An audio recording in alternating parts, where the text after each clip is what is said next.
nothing wrong with your television set. Do not attempt to adjust the picture. We are controlling transmission. If we wish to make it louder, we will bring up the volume. If we wish to make it softer, we will tune it to a whisper. We will control the horizontal.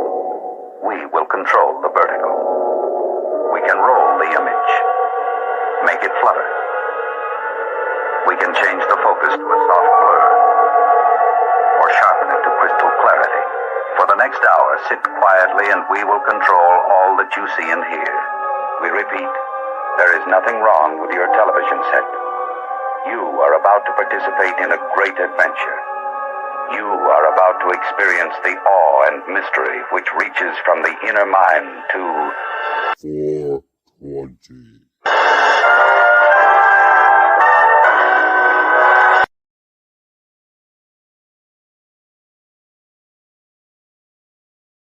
Darling, you're such a man. You sure you forgive me? Every time I clutch the mic, you can see the wheels spinning like a rusty bike.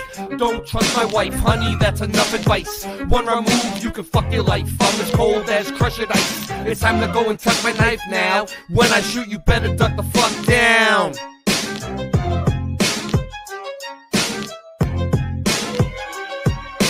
Motherfuckers think it's as easy as Go Gadget live stream. That's why the streams are trash and they do not surprise me. The horizon always rises to the level that your eyes be. Motherfuckers think it's as easy as Go Gadget live stream. That's why the streams are trash and they do not surprise me.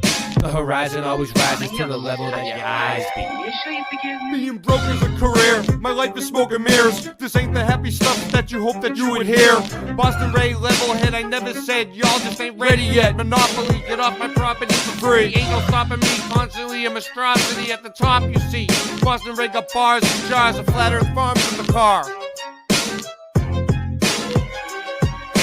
Motherfuckers think it's as easy as Go Gadget live stream. That's why the streams are trash and they do not surprise me.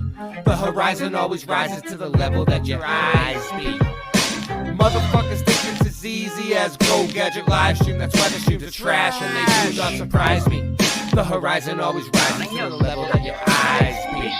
Yo, everything nice when I sing this song. Don't get me wrong, cause I hit my bong like Tommy when it's 420. You got to understand, coming with it plenty. And it's a dose of reality straight from your brain. We're gonna let them know it's all the same. Cause Mandela affected on the mic I selected. Yo, you don't understand until you get with this. Not a flow, everything nice like what you wanna do. Karen B on the Monday Truth Talk. Got the coffee time spitting with your rhyme. I don't need coffee to be full of this. So real, I got love in my heart so I can feel, and I'm connected straight up to the source. And yeah, I love to have intercourse, cause it's so nice when I'm making that love. Just like on the microphone, flowing like a dove, flying in the sky, sending all the branch to the ceiling fan. And you know who I am, Ja. And I got the master plan. We're coming together. I don't need your hate, cause through all the weather we're so much better when we come together. Feeling our feeling, and we know it's the deal, cause we're on the same mission for truth, and that's for real. Yo, so I'm a micro machine. I gotta spit it straight like the man in the dreams. Can I bust my flow? I think I can, cause you see that it is so true and feels so lovely when you're spitting your voice and it's happy and free. Truth time warriors, and that's what I be. The earth is flat, so what you gonna do about it? I'm gonna shout it every day, and you gotta know it's true. Chemtrails up in the sky, but they can't stop the weather. It's the 4th of July. Yo, here we go. Motherfuckers think it's as easy as Go Gadget live stream. That's why the streams are trash and they do not surprise me. The horizon always rises to the level that your eyes be. Motherfuckers think that it's easy as Go Gadget live stream. That's why the streams are trash and they do not surprise me. The horizon always rises to the level that your eyes be. Darling, you're such a man. You sure you forgive me?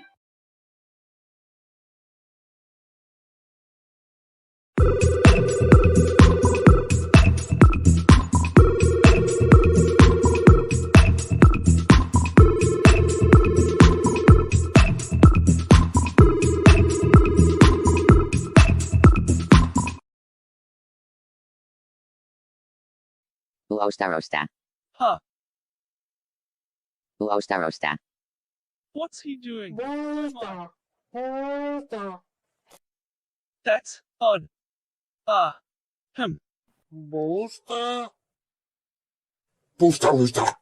I'm sure I can fix it. I think.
There is a fifth dimension, beyond that which is known to man.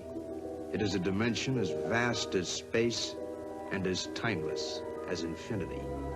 It is the middle ground between light and shadow, between science and superstition, and it lies between the pit of man's fears and the summit of his knowledge.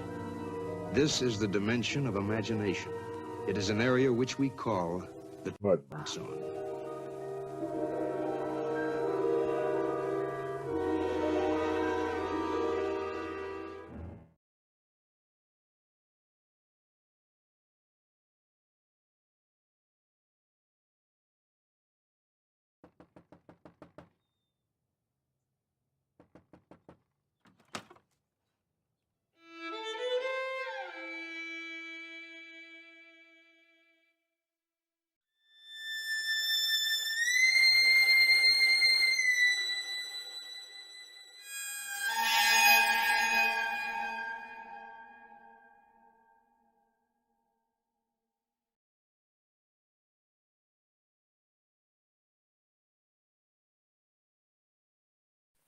Ho, ho, ho. The world is flat.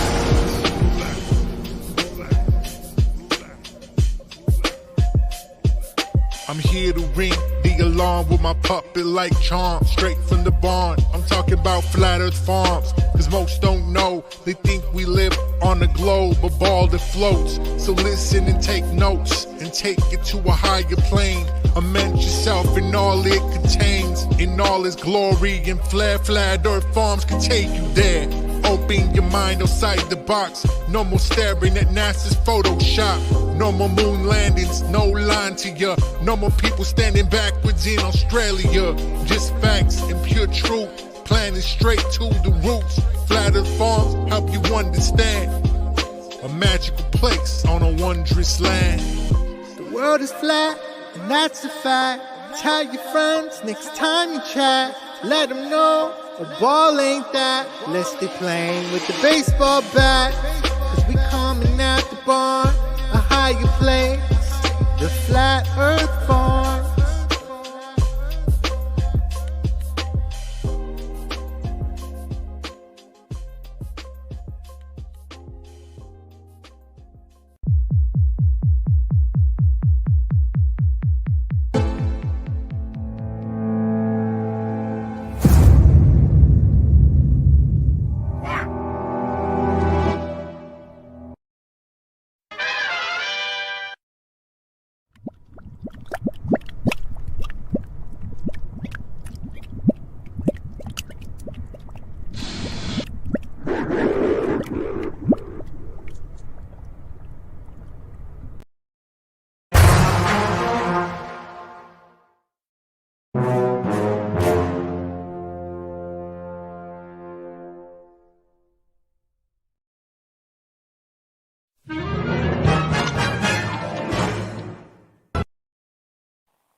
what are we gonna do tonight, Singe Man? The same thing we do every night, Boston Ray. Try to take over the world.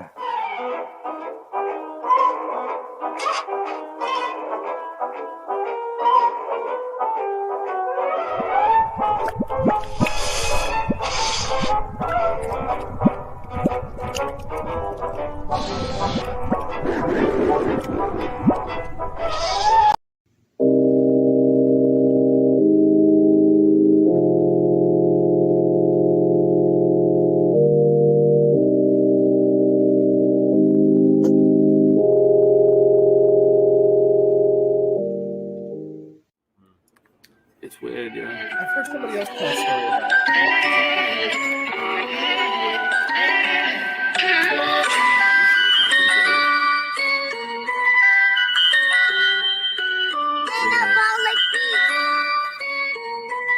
I got the chorus down. It's the Mandela effect. We're shifting again. It's the Mandela effect. Everything's different again.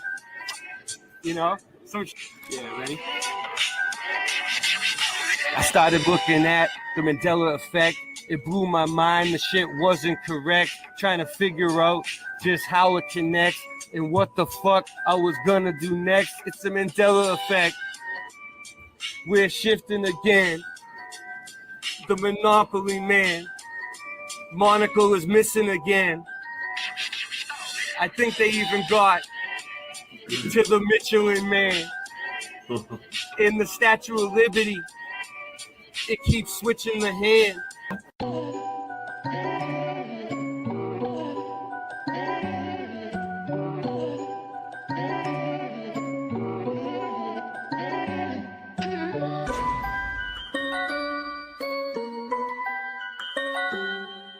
Did you know your reality is being put to the test? The Panama Canal no longer runs east to west. Things you are sure happen never did in this reality. The crunchy cereal with the captain now has the apostrophe. I started noticing changes in like 2014. It was JFK, the six-seater that seemed so obscene. Many people will try and call me a loon, but hold up, wait, they even changed the spelling of Looney Tunes. Okay. I used to eat a Chick-fil-A every day before they added the K. So what's causing this? Many want to know. Well, I don't think it's CERN. It's just a magic show. Satanists doing rituals while scamming mad dough. Sounds familiar, like liars that always show us the globe. NASA, NIST, CERN, and more. We really need to show these corrupt agencies the door. I don't think this phenomenon is caused by man. I think it's a great awakening. It may be God trying to contact us the best way he can. For me, Flat Earth, Mandela, and our dreams are all connected. Looking to pull some people in that I can intersect with. The bridge! Yeah, there it is. Alright, cool. So I didn't screw you over.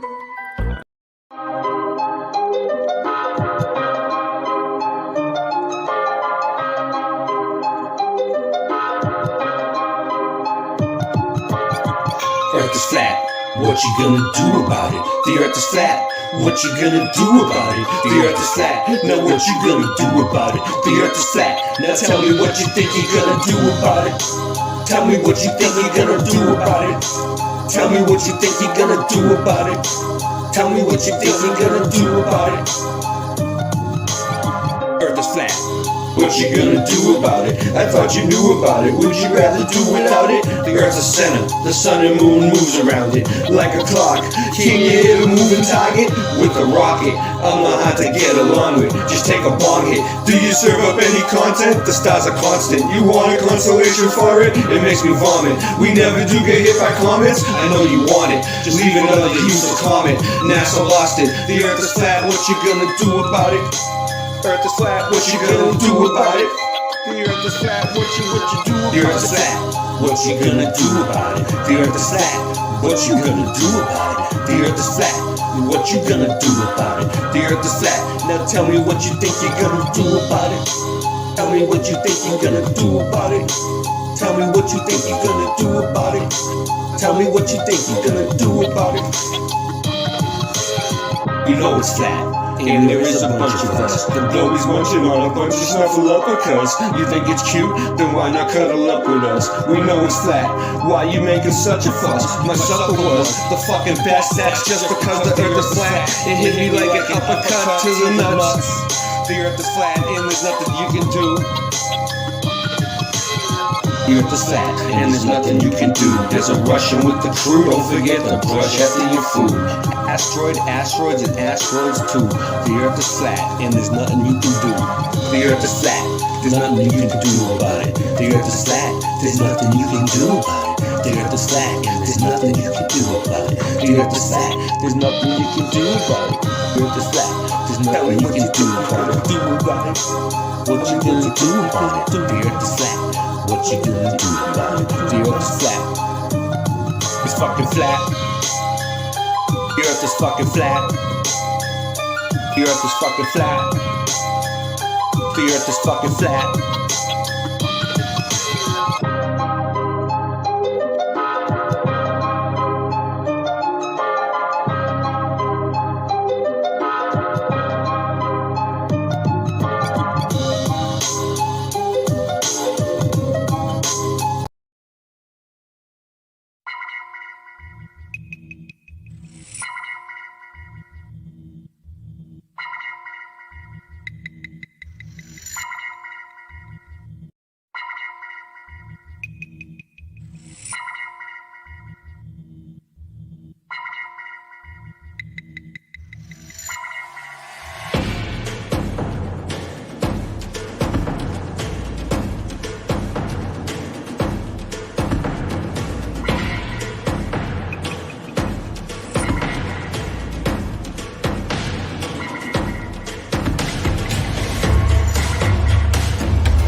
The world of science cares about you. Eureka! We found it. With the tools of science, we have invented, yes, hand sanitizer. But not just any hand sanitizer. This hand sanitizer was developed and approved by the Dark One himself. Here are a few of the things our product can bring you.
Warning, the self-destruct system has been activated. Option to override self-destruct expires in 10 minutes.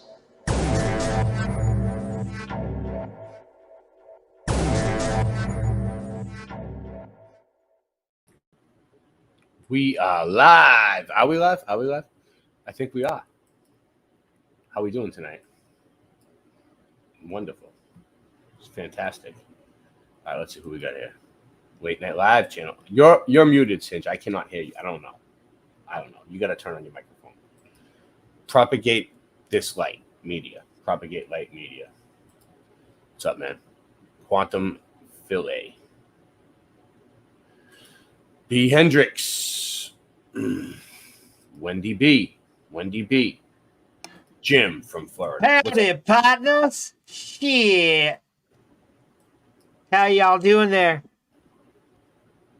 Hail, Warriors. V. Howdy. V. Howdy, y'all partners. Hail, y'all warriors. Teresa Lynch. I can't get my hat on straight. You know what? I don't even care anymore. Just leave it like that. How you doing, Cinch? Let's fight. Quantum Fillet. I want to fight? No, okay. That's cool. Quantum Time Reality.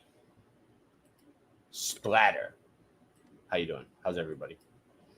Yeah, Fast I might Eddie put a baseball hat on. Flathead. Otherwise, we can go like this. Go Kart Bob. Wow, we have a lot of people here tonight. A lot of people. Let's see. I bet you if I go back down, there's more now. Yep. No. Ever Josh. Yeah. See, I'm glitching out. Ever Josh. What's up? So we have a great show for you guys tonight. So many fantastic things to cover. SandyDiVa is here. We're live on SandyDiVa's channel. We're also live on Boston Ray Mudfoot Adventures. We're live on Boston Ray Odyssey. We're live on Boston Ray's Slice of the Mud YouTube channel. Well, shoot, howdy. We're live on the Late Night Live. Kurt Near, I reckon. 5 channels, 2 platforms. 5 channels, 2 platforms. So, how was your day, Cinch? We're waiting for Sandy to get here. Start us off. Pretty good. Standard. Standard. Yeah. Working out and eating good and eating good in the standard. neighborhood. I really didn't do too much. Well, artwork. Artwork. I can actually show you the artwork. I posted it. You want to see the one I'm doing right now? Sure, Cinch. You got it? Where is it? Yeah, hold on. I'll share a screen. You're gonna screen share? Quick. This is what I'm working on right now on my comic book. Presenting share screen. This is the golden root part where he begins to tell you the story of why. It's like this starts to get deep into the story right here. What do you mean? Is this for your comic book that you're drawing right now? Yes. Okay, hold on. What's going on here? What, are you up there? Oh yeah. No, I'm sorry. Can you see it? No, I didn't. I have to, now that you don't have the controls anymore, I have to allow you to do it. So yeah. There you go. Let me see. Oh, you have to allow me? Okay. You're not. No, you're doing it now. You're there. It's just not changing the screen as I go bigger. That's pretty good, I guess. Can you see that? Go back. No, I can make it bigger than that. Hold on. All right. See, it's popping in and out. Is that weird, huh? Yeah. Let's try this button right here. What is it supposed to be anyway? Squid? No, that's the golden root.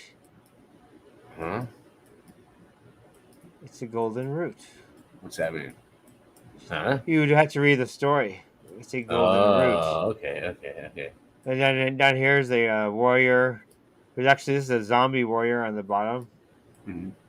And there's him before he was... Shoot. I can't make it bigger. Hold on, I'm clicking on it. Well, there we go. That's really big. How's that? How's that? Can you see the detail on that? Let me see. Ooh, like that? You drew all this by your hands? Yes. Yeah, it's pretty good, dude. I mean, I can't draw for shit, so... I'm going to color this leaf in, I think. But I was thinking about going from black and white, kind of like any color. I might leave it white. I still got to color her shirt. And then down here is I'm gonna go around these guys with the black, make them pop out more. Yeah. Go like a black line around them, so they'll pop out more. I'll probably put black lines around all this, and then this is like the zombie guy. He's like pulled the sword from his chest. Yeah. He's standing up. These are all close-ups of another picture, which you will see in the next page. That's a close-up of a whole other picture where he's looking around the corner. Like it, the detail in Yeah, that. it's pretty good. It's pretty good. Ooh. See the shading and weirdness? I should have I'm really found into this, like making it look dirty, not perfect, you know? Yeah. Look at that. I love that part right there. That right there looks pro to me. What do you think, guys? Let me look at chat. Yeah, ask the chat. See what they think. Chat, do you like my art? Is it pro? There was something that I wanted to bring up, but I obviously lost it. Don't have it. Getting there though. God. Mess. I'll take that off screen now. Oh wait, I wanted to show you this too. Okay, right, so there's that, and now here is the parameters with which I must obey. What As is it, I man? make this type of comic, you have to know all this stuff. Yeah. So how long have you been working on this comic book for now? It's been a while. This is the template I just under. It's been a while. Almost 2 years, but not every day. I've had my life, and so I started working on it more. And if you were to say every day, I don't know, 9 months. But I also drew it, so that was like a year. So I'd say a couple years. It took me about a year to draw, not because I did it every day. You know, you have to have inspiration. Some of it I had to force. I was like, I gotta draw today. I'm making a comic book. But then other times it's like super inspired, and then I'm like, wow, that was an easy day of drawing. It just came right out. Yeah. So that's the template. I'm saying again. It doesn't look like. And there's even more parameters. You have to know how to save the file in the proper format. But this is very important. The printing beyond this point will be cut off. Yeah. So unless you pay for it it's called a full bleed. If you pay for it to be printed all the way to the edge, you have to pay almost twice as much. We printed the full bleed. So I'm not doing that. All right. Well, yeah, I took. I'm pretty sure. Speaking of, I'm pretty sure that I'm pretty sure that what I wanted to show was this video. And anyway, this is what. No. I was looking for something this whole time. Yeah, go ahead. Say how long it took me to do this comic? Yeah, this is also my first comic book. So I spent about 3 months just studying about paper, about comic books, the history of comic books. Yeah. Okay, I have to read more too on the history of comic books. All right, let's do this. So I'm going to start drawing of our realm. In fact, I did do not that. just the stuff down here on the ground, but everything above as well. This image is from the Book of Miracles. I don't think I have the whole book, just a bunch of different parts of it. And this old book, here we see 1533, or is that a J, depicts all kinds of anomalous events, celestial events above. And I've made videos discussing all kinds of ideas, many by other researchers. And the idea that these luminaries may reveal a lot more than the straightforward explanation we're given as children, ultimately. The eclipse seems to be another object, as we've discussed, and there may be a lot more to what we're seeing. Reflections, magnetics, plasma. Wow, as far as I'm concerned, everything is on the table. And while thinking... So these clocks right here. Right there. What is that? Yeah, okay. Astronomical clock, right? So astronomical clock, astrological clock. I've heard astrological clock. My I've dog's heard them barking. I'll be right back. Either way, these clocks were created by like the ancient people. There's a few of them left. They're old world clocks, right? They're still here. Like there's one in England, maybe. I don't know, but either way, there's a couple left. But these tell the exact location, not only the time. It's a 24-hour clock all the way around. Goes for 24 hours, right? But it also shows you like the exact location of the stars and the alignments and everything. So it shows that these people from the old world knew more about what's going on in the sky and the way things line up than we do, because they had a clock that was more precise than ours that would tell them not only the time, but the where they were. Look, that's a sun right there. That's the moon. You know, it goes around. It's a flat Earth. Boom. One day, I grew excited and connected some dots. Again, you know how I feel, at least most of you. Not flying through space, not spinning. Rather, these luminaries are moving above us, and very predictably. I mean, astrology and the documentation of the luminaries, the predicting, is a very old science. There's no new stars up there. The occasional anomaly, but really pretty boring. The same stars spinning around predictably every night, all day. And that brings me to, what could the sun be? What could all these luminaries be? Sometimes they tell us they're solid, sometimes they tell us gas. We've even discussed that they may simply be reflections. But today I want to show you this video of some man recording outside on the street while there was a storm. Storm doesn't look too bad. And suddenly this plasma burst begins arcing along the wires. And I'm sure many of you have seen this, but it was the idea of pairing it with what we may be seeing in the sky above. This same phenomenon that happened on accident here may be built into the construct of this realm. And you can see, really, it's not too dissimilar from a sun. We can even see a second plasma ball eclipsing it, essentially swallowing it up for a moment and merging into it. Even what seems to jump ahead of it, as if it has a stronger current and overtakes the first luminary. And this is very local, but you can tell that the sun, at least from what we can see, identical to what our eyes would see. This bright plasma glow traveling as a ball of light across this wire. And now, of course, there's probably not metal wires up there, but we can agree that there are waves. Everybody can agree that there are energetic waves. And what is now today dubbed slightly alternative, the idea of ley lines. And I say why slightly, because when we look at old maps, it appears that these lines are well charted and documented and slowly disappear as modern map making progresses. So let me know your thoughts.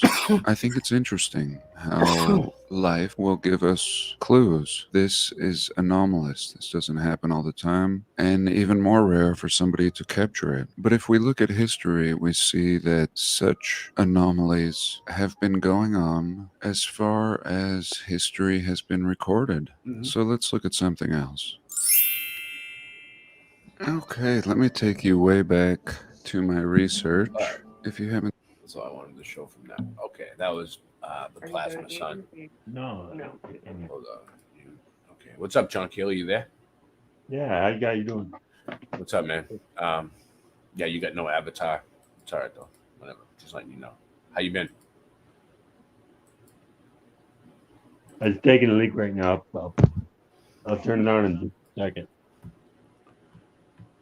Yeah, I'm just waiting for Sandy to get here. I don't know. She Okay. was here. She was here for a second, but in the meantime, I'll just play some stuff. Keep it moving. I want to wait for her to do the actual demonstrations. There was one though about heat domes. Oh, this was it. Okay, good. This is the one I was looking for. So I'm gonna get into it a little. This video is gonna get into it. Let me see, where is it? Let me find the exact part. If I can, I'll just play the whole freaking video. But I know it's this one. Now I remember because it was about the domes. Because I had a video about the heat dome. Because me and her are gonna get into the heat domes tonight, but it don't really matter. I mean, either way, it's gonna be good. It would add to it. Did not have no time to look it up though. No time to look it up. No, that ain't it. Who we got here? Morgan. What's up? Preliminal. What's up? Anyone else? New? Great Scott. Mario. Noise Guru. Yeah. Heat domes. It's Andrew Bakanov. What up? All right. I have something. I have tons of stuff all the time for days. So how was your day? How was your day today? It was hot. Non-productive. Okay. Tartarian bells. So here's the deal. Sandy brought up bells before. What's going on? All right, I'll fill you in. What's going on is we started the show, Late Night Live. We're going hard. We're waiting for Sandy to get here. She's here. She was here, and then she left, and she'll be right back. And in the meantime, all right, so we were talking about bells. I always say that bells are technology. Bells are tech. Bells are machines. So, like, they used to help the cymatics in the water and the frequencies and shit, like, shape the water going through the cathedrals. And they're everywhere. And they also cause a vortex because they spin around. The thing inside the bell spins around like that. So when they have a whole bunch of these huge bells and it's like doom dong, doom dong, doom, and they're friggin' swinging all different ways, and you could feel it from like, dude, you could feel the cathedral go off like throughout the whole town. So you could feel that thing, you know, think about what it's like inside. And then on top of that, they say that like people used to go there to get healed. Like the churches were healing, you know, people. Well, healing frequencies and stuff. Tartarian bells and energy gathering. Stupas are associated with Buddhism, but archaeologists have observed that a number of early Buddhist stupas are found in the vicinity of much older prehistoric areas and megalithic sites, including the Indus Valley civilization. What if stupas are in fact bells that utilize shape and resonance technology? These ones in particular clearly look like bells. Could there be a lot more to bells than many people realize? These are known as prayer wheels. As people walk past, they spin them, agitating the ether. And below these ones, they have placed bells which are hanging over water. We all know about how frequencies and resonance can structure water. Yes. We all know Is this the purpose of these bells? We all know about Could this be the drinking water of a monastery, maybe? Fascinating. Fascinating. In this picture of Cambodia, you have this large resonator that looks like a bell, placed on a brick structure that could be hollow inside, and tuned to a certain frequency. Sandy, oh, not yet. She'll be here. Give her a sec. Frequency. If you look closely, you can see an abundance of them. These remind me of spark plugs. Are they simply for aesthetics or an integral part of this complex? I think we are dealing with a technology of some kind. This bell here is phenomenal. These people, whoever they are in the 1800s, have nothing to do with the making of this enormous bell. Who forged this colossal? How much does it weigh? And how did they place it there? How did they even transport it there? Did they really transport this on a horse and buggy? We can only speculate. Here we have again what remind me of spark plugs, pointing into the atmosphere.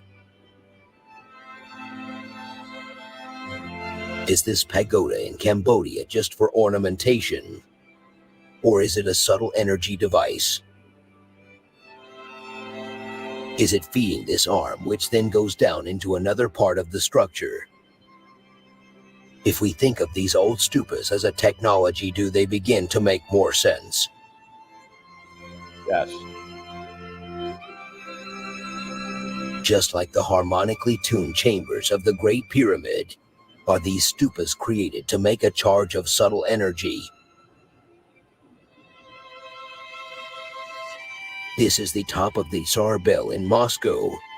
We see lots of symbolism. We see flowing water depicted, and we have the globus cruciger, which is said to represent dominion over the orb of the world. We also have little plasma bursts coming out of the cross. The frequency that a bell emits can be altered by adapting the clapper, which is the part that hits the metal plate. The shape of the bell itself will also dictate the frequency that is emitted when it is rung.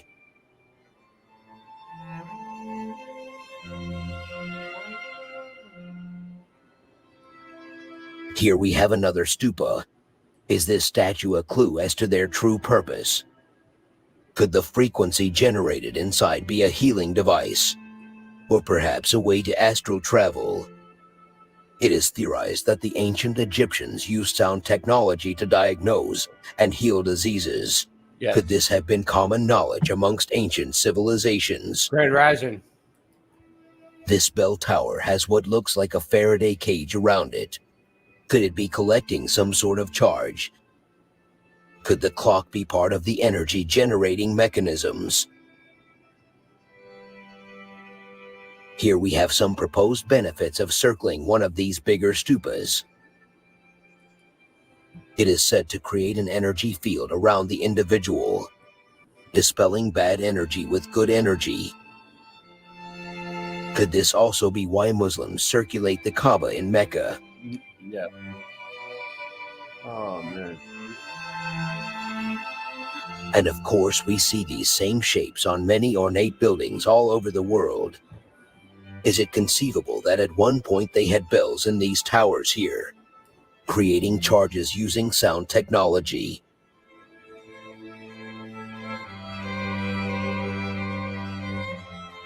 And here we see the same shapes again.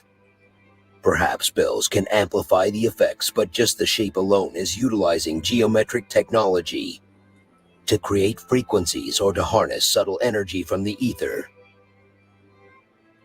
And why do they all appear to have what could be perceived as antennas on the top, reaching out into the atmosphere like an analog aerial? Well, perhaps. I've been looking for something on heat domes. Are you there, Sandy? Yeah? Yeah, you here yet? Yeah. Yeah, the first presentation is heat domes. I know. I had something on heat domes, but I couldn't find it. But you know what? It's fine. I'm just gonna give up. It's driving me crazy. So it may be in the presentation. It probably is. Hello, Sandy. Hi. Hail Warrior John Keeley. Hi, Jack Keeley. Hi, Singe Man. Oh, you're a warrior too, Sandy. Sorry. Hail Warrior. I am, but no. I think I have an ear infection again. It's affecting my voice because it's hurting my throat on the one side. So if I sound bad tonight, that's why, guys. You do sound sick. Like you sound congested. I'm not congested. It's my throat is swollen on the one side, and my ear is hurt. My ear hurts. That sucks. You might need antibiotics. I mean, I'm not a doctor. This isn't medical advice. Yes. Yes, he's a doctor and a lawyer and a scientist. Well, good news is I had an ear infection from wearing earbuds all the time. Like not even a month and a half ago. So I still have antibiotics. I had to refill. It's in the cabinet. Take them. Like you mean like sleeping for sleeping? No, antibiotics. Like no, I mean the earbuds were like one more. Oh, One more antibiotic and it's hasta luego. For doing too many shows. Oh yeah, earbuds. It's better to have the way too many shows. We do way. You also don't want Wi-Fi. You want to plug or you want to plug in headphone. There's way. I can't. That way you get less Wi-Fi to the head. I can't. With the iPad and the iPhone, you have. Then choice. You might invest in a silver threaded beanie to wear to block some Wi-Fi. I'm gonna get a lot of Wi-Fi blocking. Ed Hen said, "Watch out, Singe Man. Kelly got you locked in sight." I like grounding daily, barefoot. I don't wear shoes much, No, he doesn't. Listen, I met him in real life, and he did a backflip. No, a front flip. What was it? A backflip off the deck. Off the deck. And landed on his back. And I was like, "Yikes!" I'm like, "Hey, look."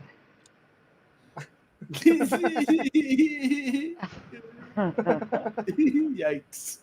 But no, he's for his age, he's really athletic. Like with 20, check out his channel, Singe Man channel.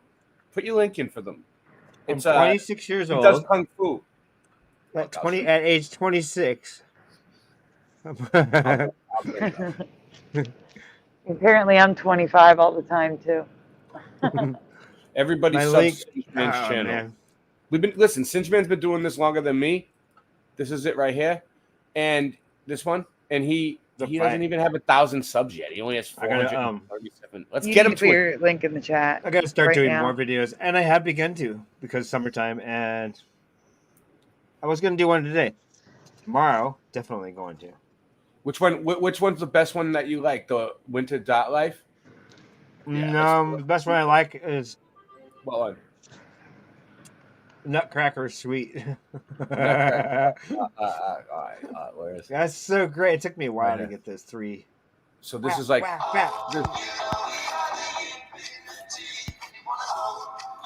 hope they're not striking for the music. I don't care.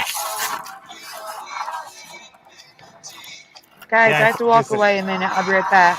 No problem. This over and over and over and over and over. Here he goes. Here he goes. And then, like, I finally can film Warming it. up.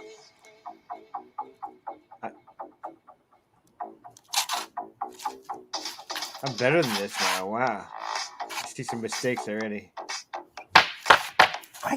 What?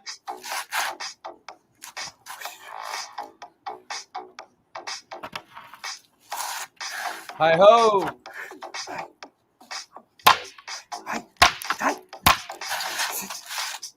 Wow. I'm still amazed at that. I love doing that. So that was which is the one when you broke the boards with your hand, and I was like, "Ow!" Huh. Which one was I that? just did that last week for some kids. They loved it. Oh, right here, board breaking. Maybe this. I Was gotta keep it. I gotta do it like once a week. What's To this? stay in practice. Watch this. Watch this. Here he goes. This is a Singeman's channel. Sue said, "Wow." That's why I was showing my Sue didn't knuckles even earlier. know.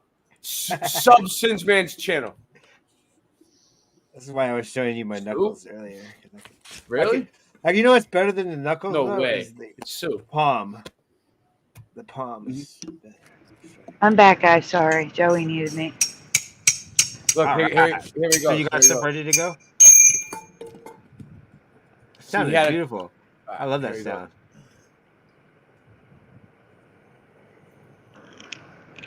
So yeah, this is the type of quality kung fu stuff you see on Singeman's channel. Oh, this is against the grain. Most things Joe you see on King. karate and stuff, they break it with the grain. That's easy. Joe It's King said going you're against the badass. grain. Thank you. That hurt my ears when I did that. I was like, ow. Injured arm. Channel from the ground through your arm. I'm stronger now and better now. Oops, I slipped. Look at that. I slipped like a noob. You gotta concentrate better. I do it better now then. Oh, that doesn't hurt you? That was a little bit thicker, that one. Yeah, about 10 minutes, maybe. Here. Ha. All right, so that's that. So sub Singeman's channel. Singeman, put your link in the chat so everybody can get it. We're live on Odyssey. We're live on Boston Ray. We're live on Boston Ray Odyssey. We're live on 2 YouTube channels. I mean, I was just going to take a big scoop and put it away, but I can wait. He doesn't know how to use the mute button. Sorry. I apologize for my friend John Keeley, who doesn't know how to use his mute button. What's up, Singeman? You like that one? You like that one? All right. You know.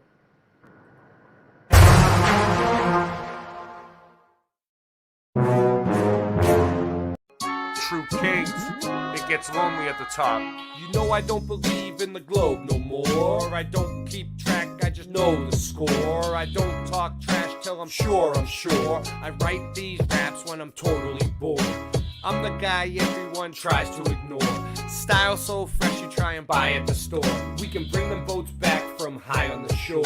My flow's so hot that I'm frying the board. So much money you try to afford. Debunking the globe is a sport.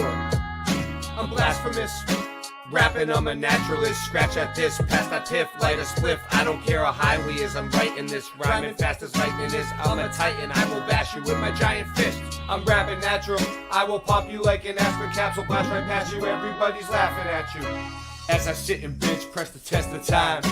None of y'all cowards can touch my rhyme. You can't scuff my shine. You motherfuckers don't know I am loco. Say I won't go to your house for show. Knocking down the door, stealing from the rich and giving to the poor. Since the solar eclipse hit, is making predictions. You pass him that shit, kid, he's taking like 6 hits. I just seen you pull that mask down to take a sip of your drink. Breathing backwards is like trying to take a shit in the sink. What are the kids gonna think? Growing up in a world where individuality isn't a thing. No, I don't believe in the globe no more. I don't keep track, I just know the score. I write these raps when I'm totally bored. I'm the guy everybody tries to ignore. My style's so fresh you try and buy at the store. We can bring the boats back from high in the shore. I'm worth so much money you could try to afford. Debunking the globe is a sport.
All right, you ready to start with the heat domes?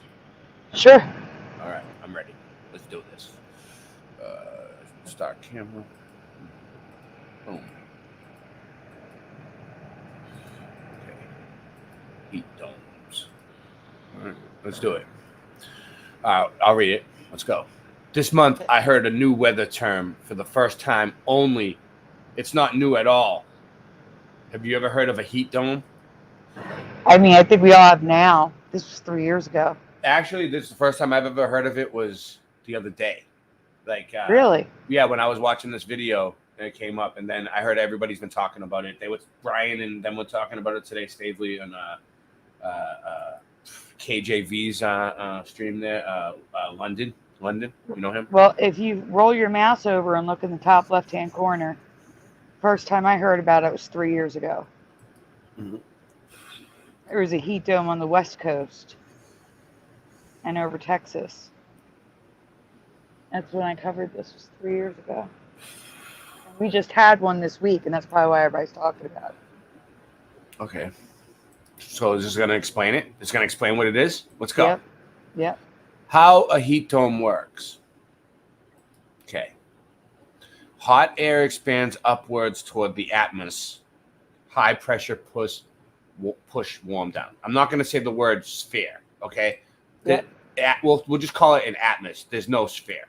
Yep. High pressure pushes clouds away from the dome. The air compresses and causes heat waves.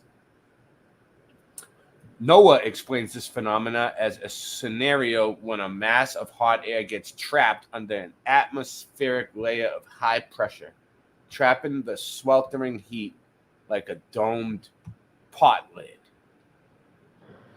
All right, so let's try to put this into the way I can understand it. All right. Hot air gets trapped under an atmospheric layer of high pressure, trapping this. Okay. The high pressure acts like a lid to a pot, and it pushes the hot air back down. So the heat rises, and then keeps coming back down. So the temperatures get hotter, and hotter, and hotter. Very interesting. That's what's going on right now everywhere. No, a heat dome set up over Pennsylvania at Find Your Left. How can they tell? Wait, hold on. Let's see. How can we tell? We Yeah. were having like heat Yeah. indices of like 108 degrees. But do they have a picture of a dome above them somehow made of heat? Like, how can they? No, they could tell because there's a high pressure system just sitting. Do they have and thermometers up temperatures there? Are rising. Do they have thermometers up there? This is what I think's going on, right? I'm not 100% sure, but I would say that it's just like the natural way the Earth works, and in that spot, it's just hot for a few days, and they're trying to scare everybody, and they made a term for it, and they're like showing it on the news. No, like Ray. heat dome. Right, no. When it Can they prove that these things exist? Is what I'm I saying. can prove it just by living under it. When it was here, the temperatures were ridiculously too high for this area. But it happens sometimes. It gets No, hot not like and sweat. this. Not like this. We had 10 days in a row of temperatures that felt like they were over 100 degrees. 10 days, yeah, that's a long time.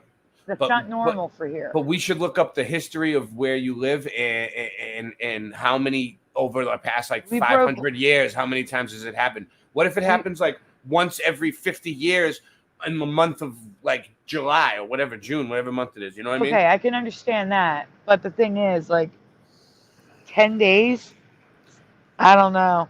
We got to see the last time it happened. We'll look into this. We don't have time. Nancy, will you figure that out for me? Thanks. Okay. A stifling new heat wave is baking the U.S. More than 80 huge wildfire rage in the U.S. as country braces for new heat dome. Okay, so the point of this is to show you, based on the dates of the articles, that heat dome has been around for a long time, and we just never noticed it. So this is when I found this in 2021. But you're going to see articles that are older. Everyone thumb this up, post, let people know we're here. Go into other people's live streams and post a link on purpose if you have a wrench. All right, so here you go. Here's a heat dome in 2012. I never heard the term heat dome before 2021. You didn't hear it till a couple days ago. But here's it in articles in 2011 and 2012. So that's why I'm calling Mandela. Oh, yeah. I've never heard of it until last week. A huge heat dome traps U.S. Canada pressure cooker. Heat dome. So, I understand what they're saying. It's a dome of heat above the head, right? But do you think that if it was really a globe, it would be called a heat globe? Because, if it, there's a dome above us, right? We know that. So they call it a heat. No. You got to think much smaller scale. You got to think closer to the ground. It's a literal dome over a certain area. One. Not the whole area. It's just like Pennsylvania. We had a heat dome over Pennsylvania that was not affecting New York. You know what I'm saying? Just yeah. Upstate New York wasn't affected. It was just New York. It was just Pennsylvania. It's much smaller. My nickname was Heat Dome in high school. All right. I swear sometimes it feels like I'm learning a whole new language with random words thrown together. Have you ever heard of an omega block? Because that's another new one for me that I keep hearing. No, I've never heard of an omega block. But it's funny. It's crazy how they put an omega. That's a Greek symbol. Yep. I wonder what the occultic meaning of that is. I don't. It will just take us off track. I could bring it up.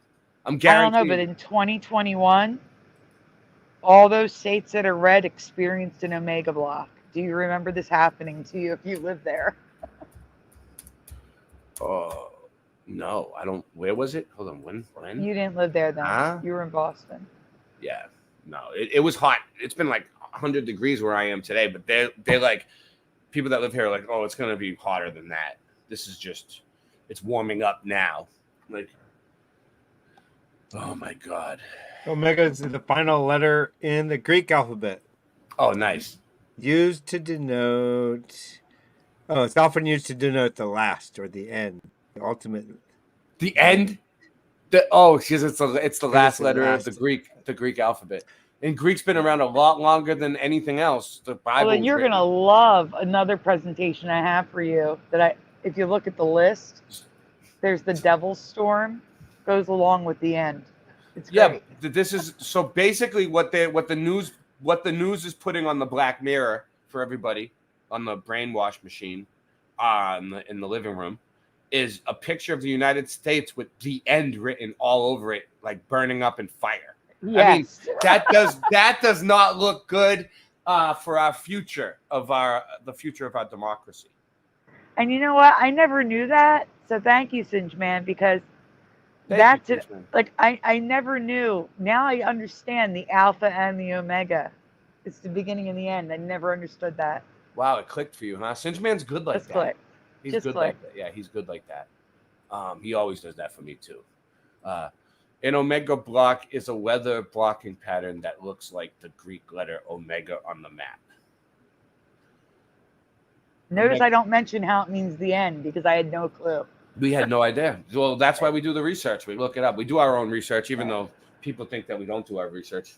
I mean, I like to take other people's research and claim it as my own too, like all the time. But like I mix in my own research with their research, and then I just call it mine. I think everybody does that. Omega block pattern finally breaks late week. Omega blocks get their name because the upper air pattern looks like the Greek letter omega. Oh, so it's a pattern of air? Like, yes. So it's basically like cymatics that's shaped like omega. Dude, that's natural. That's a natural omega formation. Mm-hmm. That's crazy. Omega blocks are a combination of two cutoff lows, the blocking high. Because of their size, omega blocks are often quite... So this is new, the omega blocks? Well, again, I covered this 3 years ago. So for me, it was new 3 years ago. But for you, it's new. So basically starting 3 years ago. No.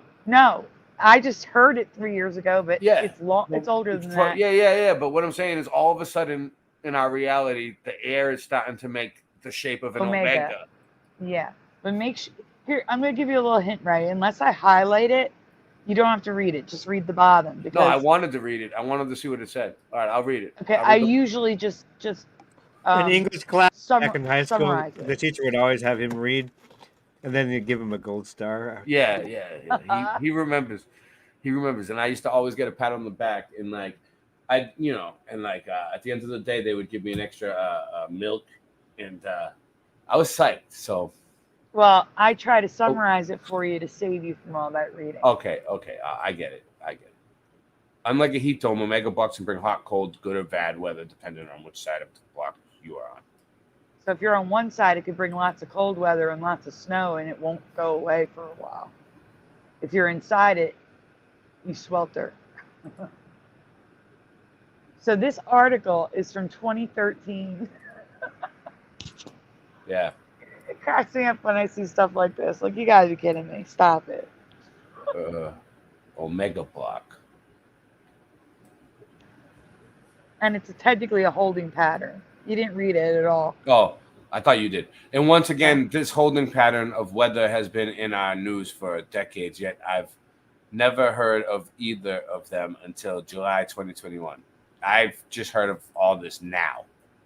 Most of it. And John Keeley and Singe Man, feel free to chime in. Have you known about these for a decade? Do we anything? Anything from you guys? Nothing. Okay. Nothing. All right, moving on. The omega block. Now his blocking pattern has influenced our recent weather. The omega block returns. They make it sound like it's a good thing. The omega block returns, baby. The sale of the century. We're giving it away. And I took it as it's just crazy that they're talking about like we all know about it. Like we should already know. Like they don't have to explain what the fuck they're talking about because we should already know. We're stupid if we don't understand what they're talking about. You know, it's like, yeah, they didn't teach us about it in school. Nothing. and they expect us just to know. Exactly. Let's go. An omega block is keeping is snowy. Wait up, does that even make sense? An omega block is snowy and colder than normal this week.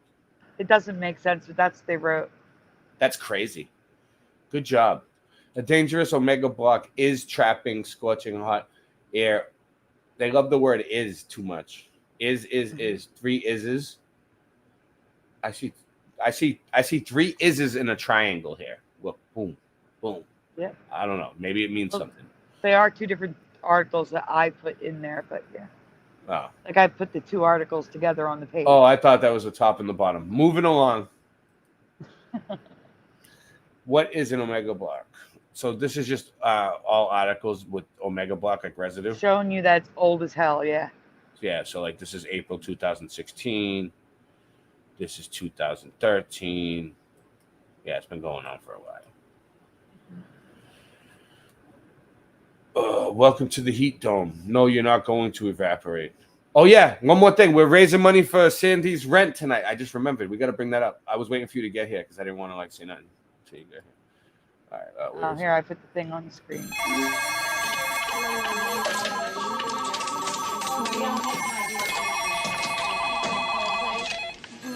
Yes, sir. Remember?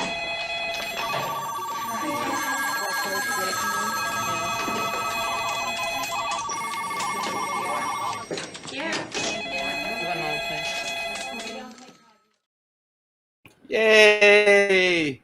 So, I made it lower. It sucks. We wish that we didn't have to ask you guys for anything, but she needs money for rent again. I figured I would bring it up. It's at the bottom of the screen, and we already know the deal. Everyone's been here, so I'm just going to keep it moving. I'm not going to say too much about it, but yeah, we're still raising money for her rent. Actually, you want to say that basically the new month's coming up, right? We're going to be back at square one in no time. What, in 4 days. 4 days. Back at square one. Yeah. Yeah, sucks. Well, what can you do? All we can do is just keep bringing it up and showing and mentioning it and asking for help. And all we know on our end with the job, all we know is that there's been a miscommunication between the agency, welfare, Social Security, and her insurance. Of course there has been. So she got a letter this week saying that she was ineligible because they didn't receive her banking statements that they hand delivered to the agency last week. The agency. Yeah, the agency. I'll have to. They said that to you? They said we hand delivered it to the agency? No, they're called. That's what they're called. It's the agency. It's the home health care agency. Yeah. It's funny. That's their actual name. So. Yeah, I know it's their actual name, but you don't think that it's like a weird synchronicity that you've been on a show that says we are the agency all the time, and now they're telling you, oh, it's because of the agency. You don't think that's weird? You don't think?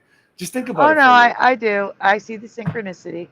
Yeah. But it's not because of the agency. It's because of it's the government. It's the welfare office. It's the Social Security office. It's what this reality works like a simulation. It's like the simulation lining up and saying, like, I don't know, maybe there's something you need to pay attention to there. Usually when that happens for me, when that same thing happens to me, it happens to me a lot. It's like it's like this whatever's this place is like trying to show me that there's something I need to pay more attention to in that area. I don't know. All right, moving on.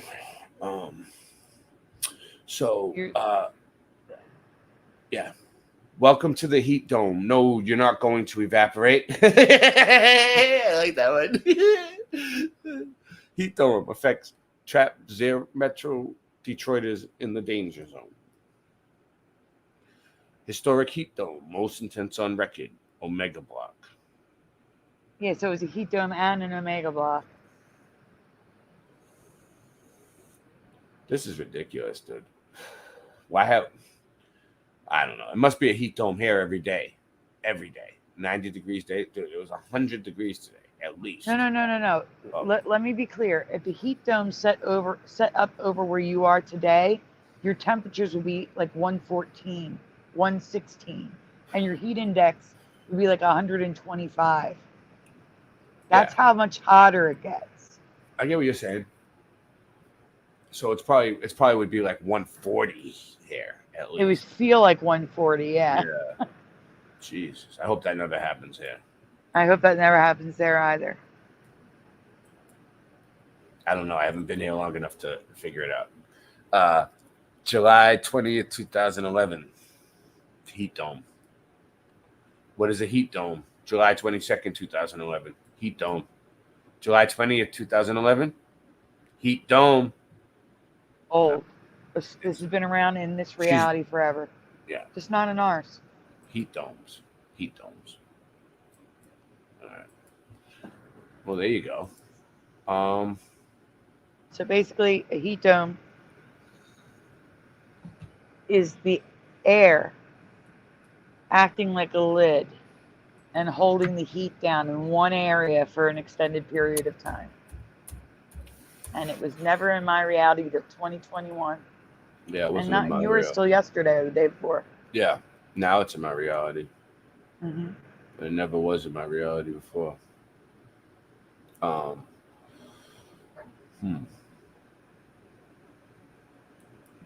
right, well. And Gerald Neal says, good catch.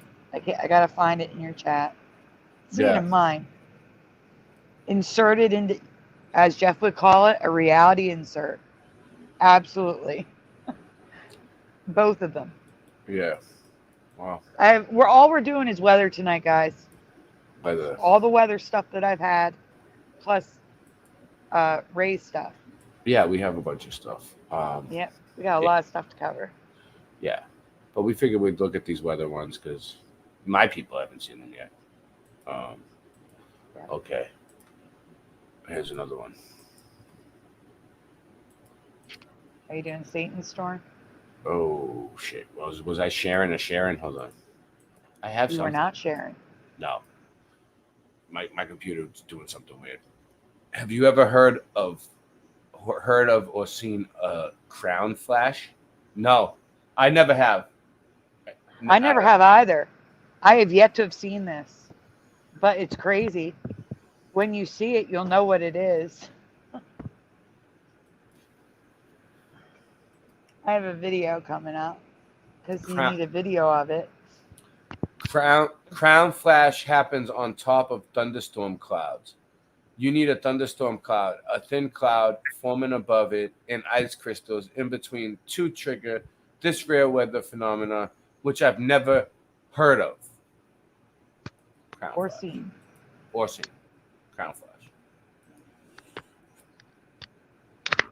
The charged particles in the storm cloud create static electricity, and if that SE is near the top of the cloud, it can cause the ice particles in the air above it to move around in unison, reflecting light and causing crown flash. Now, keywords there are move around in unison. They move. So you're going to see the video. Crown flash can cause iridescent clouds, fire rainbows, and appears in two ways: fire, light, and cloud mist. What? That's crazy. Yep, a noctilucent clouds. Shit's loco. There it Here we is. go. Look, it moves. It dances. Swatch.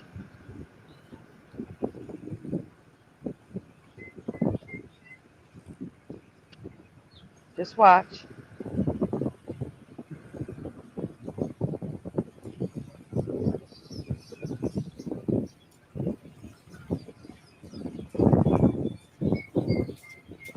Hey, Ray, you can mute the sound. It's just that wind sound. All right. Fair enough. That's weird. What? I remember this moving back and forth, side to side. All I see is it disappearing. Maybe there's another one. Let me see. Yep, right here, maybe. You're always doing the effects for it. Here, I'll go. Oh, hold on. Let me go back and read what it said.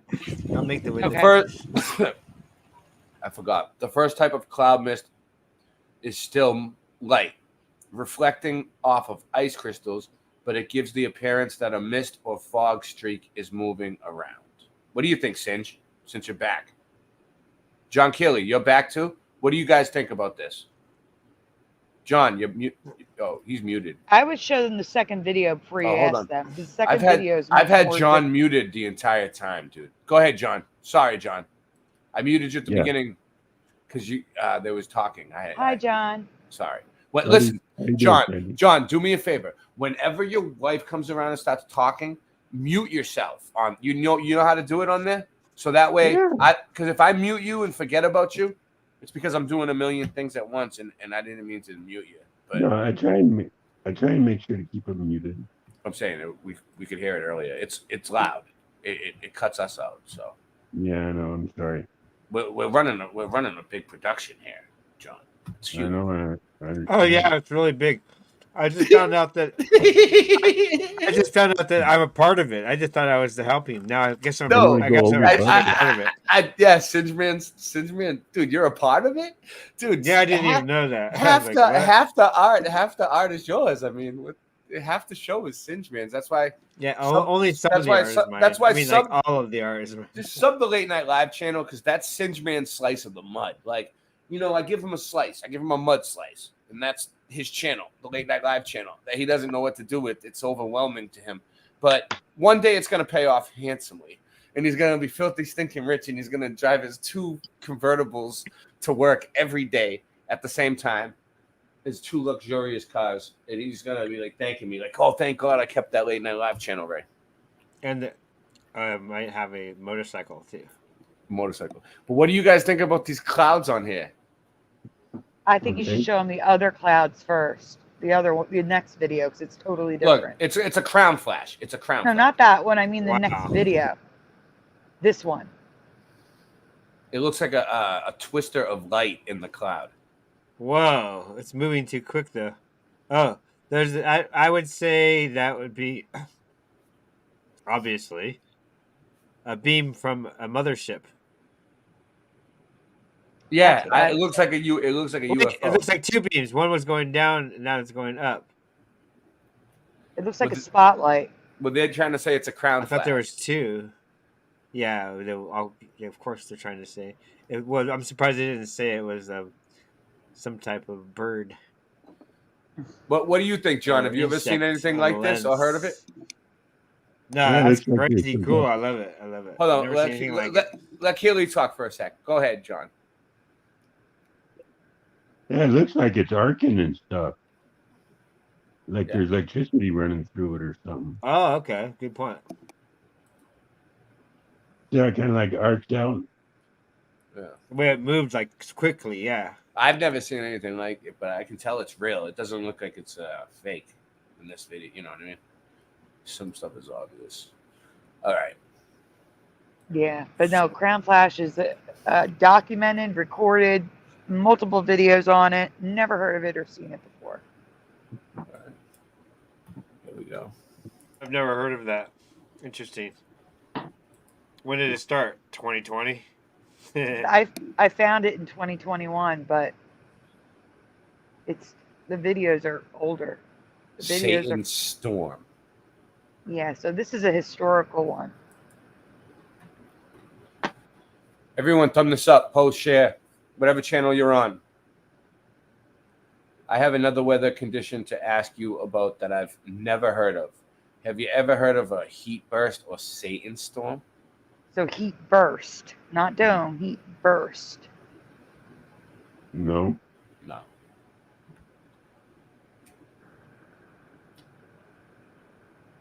Wait until you read this. This is insanity. All right, we're going to the next one now. Moving along. Moving along.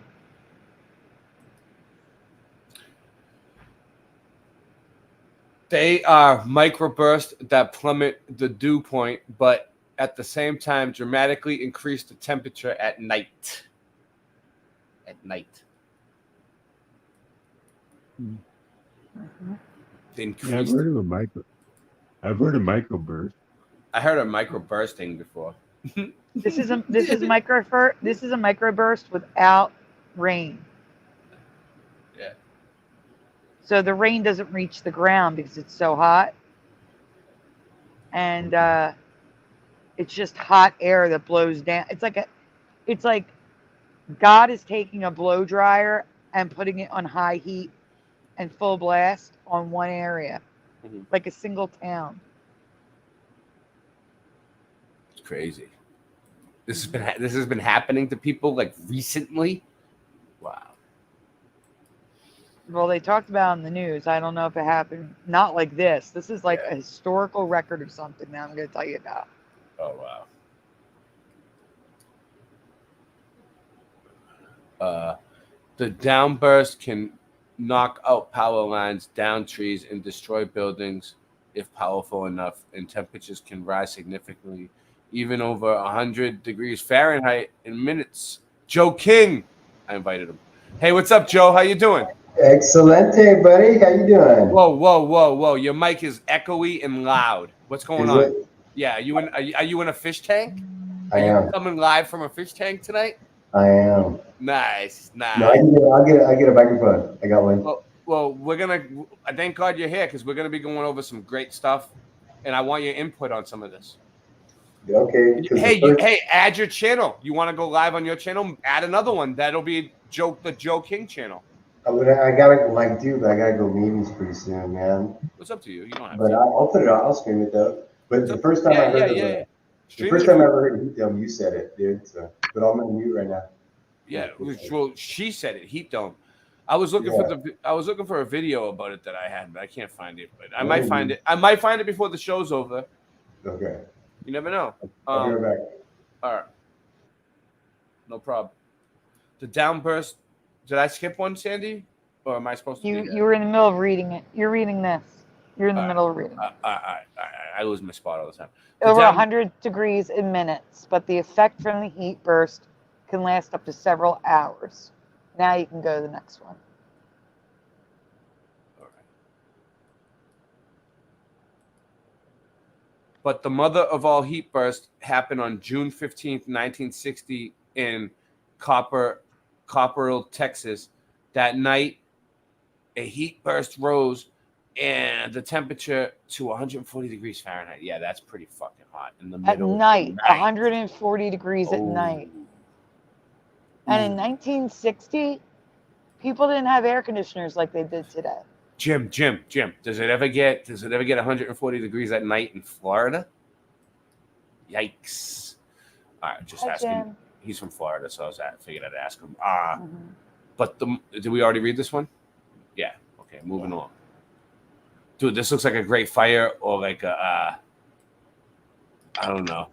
Friggin' that was the heat directed energy weapon. This is a real picture? That was the previous one was. And what day, what year was this supposed to be? 1960. Whoa. Not this one. The previous one. Okay. That one. Okay, that makes sense. But here, I need to ask you this. Look at this picture, right? Yeah. Okay, so here's the thing. A heat burst happens in like seconds. How did someone catch this on camera? It's not like they had surveillance cameras back then like we do. No. So I'm skeptical of this photograph. Just want to say that. Yeah, exactly. Like this photo.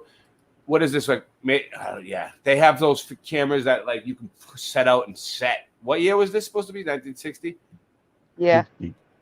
I don't know. Yeah, there was. Who was there? Like, who was Johnny on the spot? Who was the guy that was there at the perfect moment at that time with a good enough camera to take this picture? At night. Johnny on the spot. That's who it was. All right, moving on. It was so hot that crops were scorched, corn cooked on the stalk, and car radiators reached the boiling point. The temperature in extremely dry air persisted for 4 hours. It was so horrible that residents believed it be the end of the world and named it Satan's Storm. It is the worst recorded heat burst to this day. 33 in the chat. Thumb it up. 33. All right. Well, we are going to be getting into something tonight. I have something pretty good coming up. But I'm saving it for... I usually save the best for last, but I'll probably throw it in the middle. Suso! Do you want to get on here, Suso? I'll send you the link. Let me know. I don't want to put it in the chat. There's already a lot of people, but we could add you. Sandy can send you the link too. Easier, probably. Okay. Yeah, send him the link anyway, just in case he feels like coming on. Heat bursts still happen today, usually in the Midwest on the tail end of dissipating storm. I have never heard of storms causing the temperature to rise and make the air extra dry. Have you? Heat burst, the phenomenon behind weird nighttime temperature spikes. This is weird. Yeah, this is really weird. I don't know. Like, the heat dome was like a little weird, but this is really weird. Like, at night? Really? It's always at night. 1960 was the last time it happened? No, that was the worst one that ever happened. Oh, I get it. Yeah, what do you think, John? Have you ever heard any? Because you're a lot older than me. What do you think about this? Ever heard of this? No. I've heard that when like a lightning strike happens, the atmosphere heats up real quick, and that's what makes the clap. That's about it. Yeah.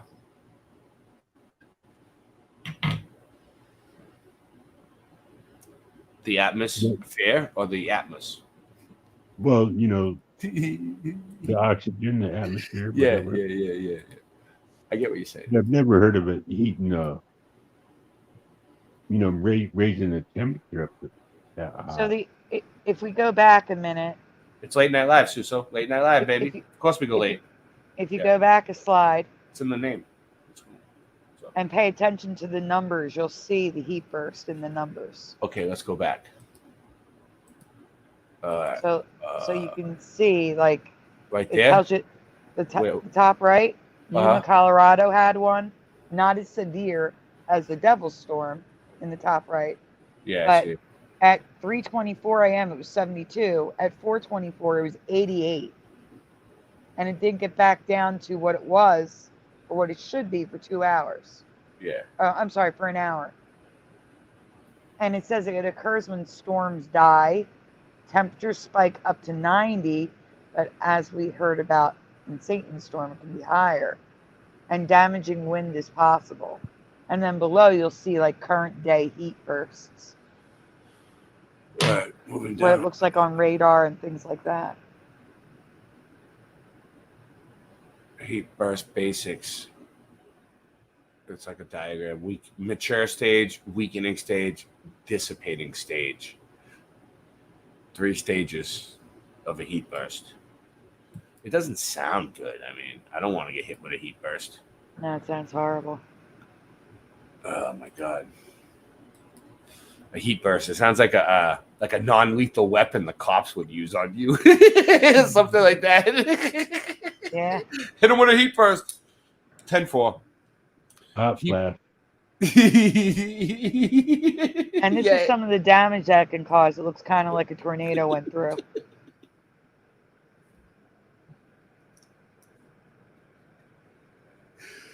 Oh shit. I crack myself up sometimes. Heat burst likely to blame for severe weather damage of southeastern Alberta. Look at that shit.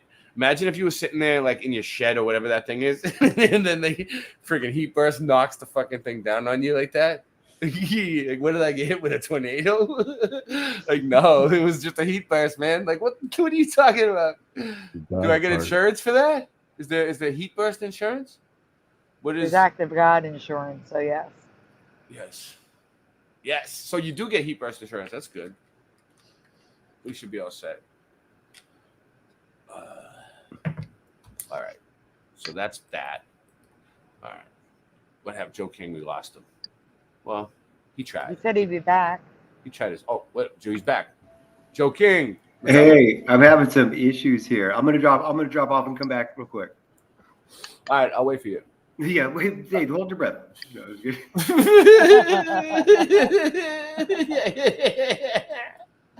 Go, Joe. Oh shit. All right, next.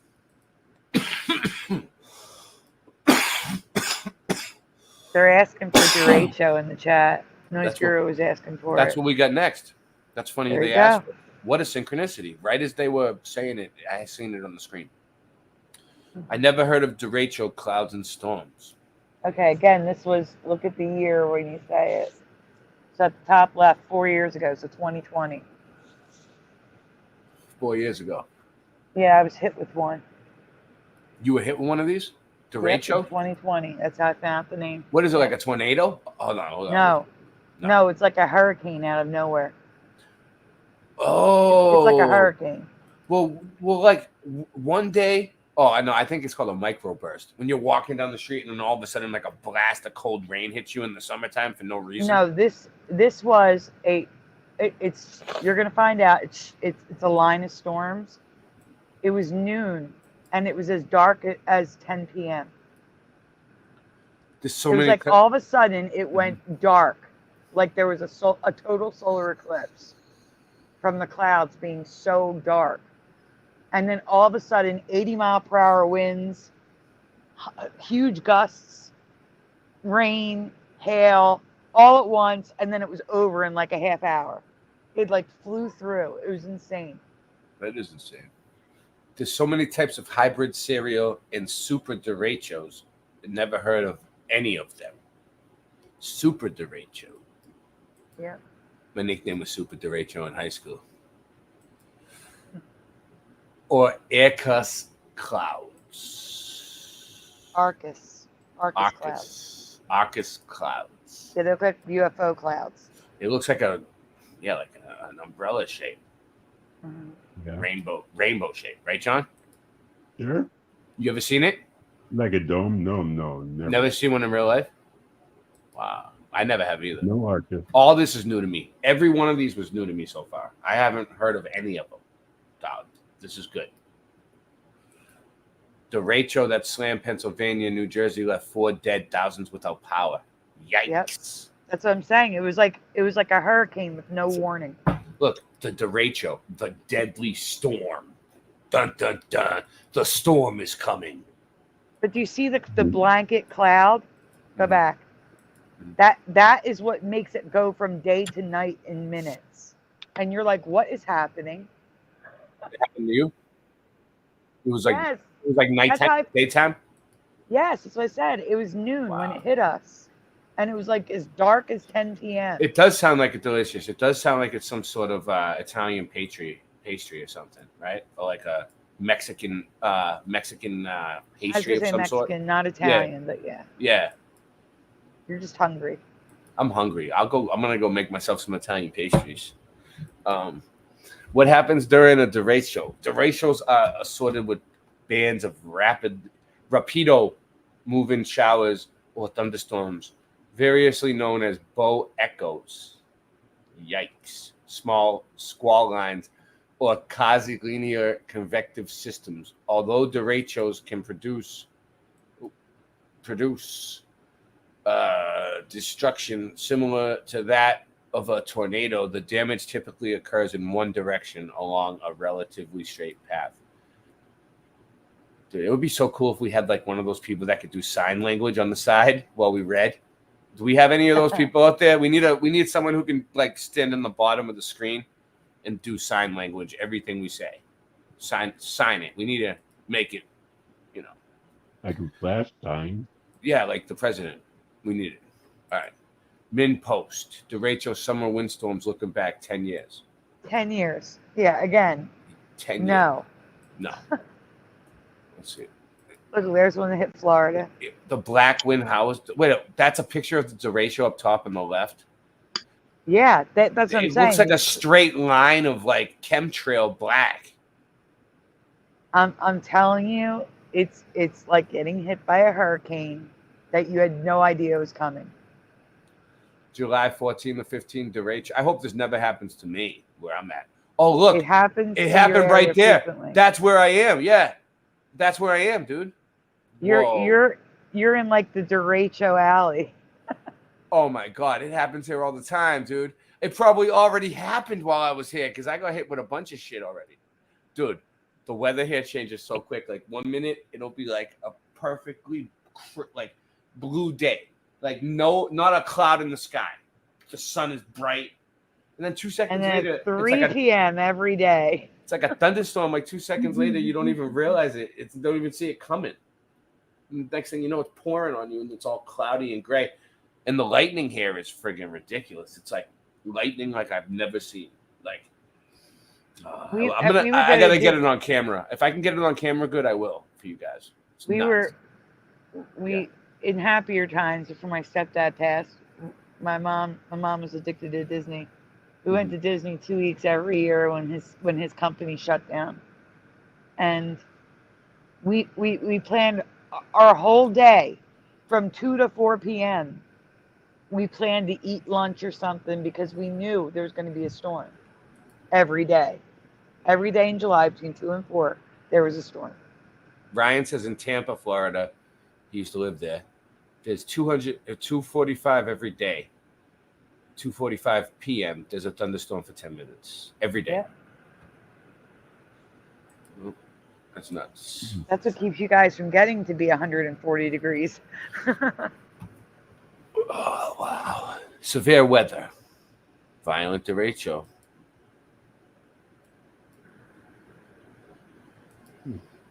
Wow. Oh, thank you, Rodney. Rodney has a $2 donation in the chat. Oh, nice. Where is it? Oh, bring it up. I'm trying to put it on the screen. Oh, I was trying to put it on the screen too. We are in binary. I keep forgetting that you have controls. I feel like I have to do the whole thing by myself, and then Sandy does like everything, and I'm like, wow, she's good. I don't have to do anything.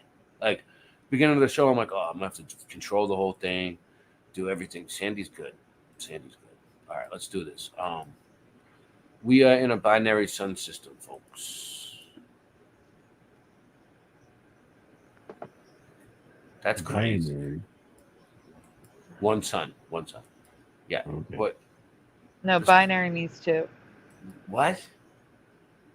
Oh, I have pictures of All right. 2 moons. You have the 2 suns? You have the pictures of the 2 suns? All right, it's coming up?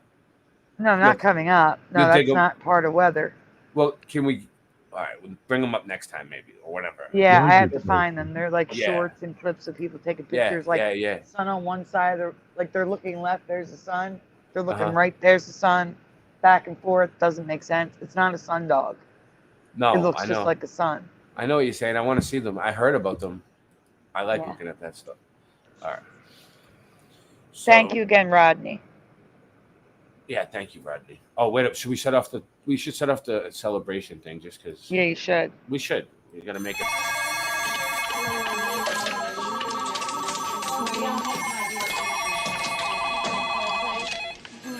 Yes, sir. Remember?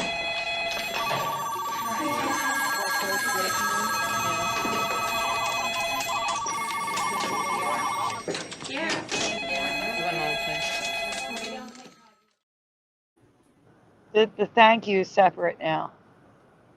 Yeah. Well, you know what? I want to take a quick break. All right? 2 seconds. Like 3, not even.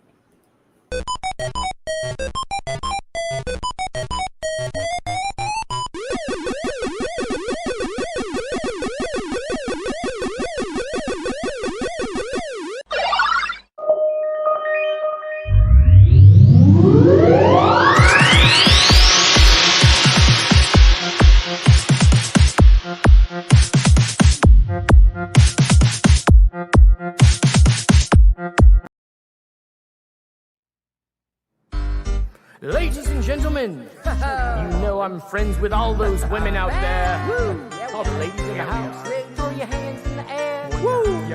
Yo, this smack I'm flipping could send me back to prison, but my cash is tapped and I owe that back rent again. So I'm selling crack, even though it isn't legitimate. Lord forgive me, even though I I know I'm a sin again. My rap's so cold, my flow is frozen again. When I get to spitting, it snows in Michigan. Overdosing off that Flint water. When I swim, my tongue explodes from those carcinogens, and then my lungs implode from no oxygen in them. Looking like I got toxic shock syndrome. Mockingjay when she plays the gunshot victim. I got sick when the liquor store sold me food. Drop the soap, girl, you know I'm groping your boob. Dripping sweat, getting wet, we eloping and nude. Better hope I don't rip open your fallopian tube. You better hope I don't rip open your fallopian tube.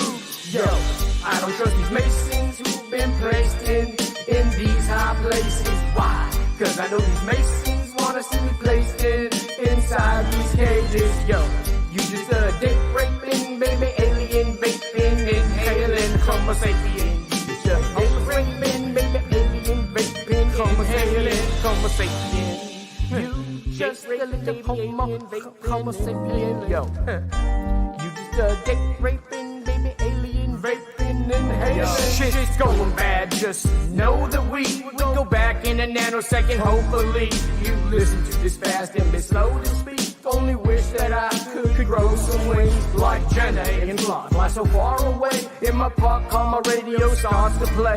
In a bar, spitting bar, sipping Chardonnay till the wheels fall off. Yo, we just lost the brake. Stop for a DUI and got locked away. We're drunk from alcohol and you got the shakes. I had a way, oh boy, he just lost the case. Technology got destroyed and they lost the chase. But you still believe in moon rock, they brought from space. Yeah, they brought from space. Yo, I don't trust these masons who've been placed in these high places. Why?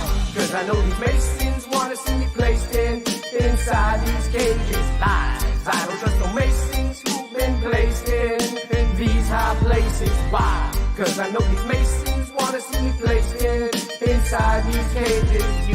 You just a dick raping, baby, alien vaping, inhaling Homo sapien. You just a dick raping, baby, alien vaping, inhaling Homo sapien, Homo sapien, Homo sapien, yo.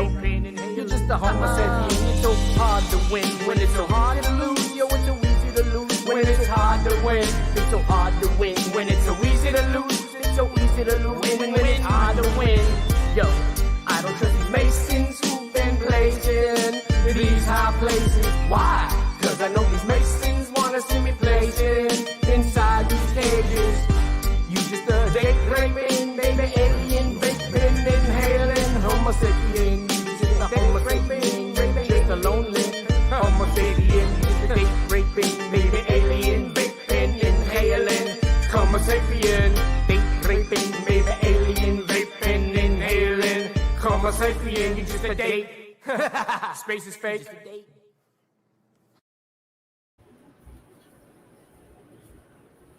All right. Hello. I'm at the game. I had to get up and go get some peanuts. Okay. Yeah. So all right, so where were we at? All right, back to did we already do that one? No, we're not I don't done know yet. if it's finished or not. No. It Yeah. looks like there's another slide. Okay. It's just like more pictures, but still, they're crazy. Yeah, it's how dark it gets. It's crazy. I know. I've never seen the sky look like that. If I've ever seen the sky look like that, I don't know. It's crazy how the sky can just change like that all of a sudden. It's terrifying. It's almost like a TV screen, like a HD friggin' plasma television. It's like what the sky is. Mhm. It's just so you see how dark it gets? Do you see that? Like, it's so dark. And it's probably like 10 a.m. Wow. It's crazy. We've also covered clouds being lower than they used to be, touching the ground in some areas now.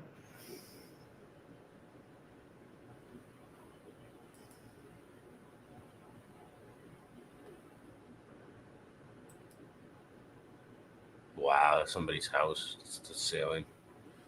What, this is all from It's crazy. Look, flooded expressways. Whoa. Yikes. It looks like a hurricane. It looks like a hurricane. Yeah. It looks like a tornado. All right, that's Philadelphia. What you're looking at is what happened in Philly. Which one? The bottom right? All of them. All of them. All of them. Yeah, it looks like Philadelphia. Highway. And New Jersey. New Jersey. Yeah, Martin Luther King Boulevard. That's Philly. I don't know who pronounces it like that. Oh, look at the brick building right there. I always notice the bricks. All right. Look at That's the tree. someone's trampoline on top of a freaking telephone pole. It's nuts. Yeah, that's nuts. Look at the tree on top of the house right there on the left. Yeah.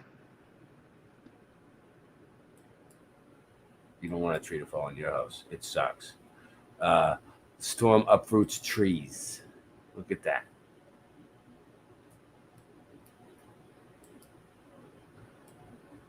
Yeah, storms are no joke. Lots of weather I've never heard of.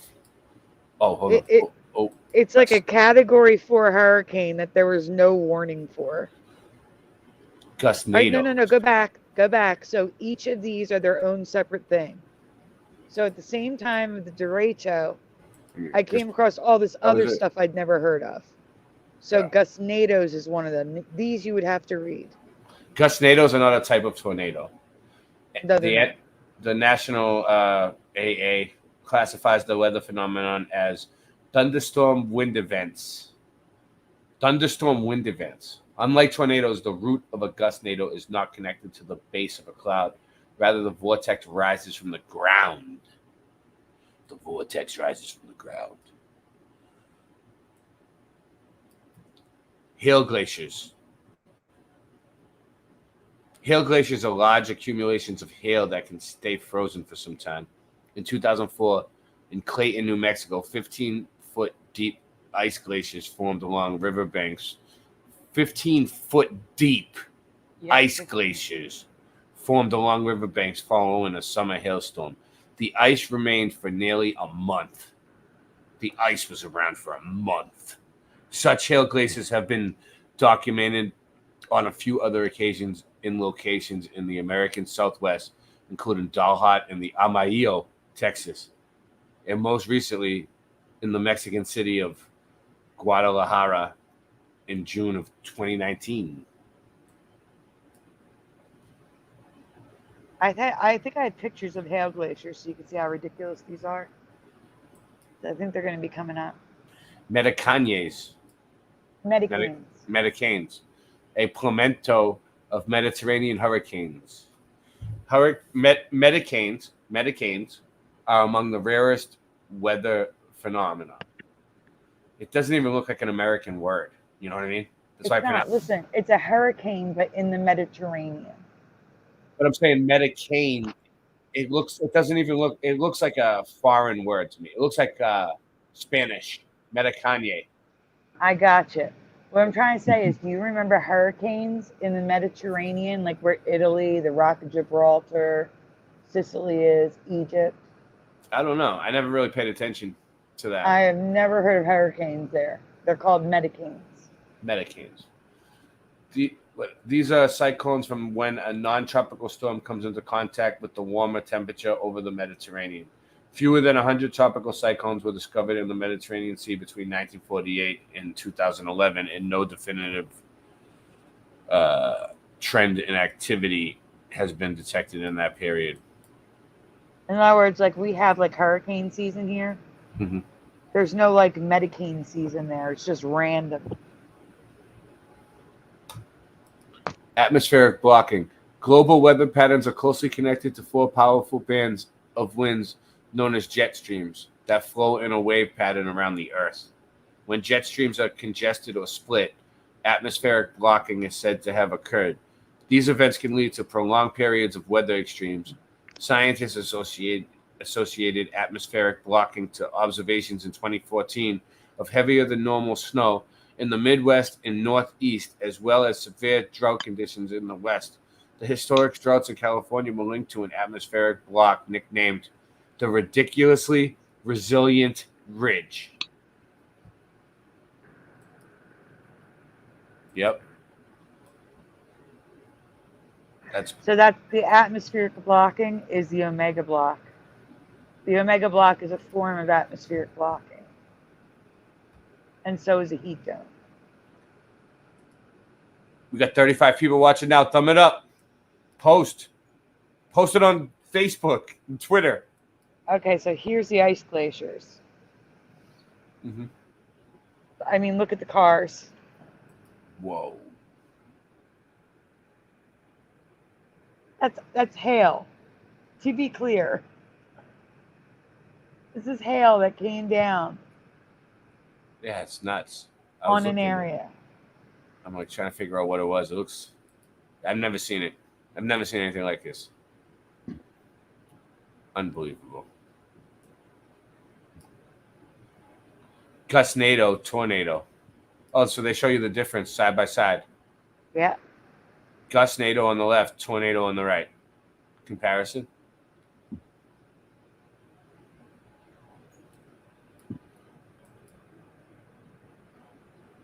Wow. So if it's broken up, it's a gusnado.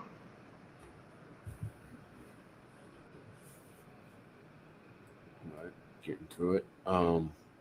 Greece was hit by storms, some call the Medicane. This is what it looks like on the map. Jesus. And that was that one. Heat bars. We went through that. We gotta get out of here. We've already seen that one. Just clean it up. Okay. All right. You hanging in there, John? Still there? Wait, unmute. No, you're muted. All right. No problem. Can't hear what you say. I didn't want you guys to hear me eat my dinner.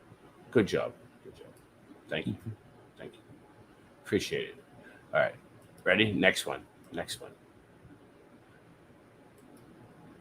I've never heard of. I never heard of derecho clouds. You're not on screen. Wow. All right. All right. Thank you. You're welcome.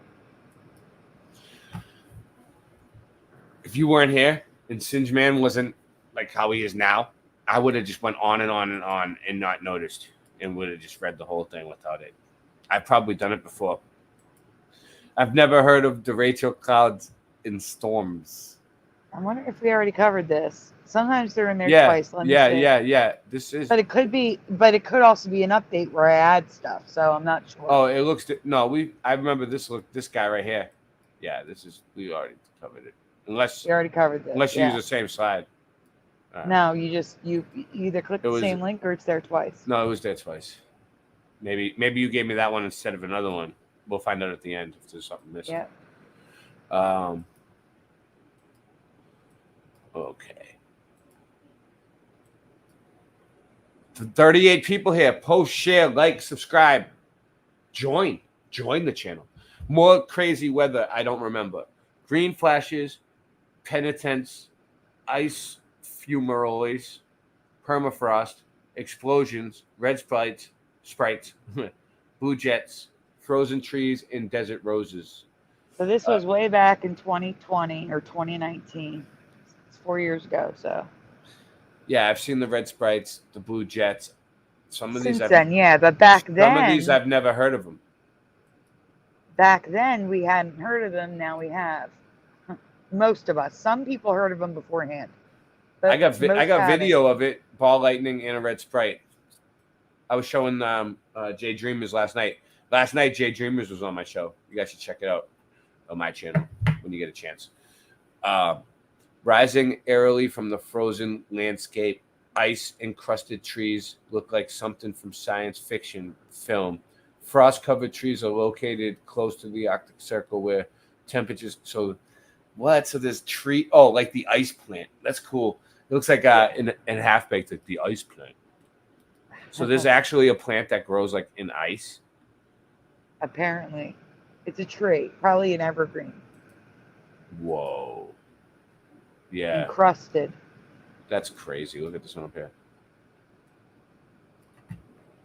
That's crazy. All right. Giant permafrost explosions. Whoa. As the Earth is warming up, it has given rise to a new scary phenomenon. It turns out that when the frozen methane trapped in the Siberian permafrost gets warm enough, it turns into a gas and eventually builds up so much pressure that the ground explodes. The loud boom and giant hole these explosions create were first reported in 2013. An explosion in 2017 left a new 165-foot deep crater in northern Russia. Wow. I don't remember just the ground just spontaneously exploding. Do you? No. That's crazy. Crazy. All right. Desert roses are mineral crystals.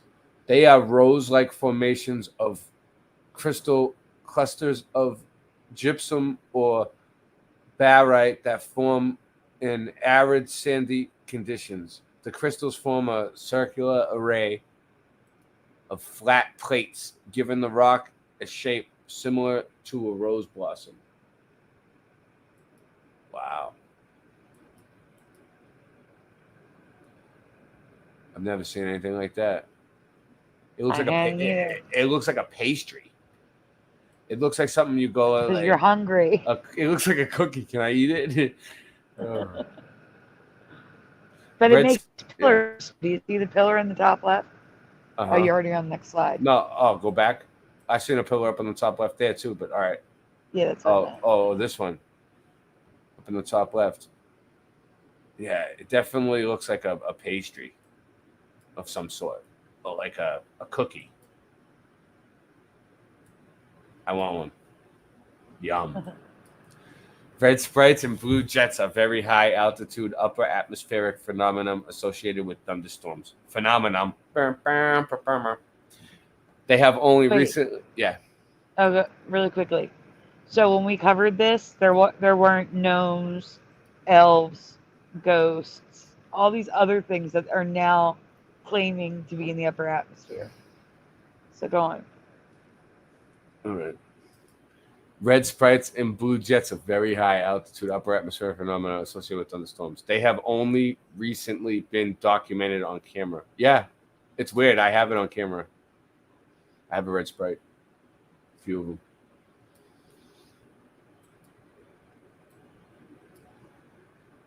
What if they really are just sprites, though? Like, little fairies. Penetrites are a snow formation found only at high altitudes. They take form of tall, thin blades of hardened snow, ice, or closely spaced, pointing the general direction.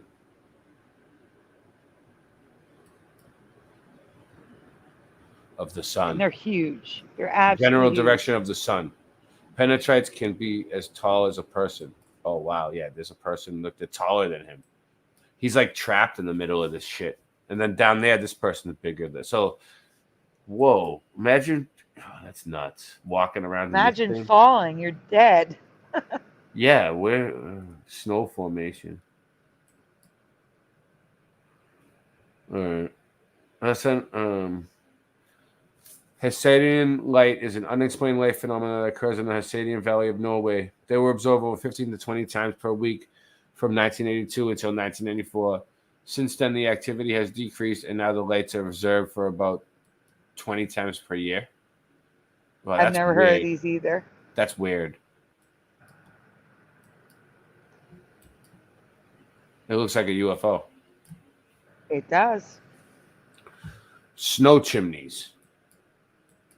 Snow chimneys or ice fumaroles are a phenomenon that are specific to volcanoes and located in very cold areas where gas and heat seep in through the volcano vent melt.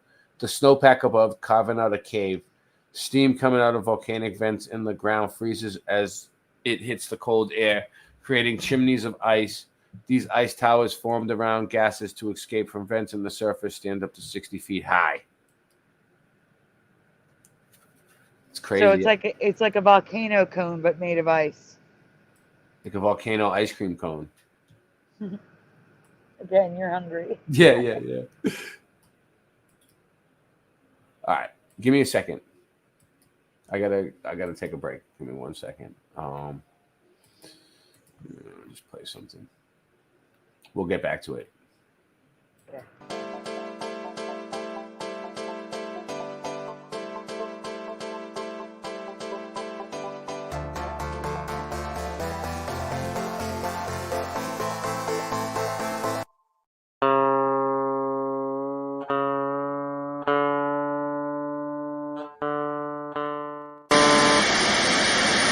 We are concerned about the troubling trend of irresponsible, one-sided news stories plaguing our country. The sharing of biased and false news has become all too common on social media. More alarming, some media outlets publish these same fake stories without checking facts first. The sharing of biased and false news has become all too common on social media. More alarming, some media outlets publish these same fake stories without checking facts first. Unfortunately, some members of the media use their platforms to push their own personal bias and agenda to control exactly what people think. And this is extremely dangerous to our democracy. This is extremely dangerous to our democracy. This is extremely dangerous to our democracy. This is extremely dangerous to our democracy.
fake news.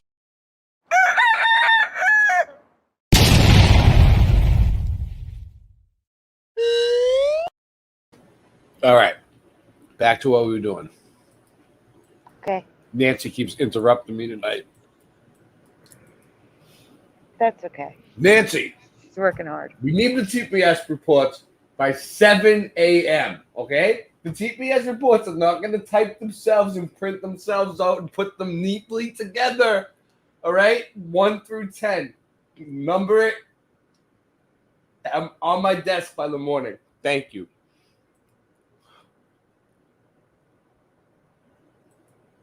The green flash is the result of looking at the sun through a greater in thickness of atmosphere. As you look lower and lower in the sky, water vapor in the atmosphere absorbs the yellow and orange colors of the white sunlight, and the air molecules scatter the violet light. Whoa, that's weird. That looks like a UFO's landing on the right, on the bottom right, like X-Files. That's green flash.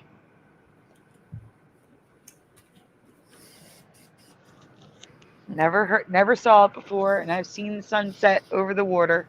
I've never seen a green flash. Well, I've heard of it for years.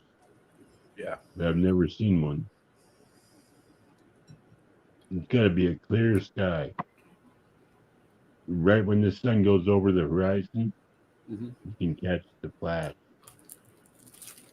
Oh, yeah? So you catch anything like this with your P1000 yet? Or whatever you got? What do you got, P950 now? I got a 950. Have you done But anything I haven't with been it? to the beach. You haven't got anything, you haven't captured anything with it yet? Not at the beach, no.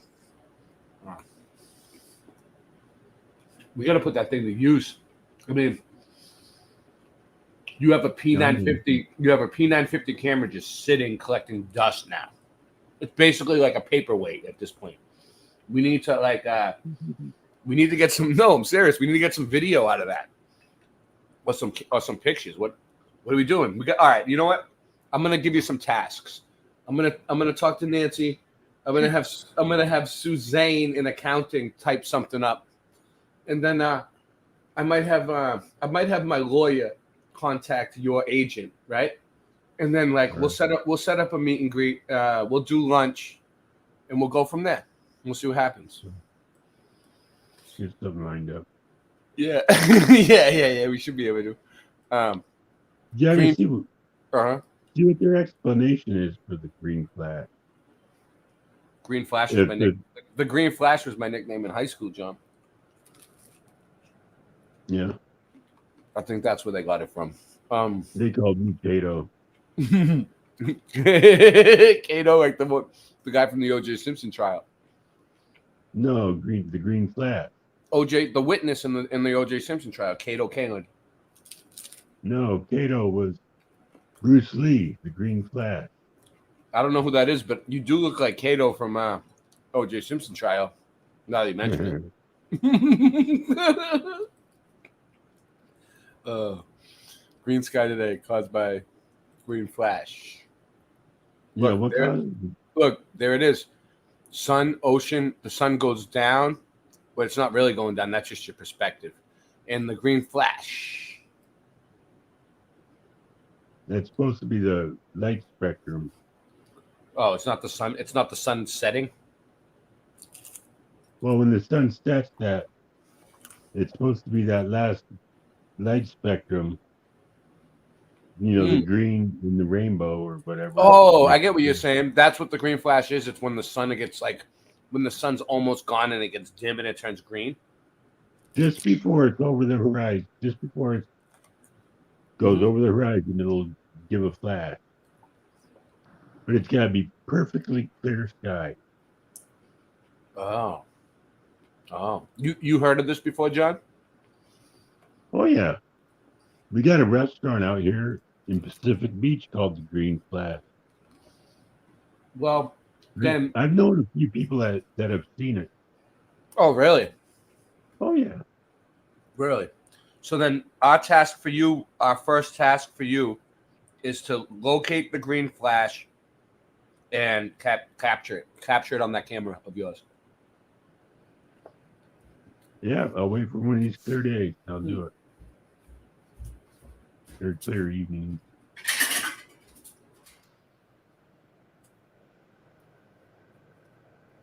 Wasn't bad. Did they give an explanation why it happened? I don't remember. I haven't covered this in a long time. Probably. If they don't give an explanation on why, I'll look it up in a second. Let's see what's in here first. I don't want to do any. I was just wondering if you could prove. All right, it's not there. So give me a second. The green flash happens because they think we live on a globe, but we don't. Let me see. I wonder what really makes it happen. Well, as flat earthers, John, it's okay to say I don't know. We don't know sometimes, but yeah, I bet you someone does know.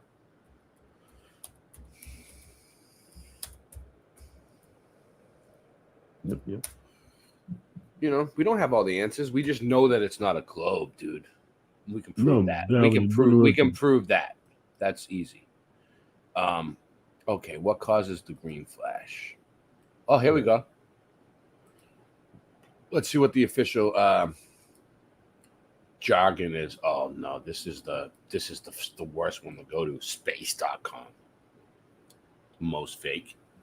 What causes the strange green flash, sunset, and sunrise on Earth? The very special cases when the sky is very clear and exceptionally transparent that a green flash can be glimpsed just as the very topmost part of the sun is rising or setting. A green flash can be seen at the sunset in Siesta Key, Florida. Looks nice. Here is something that you might remember from your high school Earth science class. As sunlight, which appears to be pure white, passes through a glass prism, it refracts or bends.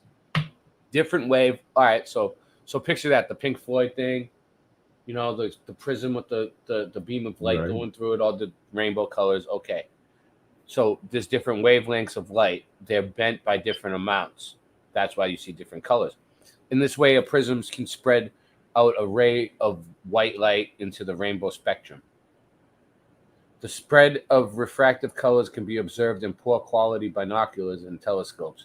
In such inexpensive instruments, the optics tend to be not aligned properly, so sometimes you'll see the full moon appearing with a yellow-orange tinge on one side or a bluish tinge on the opposite side. Once again, however, remember the sun and also the moon, because it reflects direct sunlight back toward Earth. Yeah, I don't even believe that. I think the moon has its own light because it has cold light. It's opposite of the sunlight. It's not the same. So how can it be reflecting the sun's light if it's completely different light? Like the sun's light is hot and cooler in the shade, but the moon, the cold light from the moon is cold but warmer in its shade. Picture that. It's opposite. It's a completely different type of light. Yeah. So here you go. Atmosphere can act like a lens. So they're saying atmospheric lensing, John. Okay. Contemporary sightings. I don't know. Do they even explain it? I don't even think they do. They're just trying to say the atmosphere. They just give you a bunch of nonsense. So we'll have to find out a better explanation than them. Okay.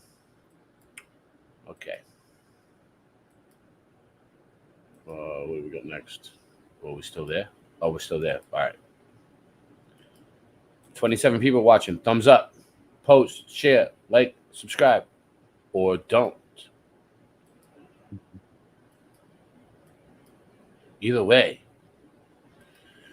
Ice volcanoes on the beaches of the Great Lakes. What? What?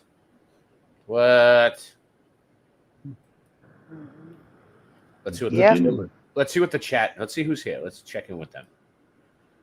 Check Snell's Law. GT 1982. That was Roger Ledwell. GT 1982. Probably just a reflection through the ocean causes the green flash. Super Mario Brothers 3. There he is, the Jason O.J.'s son did the double murders.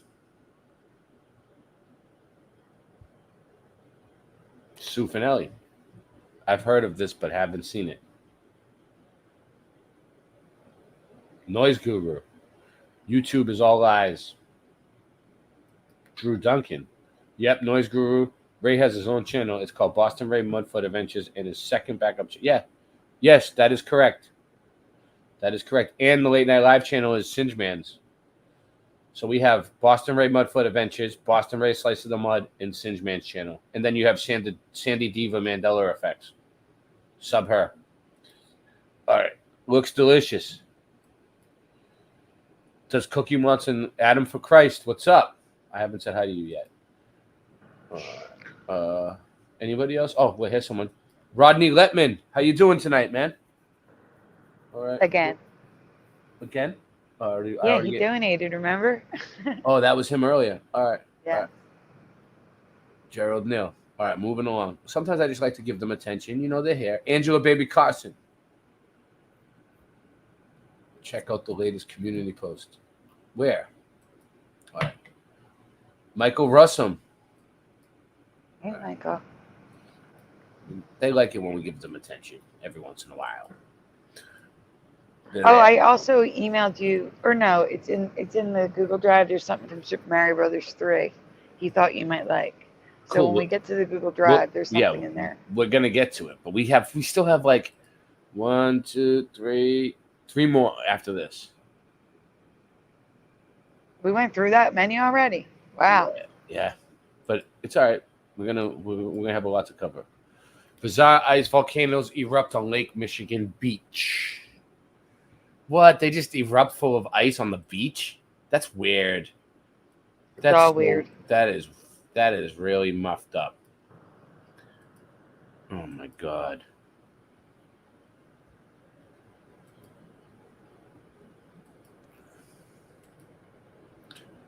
Here we go. Here we go again.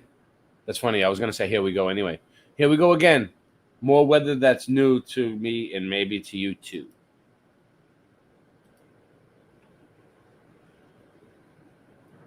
Okay. Sorry, folks. Good picture. Okay.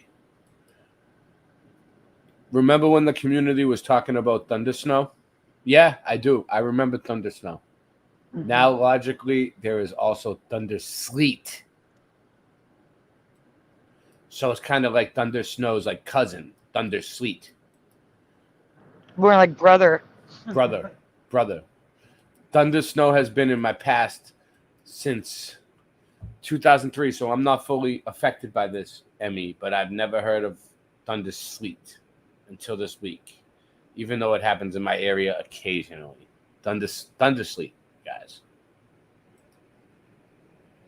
Never heard of it. Thunder ice, thunder sleet. They call me Thunder Ray. Thunder sleet occurs the same way thunder snow does wintertime storms that develop along a warm front. The only difference is sleet is produced instead of snow. Wow.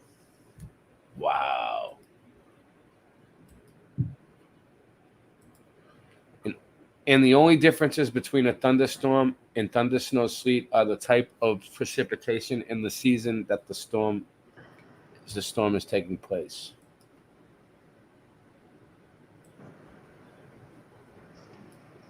Two. Remember the derecho storms? Yeah. They were a line of insanely strong storms that lasted for hundreds of miles in a small area and nicknamed inland hurricanes. Yes, now they have another name, inland hurricane. That's why I keep saying it was like a Category 4 hurricane out of nowhere. And now they're called inland hurricanes. Yeah, it's weird. It's really weird. Really weird.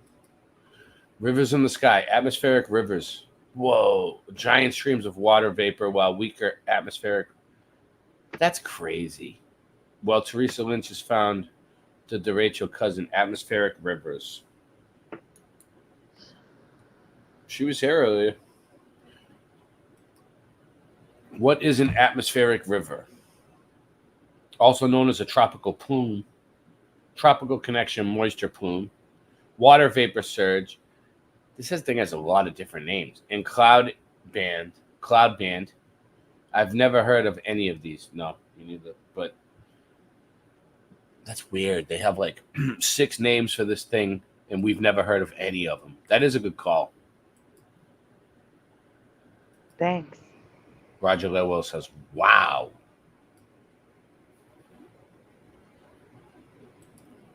Thumbs up. These are all old presentations. Mm-hmm.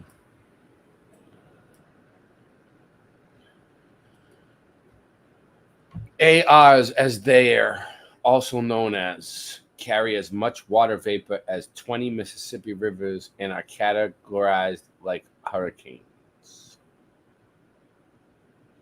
What? 20 Mississippi River. That's how much That's a lot rain of they're water. dumping on the ground. That's a lot of water.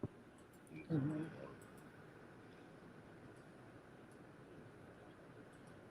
It's like a long bullet of a storm targeting one specific area for days and appears like an atmospheric river on a weather map.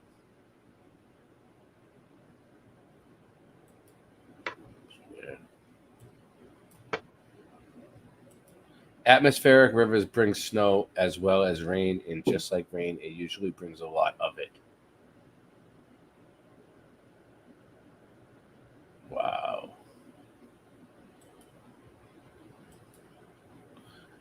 They usually occur in the extratropical North Pacific, Atlantic, Southeastern Pacific, and South Atlantic Oceans, often making landfall on the west coast of North and South America, but not always. Not always. Honolulu.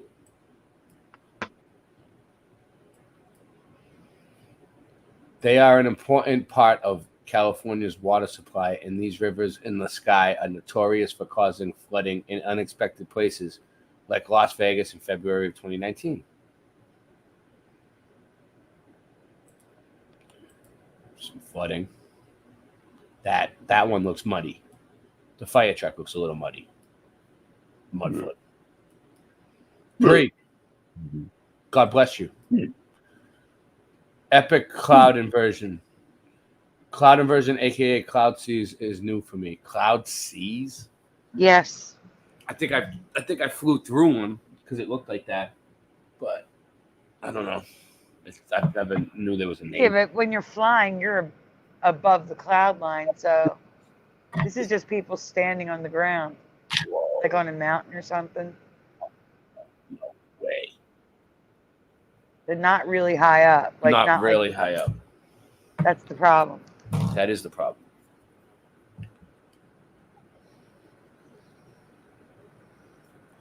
It's actually the result of inversion where it's colder on the ground than in the air, which doesn't seem possible to me.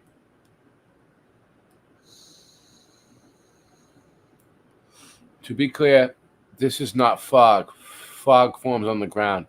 These are clouds that formed in the sky that rapidly descend to ground level.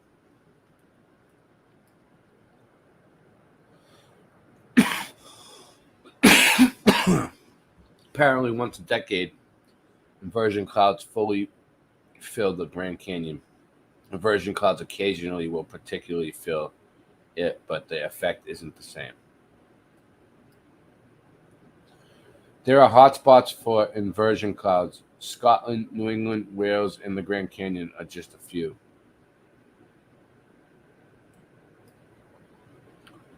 Also known as marine layer, clouds on the Pacific coast.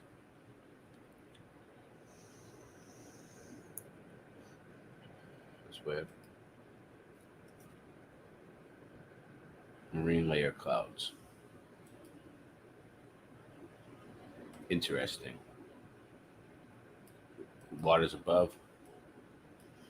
All right. What else is there? One more, 2 more. All right, let's go.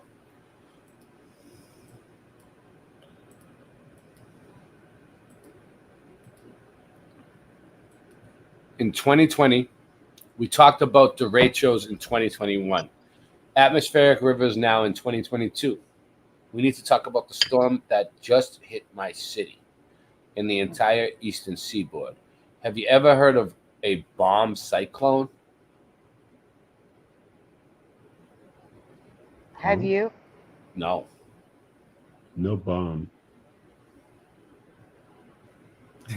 John's like, it's no bomb. Cyclone. Gracias. It's no bomb, gracias. It's no.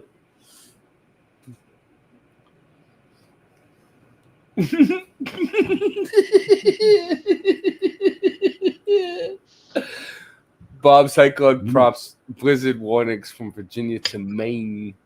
Also called a snow bomb or winter hurricane. A bomb cyclone is a snowstorm that transforms into a cyclone by a process called bombogenesis. Hey, at least you read that perfectly. Good job. Bombogenesis. Well, actually, I think it's Genesis, but close enough. Bombogenesis. Bomb cyclone. When bombogenesis happens, the system begins to swirl. The storm rapidly intensifies. It gains a ton of moisture. Precipitation moves at slower pace. The wind gets stronger, and most importantly, the pressure rapidly plummets just like a hurricane. Bomb cyclone. Forever love.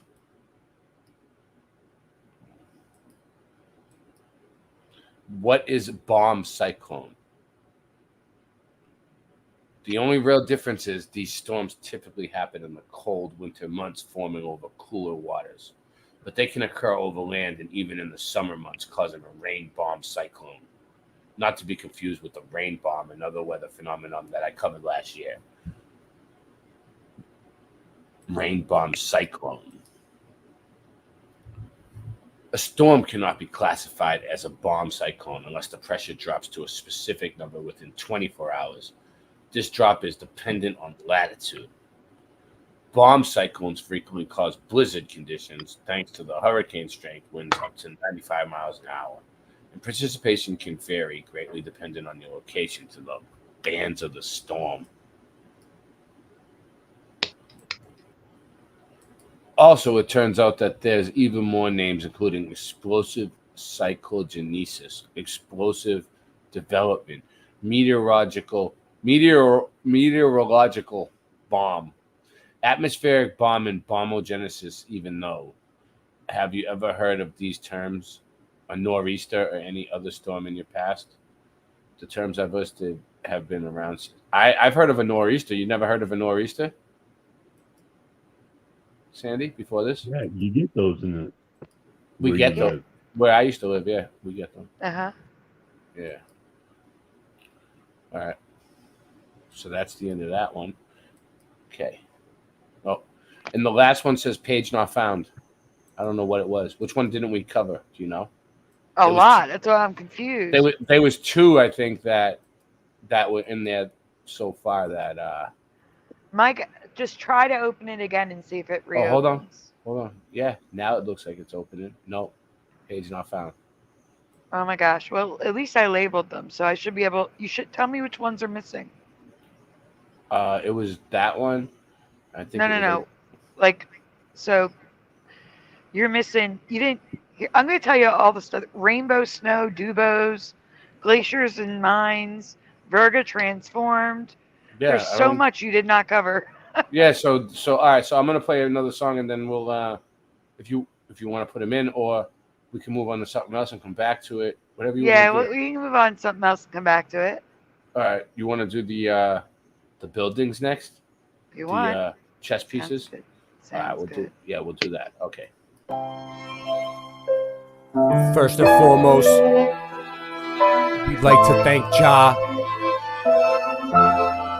our mothers, for giving birth to us in this wonderful community. We love you. Jah bless. Rasta Bear, why'd you leave me here? I'm so sorry. What have I done to you?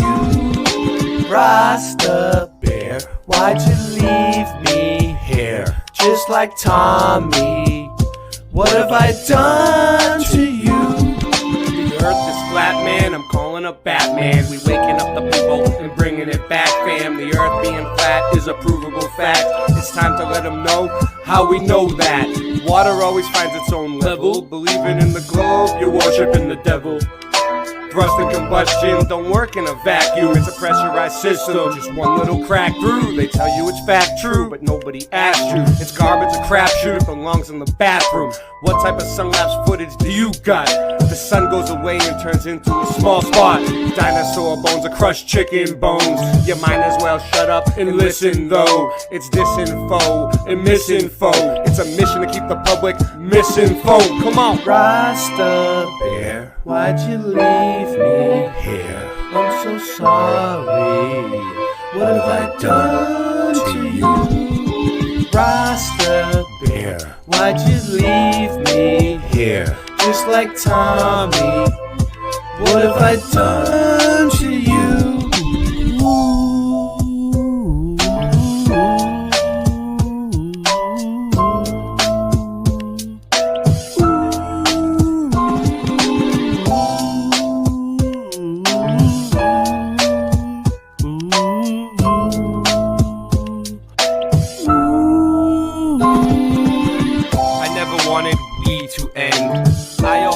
Still will be your friend. Even when you're weak and your knees will bend. You got me wheezy and sneezy and easy then. I'll try to get some sleep again. We pretend we didn't know where we would end when we began. Even more when your days are too long and your life is boring. Looking in the mirror telling yourself it'll be better in the morning. It was like wholesale and a half sale and half sale and a wholesale. Until you got so confused you wound up saying no deal. Hey, nice merch. You got a promo code? He just put the chat on slow-mo mode. And man, I just don't know no more.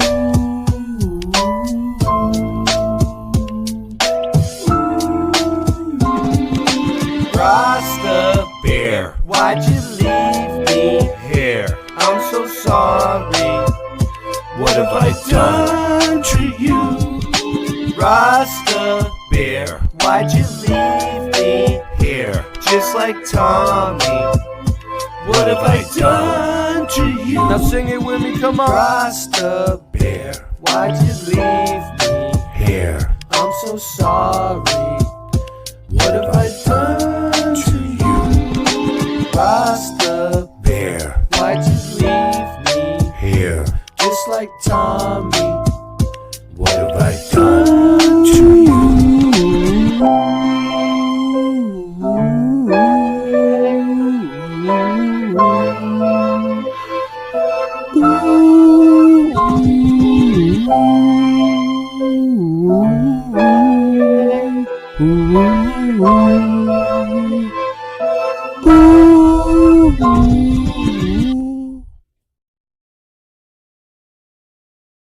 Perfect. Okay, we're back. Tobin Schwing, what up? He's here. He's in. I'm making a new list, so if there's any duplicates, just skip them, because I'm like, there's so much here, you know. Yeah. Okay. So let me get the. So the building one is in the mail, right? Is where it is. Yeah, and the checks in the mail on that one. there is something small in there, like I said, from Super Mario Brothers. Want to yeah, we'll cover his first, right? Yes, makes sense. It's only four pictures. He has a question to ask, which I have to ask you. It's on the folder. All right, so we you have. think it looks like Trump? Hold on. Mm-hmm. Just seeing. It's giving me some shit. All right, possibly new Emmy. No, which one is it under? From SMB3. Okay. There you go. How do I get into it? Okay. All right. I'm just wanting to see how this works before I screen share. Okay. All right. I don't want to share any sensitive information. All right, here we go.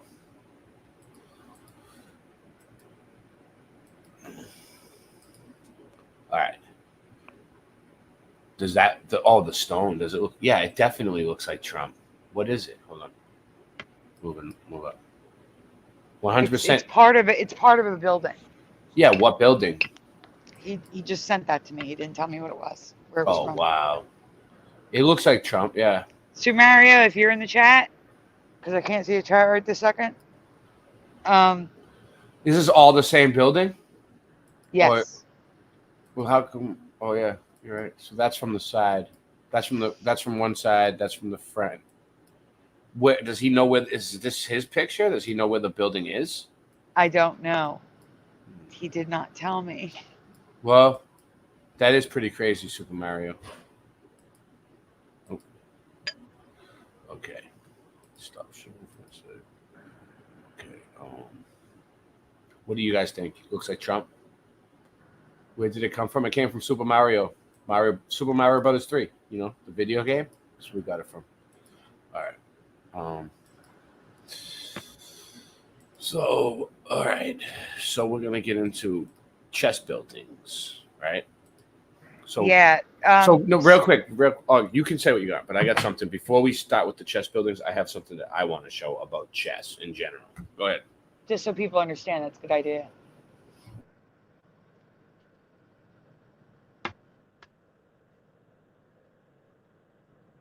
So when we look at the buildings, we could all understand what the symbols mean or what it could mean, because we're going to be looking at some chess buildings. Okay. So this is Freemason paper. Like, this is legit. This is something they send out to each other, you know, emails and shit, whatever. So exo. How do you spell that? How do you say it? Esotericism. Esotericism. Yep. The game of chess related to Freemasonry. Okay. Look, this is from Alpha Lodge 116. They got the lodges listed right there. By Brother William Steve Burkle. You see what I'm saying? 32 degrees. Look, the paper examines the esoteric properties of the chessboard and the chess pieces, identifies the underlying spiritual meanings of the game, and reveals the close ties between chess and esoteric Freemasonry. Okay? Chess is an ancient game of skill and strategy, played within the confines of strictly defined rules of play, within which the participants have the freedom to exercise individual decisions. So free will. So basically, chess itself allows the players to exercise free will, right?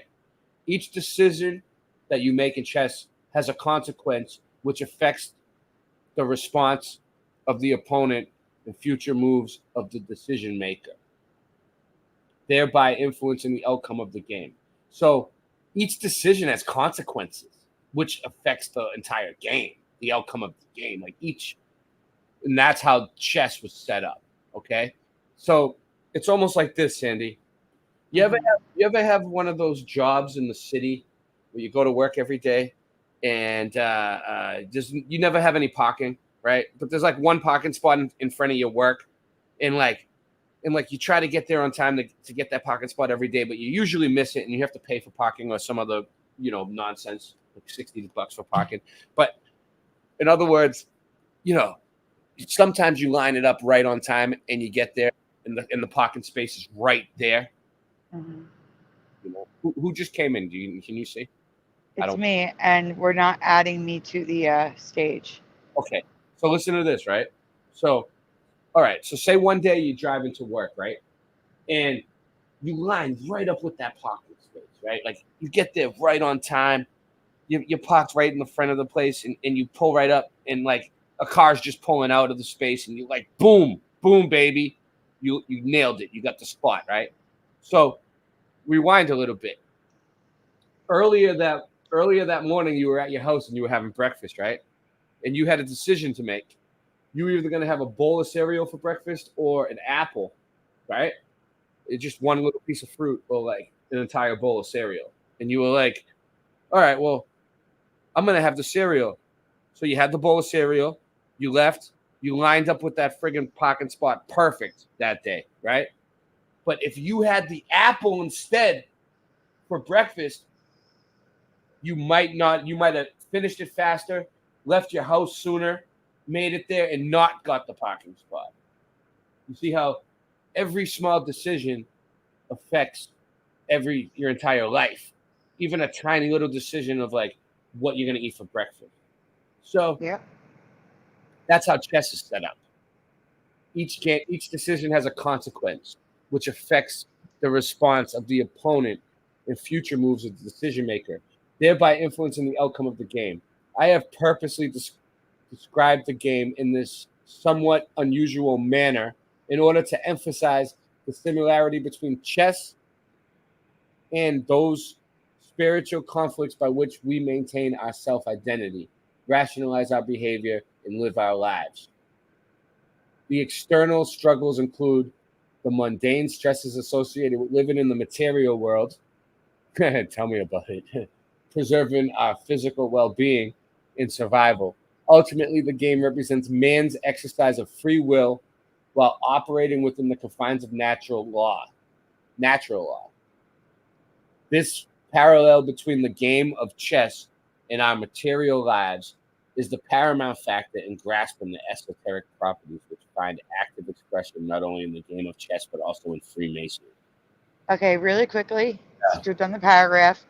Super Mario Brothers says, thanks for sharing my find. It's from a cathedral in Europe. The Trump face. Okay. So probably from like the 13 or 1400s. Yeah, too bad we couldn't know exactly which one. We could look it up. And its symbolism, chess is the most significant of all games. It's been called the royal game. See, I want to get into what they mean. Like tarot cards and chessmen represent the elements of life and philosophy. So it represents life and philosophy. In chess, the playing field is defined by the chessboard upon which the chess pieces operate. So, you know, the chessboard is like black and white, lightness and dark, good and evil, duality. The physical constraints of the board combined with the limitations of movement prescribed for each chess piece on that board, and together with the rules of conventions of the game, constitute the totality of the tools used equally in common by each participant.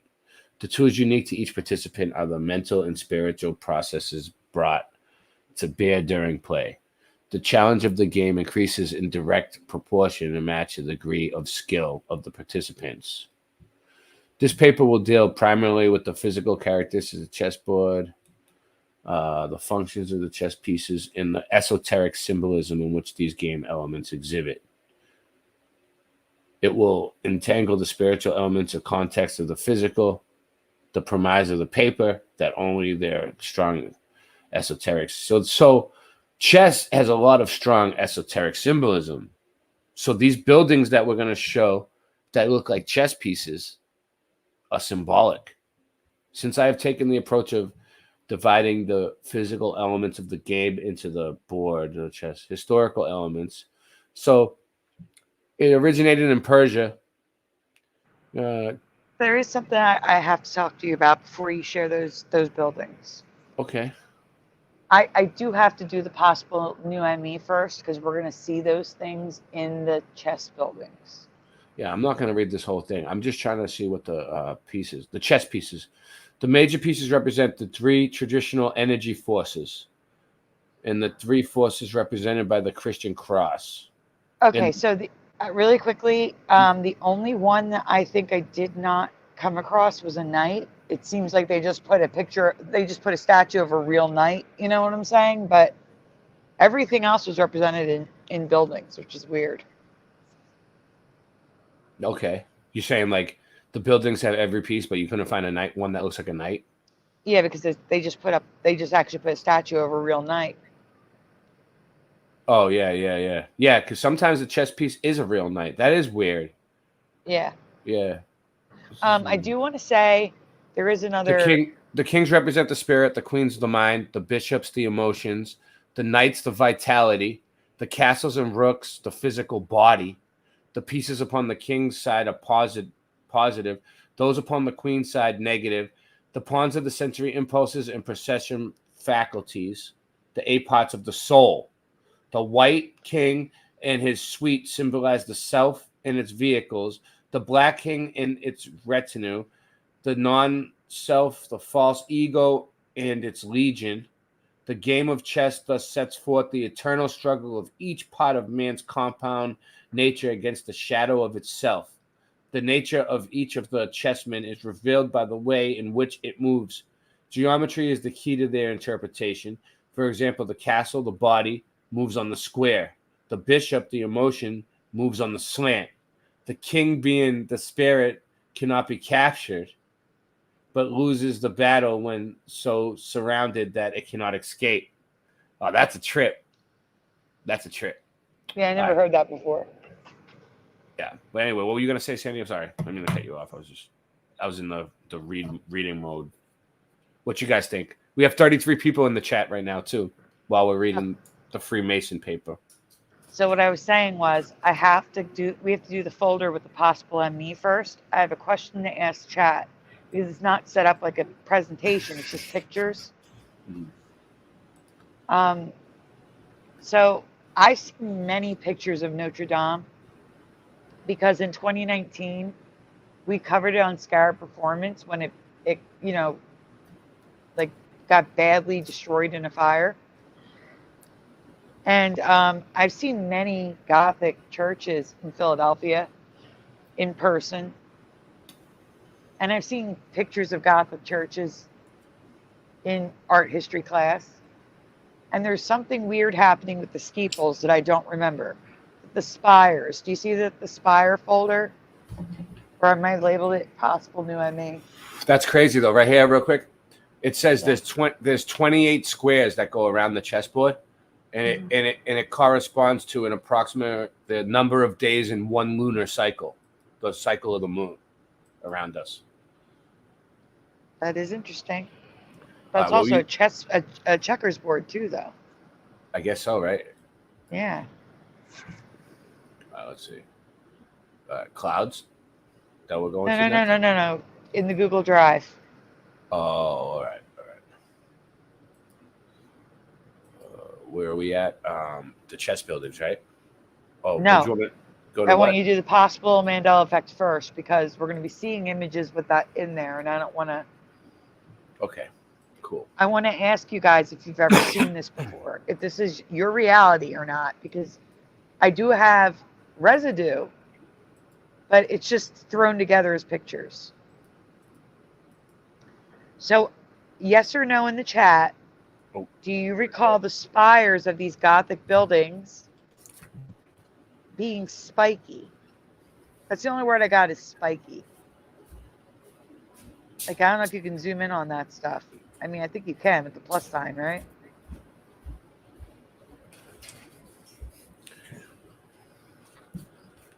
Yeah, it looks pretty pointy to me. That's the way I remember it. No, not pointy. I mean spiky, going outwards. Oh. You mean like they look spikier than they used to? Yes. I can kind of tell what you're talking about. But I've been seeing a lot of weird shit with buildings lately, so nothing surprises me anymore. But like I was saying, it seems like these buildings just came out of nowhere. Like when I was living in the city, it was like they were there my whole life. And then when I started looking at this stuff, I could see them. I noticed them. It was like they weren't even there. And then all of a sudden they're like popping out at me one day. See, I don't remember them being spiky at all, especially Notre Dame. And I have residue of Notre Dame that's not spiky. Oh, that's weird. That's what I'm trying to say. They're spiky. I don't remember this. They are spiky. What's this? Construction? They're all. Oh, that's construction of one of these buildings. Yeah, it is. It's pretty cool. But it's an add-on. Yeah. So, in the end, right, the add-on, it makes the building 2 different dates, right? So like whatever year it is they build this or finish it, that's when that was built. And then whatever year that it's going to be connected to that building, though. right? And then that's going to be a different year, a lot older. But when it's done, people are going to think it's all the same building and it was all built at the same time. Yeah. But it's not. No, it's not. All right. So this is a schematic. I don't know if that's spiky or not. I can't tell. Okay, Yeah. so this is one of the spires that is spiky today, but there's no spikes on it. That's the problem with throwing them into a folder.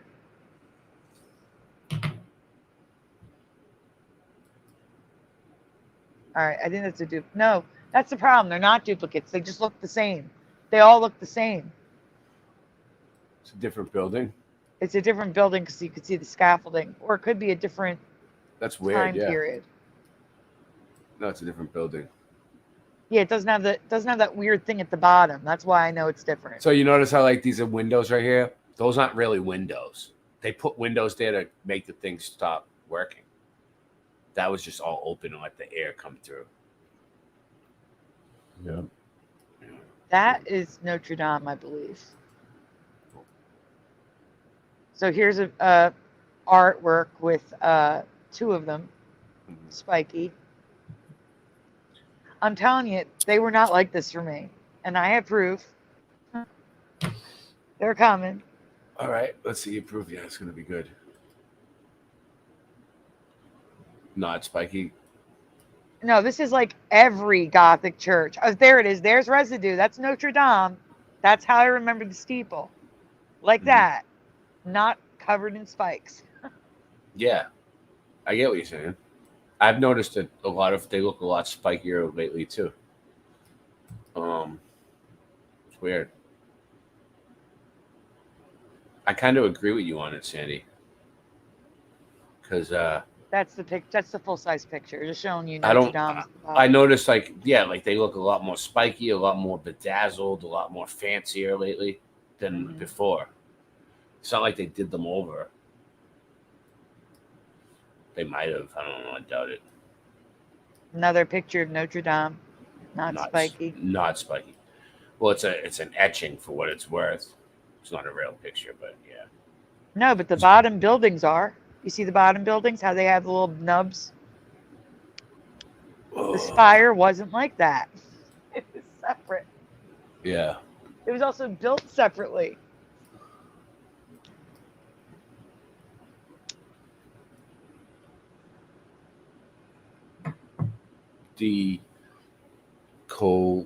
What does it say?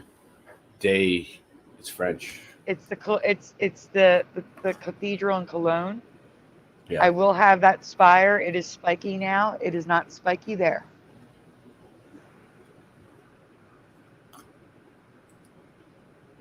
I wrote like Cologne. There it is, right? Okay, so that's a close up showing you it's not spiky. But I wrote Cologne on the one, so you'll know it's Cologne. It's from Cologne.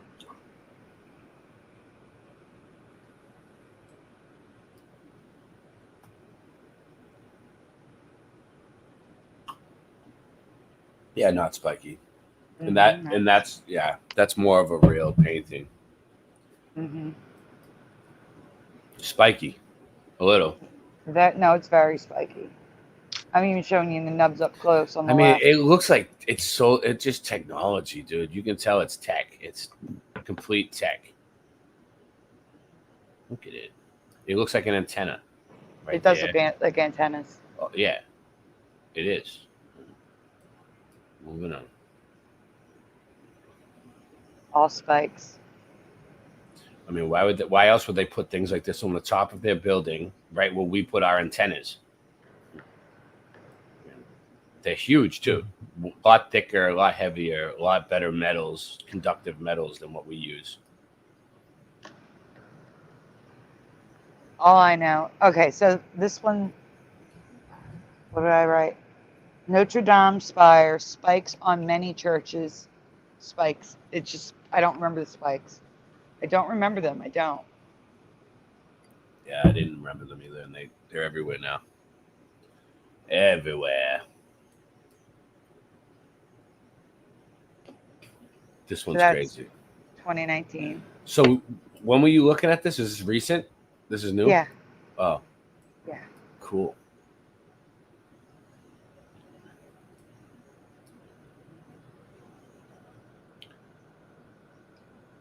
this is some nice buildings, like, but so like I've been noticing, is this supposed to be all Gothic? All these are supposed to be Gothic, you think? Gothic and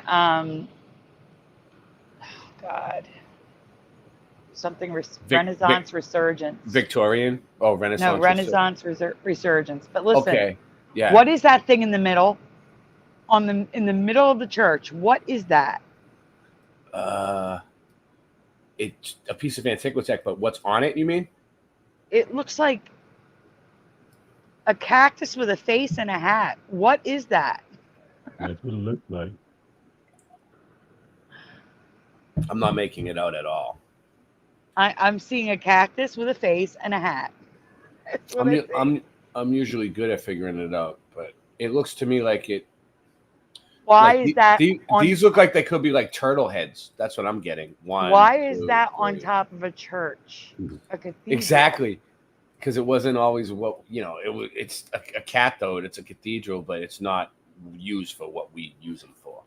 When it was built, it wasn't meant for what it was. We inherited everything. Have a great night, Roger. Thank you again. Roger's going to bed. Good night, Roger. Night, Rod.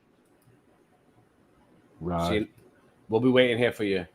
Same bat time, same bat channel. See you next time. We're not going anywhere. We'll still be here. Don't worry. Just come back.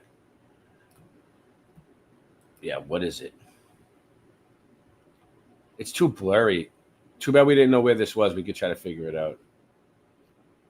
I think I included all of the. Well, it's in the other folder. I included all the names of the churches. It's no big deal. Don't worry, but we'll figure it out one day. It's not. I don't want to go digging for it. It'll be way too much of a rabbit hole to try to figure it out. Take us off track. Oh, yikes! Well, I have to go through them again.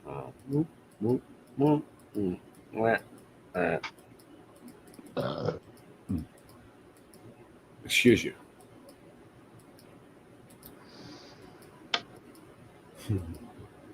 Did I go too far now? I think I went too far. Nope, okay. You didn't. There you are. That's where I was supposed to be? Yep, right there. Yeah, I'm on a delay. You are past it. That's fine. Go back. I'm just showing that it's multiple cathedrals with these spikes that I don't remember. I'm just showing you it's all different ones, all over the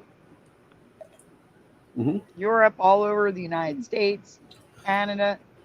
I think they were always there. They just got us looking down at our cell phones all the time, dumbed down, just numbed out to life, and we just missing the point. We never looked up to see them. Yeah, you are missing the point that in 2019 we covered in detail Notre Dame burning down. I looked at that spire for like 2 hours on Scarab Performance. There were no spikes. And now it has them. No, I know what you mean. I noticed it too a while ago. I noticed that like they look fancier or something. I couldn't quite pinpoint what it was, but I noticed that they were like more bedazzled. And now I get what you're saying. Yeah, it's just more spikes and thicker spikes. And like I don't remember the spikes at all actually before, to be honest with you. But I never really paid attention. Like I used to just be like, oh, that's just a fancy building. No, it's a building from a completely different time, a completely different world, a completely different place, a time that doesn't even exist anymore in your neighborhood, like next to your house. Like, why haven't you paid attention? Look up and look at the nubs. You know, what is it? Look at this thing. In the rose window right there, the magnetron. Oh, one of the buildings had like, it was that, but twisted. Like yeah, a portal. That's a magnetron. And another thing about the cathedrals is most of these have water going underneath them, waterways, right? And it goes to the fountain on the inside. There's usually a fountain inside these. I don't know if this one has it, but it looks like it should. And this fountain, usually a fountain out front, fountain out back, and the waters run underneath and through the thing and up into the fountain inside. Oh, whatever's going on in there. They had this going on before they had plumbing. They would have fountains that would shoot geysers miles into the air before we even had plumbing. But also, it's called the living waters. The waters underneath the cathedral is called the living waters. And it's because they're moving. They're still attached to the earth. They're still alive. And when you get baptized, you're supposed to get baptized in the living waters. Correct. Right? So technically the holy water that they use at the churches is not the right stuff. Like, you're supposed to get baptized in a river, in a water that's still alive, water that's still connected to the earth, moving, in motion. And that's why these cathedrals had water, the living waters underneath them, running into all of them. I don't know about this one, but they usually do. For the energy also, yeah. Yeah, they shut us down quick. All right. So this is a crazy looking one. Looks like All right, so this is the Cologne one that now has spikes that didn't have spikes in that painting.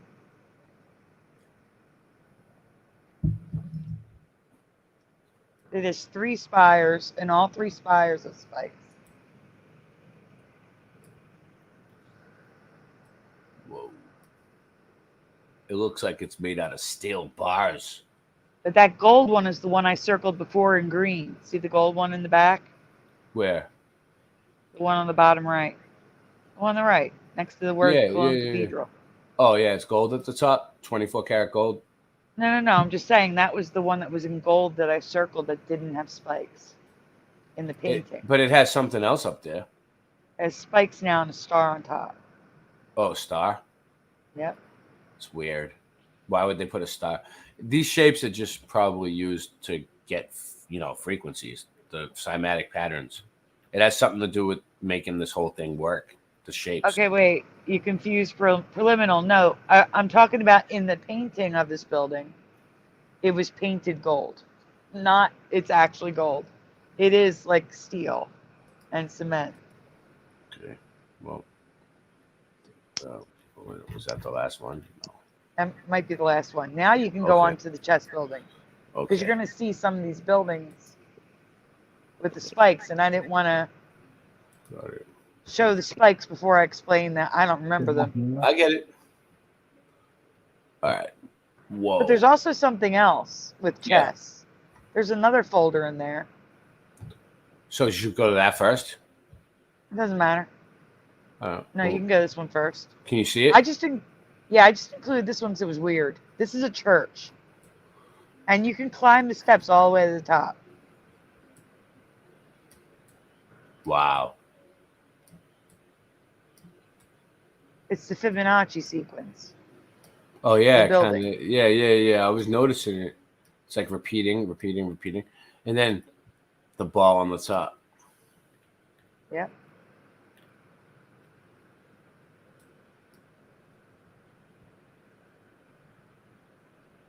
Which could, technically, although it's out of proportion, be a pawn.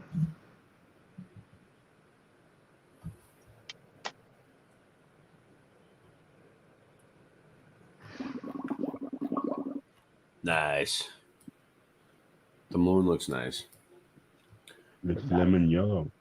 Yeah, these places look nice at night when they're lit up like that. But in reality, they all used to light up like this on their own. They didn't need us to light. What we do when we put lights on them and just light the lights up, we're mimicking what it used to do on its own, that we made it stop working. And they're just laughing at us. These are probably all completely out of order because it just uploads them. So, what are we looking at here? I don't know. I'm on a delay. I'm trying to see it on the small screen. Castle. Okay. Oh, I see what this is. Okay, so there's going to be close-ups where I've never seen this building or anything like it. there's like bishops and pawns and stuff like that. Oh. But it's hard to see on that picture. There's pawns in the building? No, on it. On the building? It looks like a video game. I mean, it doesn't even look like a real building, but I believe you. All right. No, this is like Belgium or something. Oh yeah. So here we have 2 obelisks that are suspiciously shaped like bishops. Oh yeah. It's weird. They do look like chess pieces, kind of. And they're also spiky. It's tech. What else we got? Everything's spiky. It's all tech. That's right. Here we go. They got this thing. It's a bell tower of some sort. Oh, that's in Argentina. Now, you had that one, and I don't know why. What do you mean? That when we found that first building Mhm. with the pieces, you sent me this one. I don't know why. I sent you this picture. You did. I don't know why either. Well, I forget what we were even doing. But yeah. I guess it's a good one. There's got to be a reason. Maybe you sent it because of the bell tower.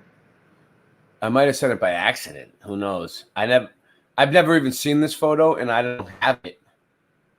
That's weird. It's not in my phone or anything, so I don't know what. And it's not like a screenshot I took. I don't know. I take screenshots of Mudfoot photos all the time in old world buildings, but I don't remember taking this one. That's weird. That is weird. It's just people rebuilding.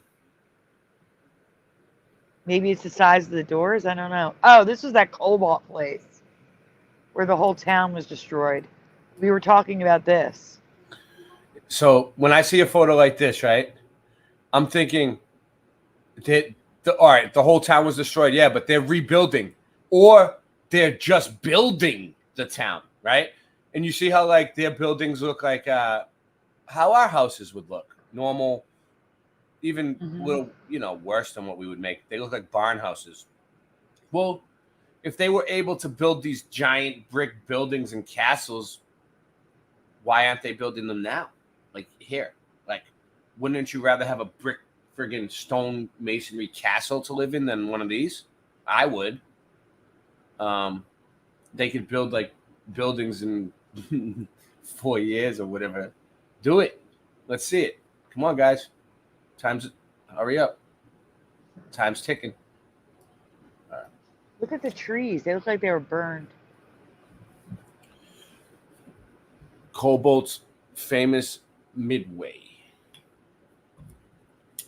We were talking about this. You don't remember this? No, I have no idea. I was probably half asleep, Sandy. When was it? Was on your show, my show? Who showed? What show Neither. It was on the phone. It wasn't on a show. Was I falling asleep? Oh yeah, I do remember you mentioned Cobalt. My memory sucks. Okay, I was probably like half asleep. Who knows? Okay. Who knows? Oh.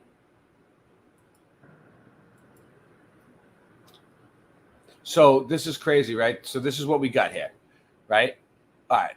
Look in the back here. You notice how every single one of these guys has got their hand in their coat. Look, 1, 2, 3. This one's doing these are all Freemasonic poses, okay? These are Freemasons, all right? So these guys all back here, they're in every picture.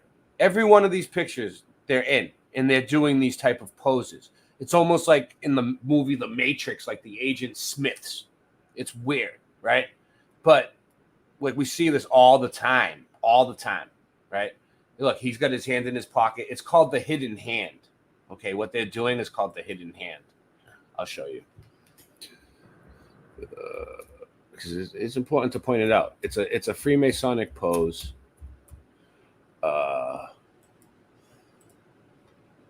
And might as well. The hidden hand pose. See, look, if you look up images of the hidden hand pose, you got the Pope doing it. You got Gnostic warrior Mo Bedard. All these people were Freemasons. Look, here it is right here. This is a diagram. Can you guys see this? Yeah. Yep. Yeah.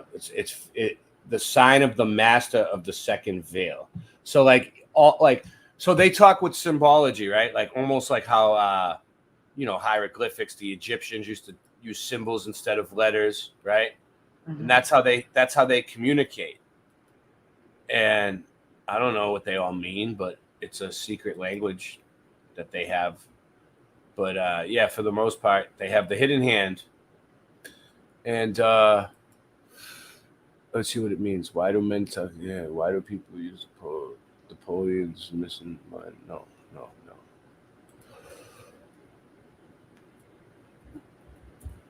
What does the hidden hand pose? You got to kind of be like straight up. Let's see. He's not going to tell me. It means you've been out of toilet paper. No, I want to see what the Freemasons think. Hidden hand pose mean in Freemasonry. Let's see why they do it. Masonic hands into the head is meaning. Oh, here we go.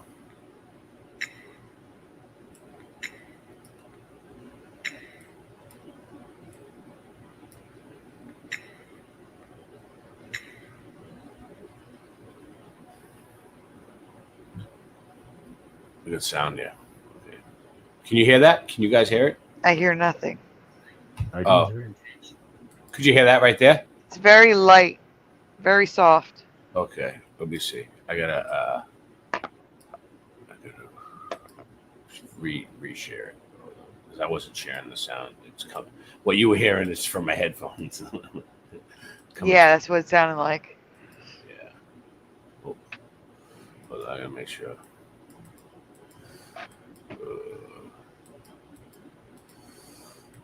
Okay. Let's check this out. There's no sound there. The hidden hand. One more quick thing I'd like to bring to your attention before we move on to the United States properly.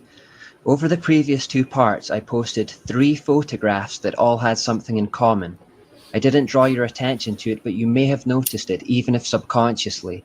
Possibly having noticed it, you thought it was just a coincidence and didn't pay it any further attention. Take a look at these 3 photographs again.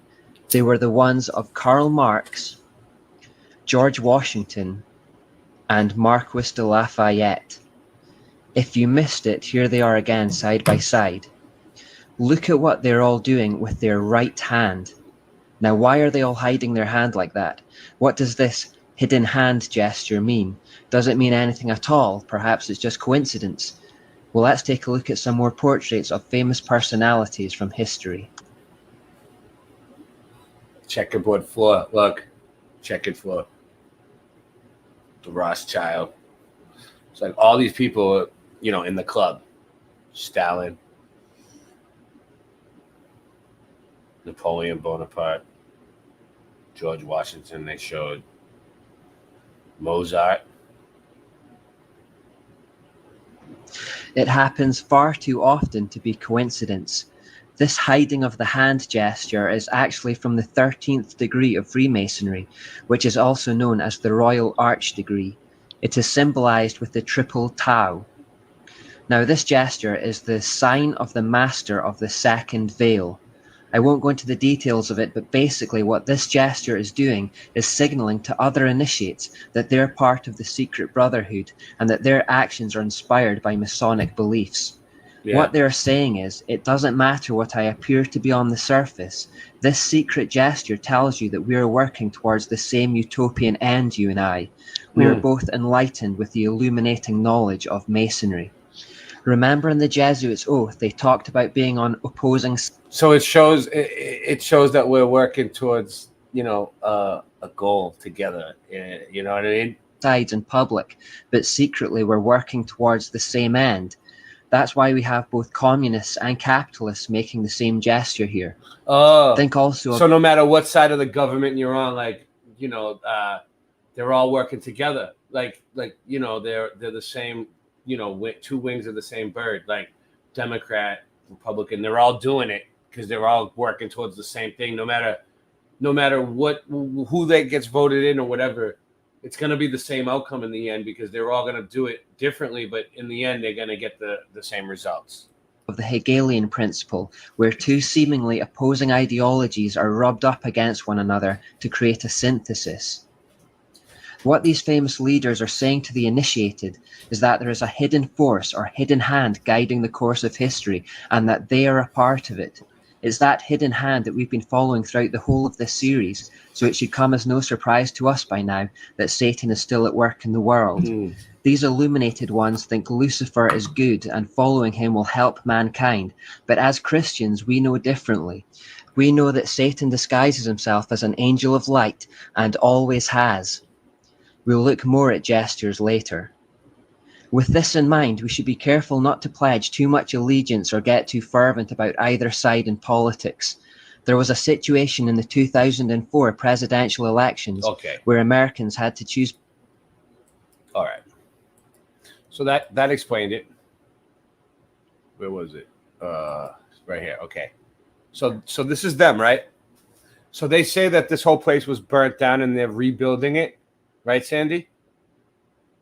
Yes.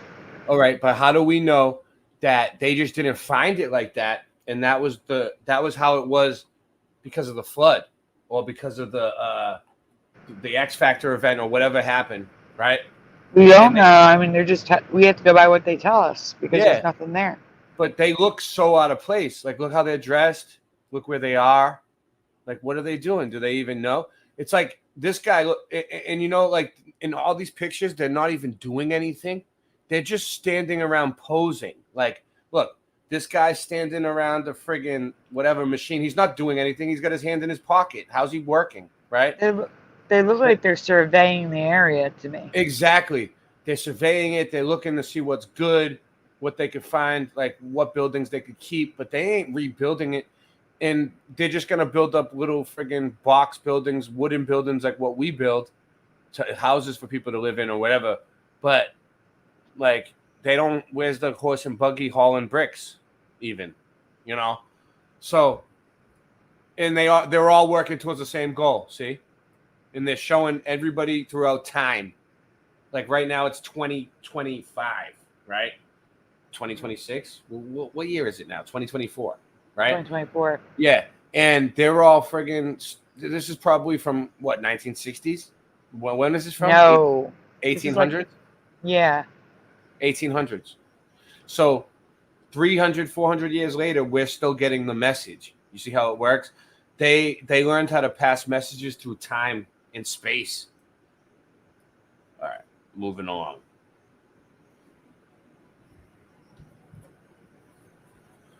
It's powerful. It's powerful shit to do those type of poses. That's why they mean something. People think they don't mean nothing. 4 or 5 people. 1, 2, 3, 4, 5, 6, 7, 8, 9 people doing the same pose in one picture. Okay. So this looks like it was hit by a directed energy attack.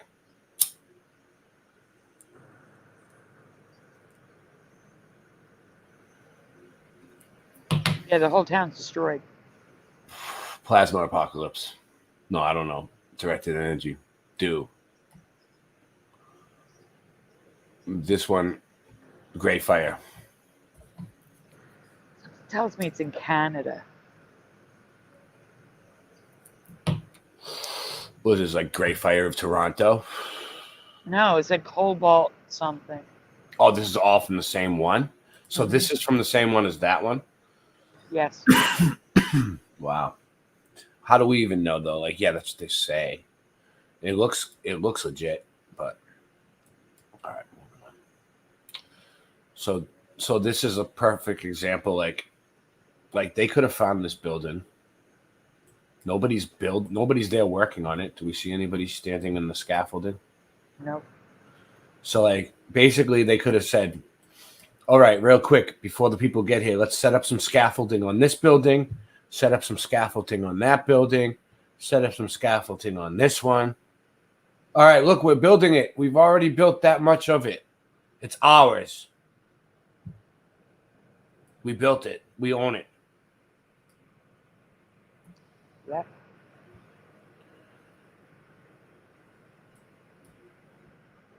And then we got this one. There is a guy. It's the same one. It's a photograph, but there's a guy on the sidewalk.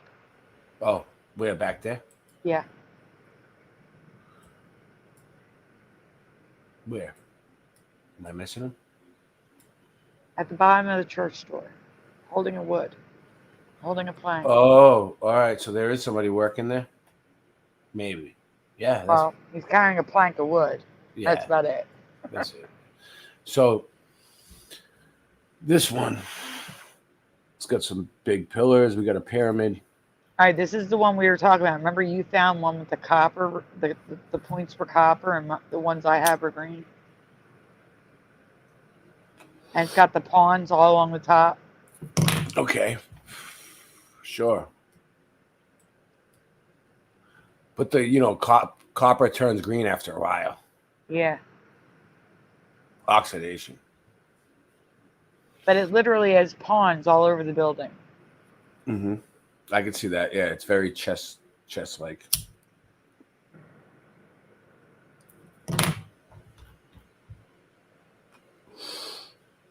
There's a couple images of this building. All right. Moving on. You were talking about how it's weird they have like Roman architecture in the front, Yeah. which doesn't match the rest. It doesn't. Oh, yeah, I remember looking at this building now. I do remember looking at it.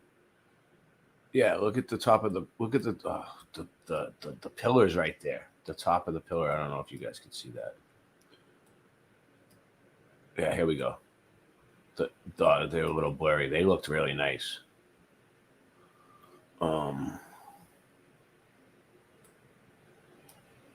dome has this thing in the top. It's open. It's like, why would that be up there? For a bell? For what? A bird bath? Birds can go up there and hang out? Like, that's a room? Is that a room for somebody to go up there in a closet, maybe? A broom closet? I mean, why would they? A big room. Why would they build that on top of a building? It looks like you can go up there and hang out. So you can look around, look out. They would do all that just so one or two people can go up there and look out? No. All right.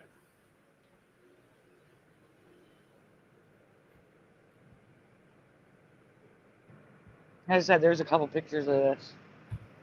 Yeah, I'm looking. See, a lot of the times people look at the top of the buildings, right? But all the good stuff is right down here. Right at the ground level. Right around the edge. You see like that window right there on the side? Okay. You see how low that window is to the ground? If you were going to build this giant building like this, why would you build ground level windows? Like, it's going to flood into the basement or something. Like half of the... Like, I understand the concept of a basement window, right? Mm-hmm. But I don't know. Look how many of them there are. Look, there's one right there.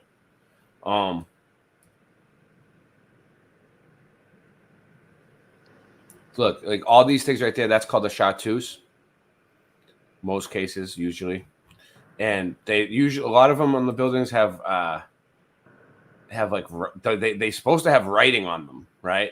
Something was supposed to be written on them, but there's never anything on them. It's like they got wiped off. Like whatever was written on them, they didn't want us to see.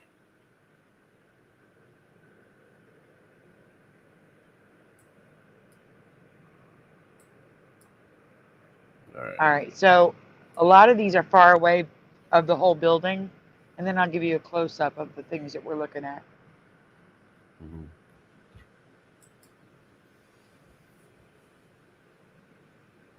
One.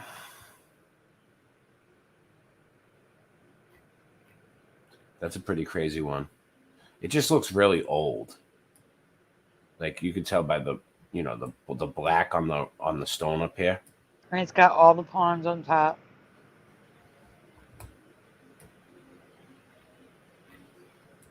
What, these little, you're talking about these things right here? Mm-hmm. So you ever notice how it kind of looks like an urn, right? Like it kind of looks like a jar maybe, but it's made out of cement, right? It could be a flower. Right. It could be a flower pot. So what a lot of people think, and what the overall consensus is with me, is I think that it was an energy storage device, like a battery. All of these things were. That's what they are.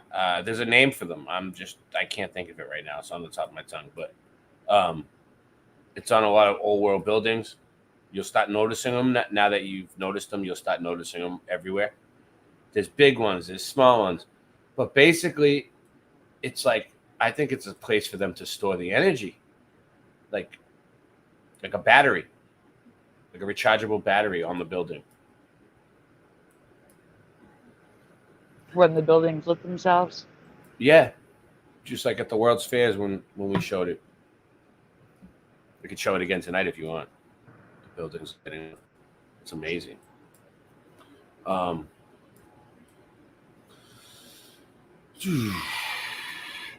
So, you know, these round things right here that are bricked in, so portholes. Those were in old world buildings before they had air conditioning or anything like that. That's the only way to get like ventilation and air through the building. But they used to keep the buildings cool. It used to work.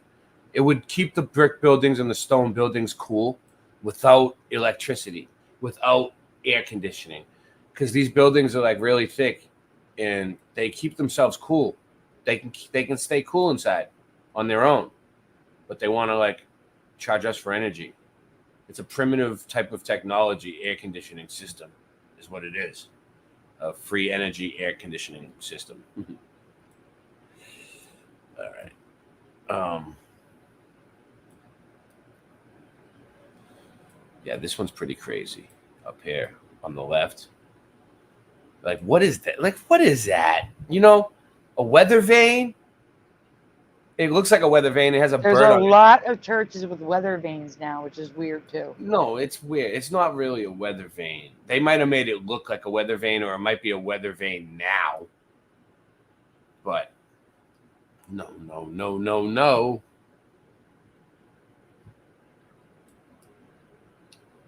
It's Antiquitech. I think that they used to like use wind power too. I think they did. And they used to use electricity and wind. I think they used to fill these balls up with mercury. You see like the little balls, right? Mercury, it's a good conductor.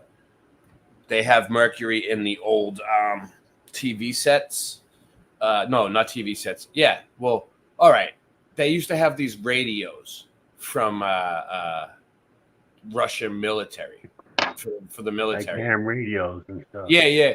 And they would have mercury in the back, like a little vial of mercury. Yeah, the antenna, right, John? Go ahead, John. Explain it so I can smoke. Go ahead. Explain the mercury in the ham radios. Go. Take it away. They use mercury in a number of aspects, you know, for increasing the strength of an antenna. But then the old ones, the old antenna receivers and like old ham radios, that's where you can find the red mercury. Yeah, the red mercury. So basically so let me show you guys something. Hold on. Let me stop. That's really conductive. No. Let me show you guys something. Okay. This is cool.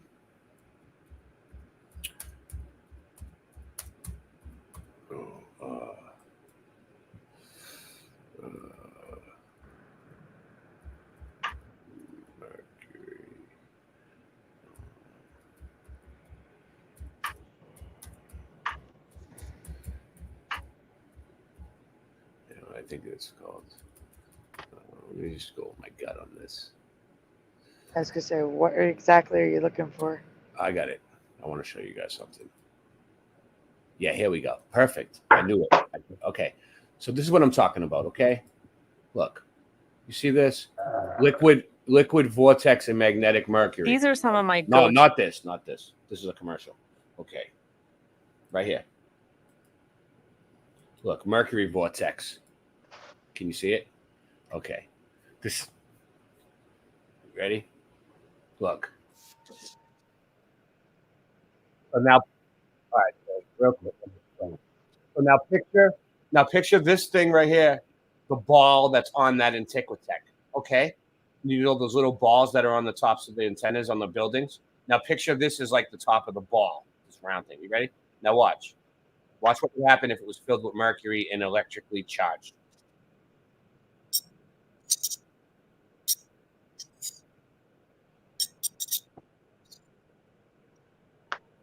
So if it had magnets in it, if you did this and you put this device on top of a mercury like an Antiquitech, right?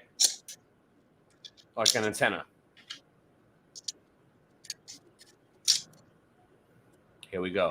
So he's gonna fill it up with liquid mercury.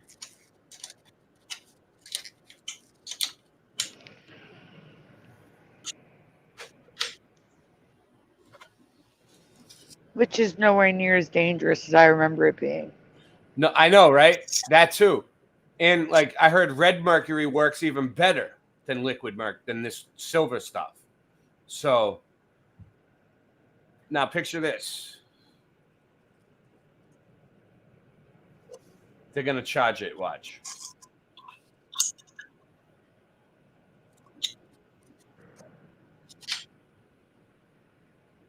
It works a lot better than water. Wait for it. Wait for it. Here we go. That's mercury.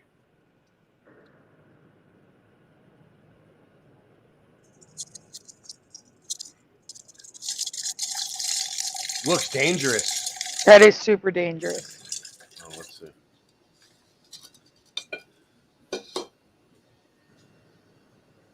So here he goes. He's going to hook it up to the electricity. So imagine if this was in the top of a building in an antenna, and then we hit it with some cymatics.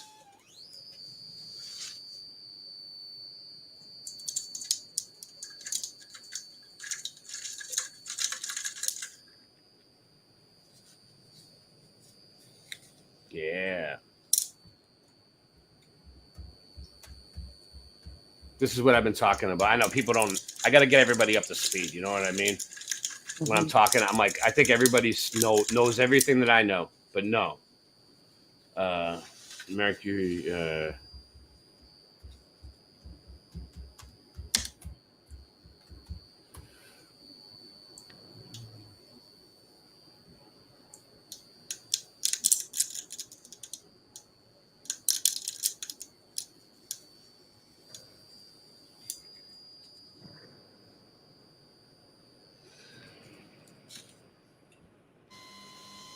Plus, we got plenty of time. So. This is crazy. Yeah. It is crazy. So, like, picture that the inside of one of those balls on the top of a building. And they do this inside. We get a lot of free energy somehow. Yes. Very awesome.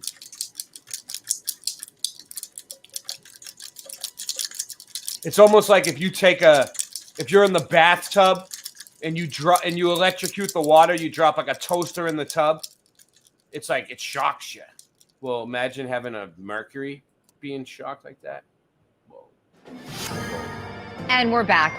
The team is looking down the barrel of a Oh, 4:55 meeting. Okay. Thank you. All right. And then real quick, so then we have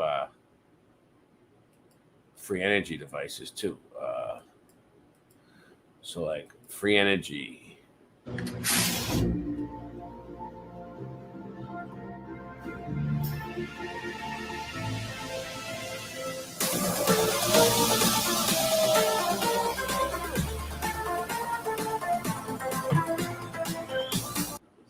Oh, you see what happens there? So the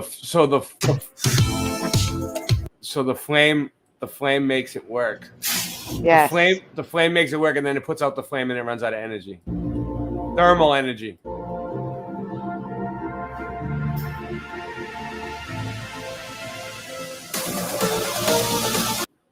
And there's a bunch of them. This one. Self-running.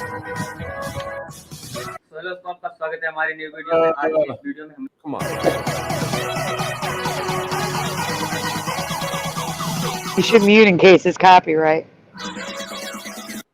All right, yeah, good call. The music, yeah. Free energy. Good night, Roger. I thought you left a while ago because you said you were getting in your PJs, but have a great night. Thank you for being here. Yeah, good night. Thank you again for the donation again. I appreciate it. So it's just like, free energy is possible. All right. You okay? You okay, John? Yeah, you okay, John? Oh, yeah. Yeah, it's all good. All right. I was just talking. So back to what we were doing. Hey, Ray. Yeah, which one were we on, Sandy? Where were we at? Do we have? I lost my. There are even more. The next one I have up is new weather. Oh, okay. Oh, no. So hold on. List. Yeah, was that it, or was we somewhere else? No, I think that's it. No. We were on this building. Yeah, that's what I'm saying. I didn't know you were switching gears. No, I'm not switching gears. I was trying to figure out where I was. I lost my train of thought. Okay. And I lost my tab because it's on a completely different spot on my computer. Okay. So this is where we were. All right. The free energy device. The mercury. The ball of mercury. Sometimes I get off track, but I come back around and I give myself a reach around, and then I come all the way back around, and I figure my life out, and I figure out where I was, and here I was, balls of mercury.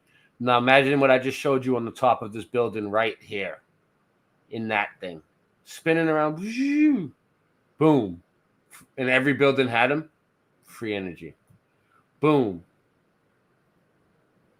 It could work. It could.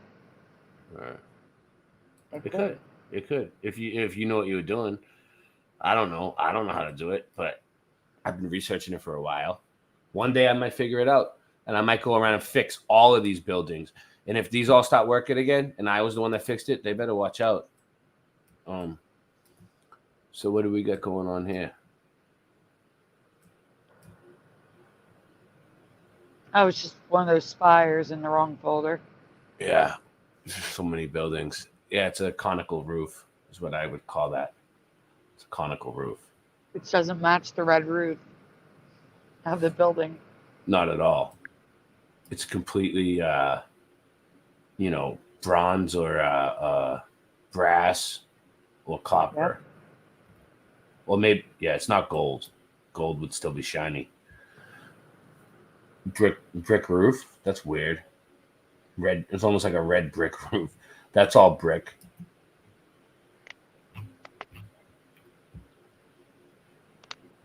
It's got a really weird wall on the back side that looks like a bunch of male appendages stacked on top of one another. Thought that was weird. Where's that? Is it in this picture? Right in front of you, the big triangle, the back wall. Yeah. That's what I thought you were talking about, just making sure. Okay. But they're pyramids. They're really pyramids, or they're the shape of the pyramid now. Mm-hmm. The pyramids are technically 8-sided now because they go in the middle of each side. By the way, we're still raising money for SandyDiVa's rent. If anyone wants to support, the links are around. Just ask if you can't find it. Are they in the description? They're in the description. They're also scrolling on the bottom of the screen. Yeah, I usually, you know what, we got to get clickable links for all your links. I don't have clickable ones for all your links. We got to be able to post them in the pin thing. I did make them clickable. Really? In your description? Yeah. All right, I'll have to go through it and redo it. It's gonna take a little while for me to do it, but next time I'll have it done. Okay. All right. Thank you. Because the ones I have, they weren't all clickable. Some of them were. Some of them with like the actual name. I'm just worried because the landlord has texted me 4 times now, and each time he gets more annoyed. And you know, July 1st is days away, so I'm nervous.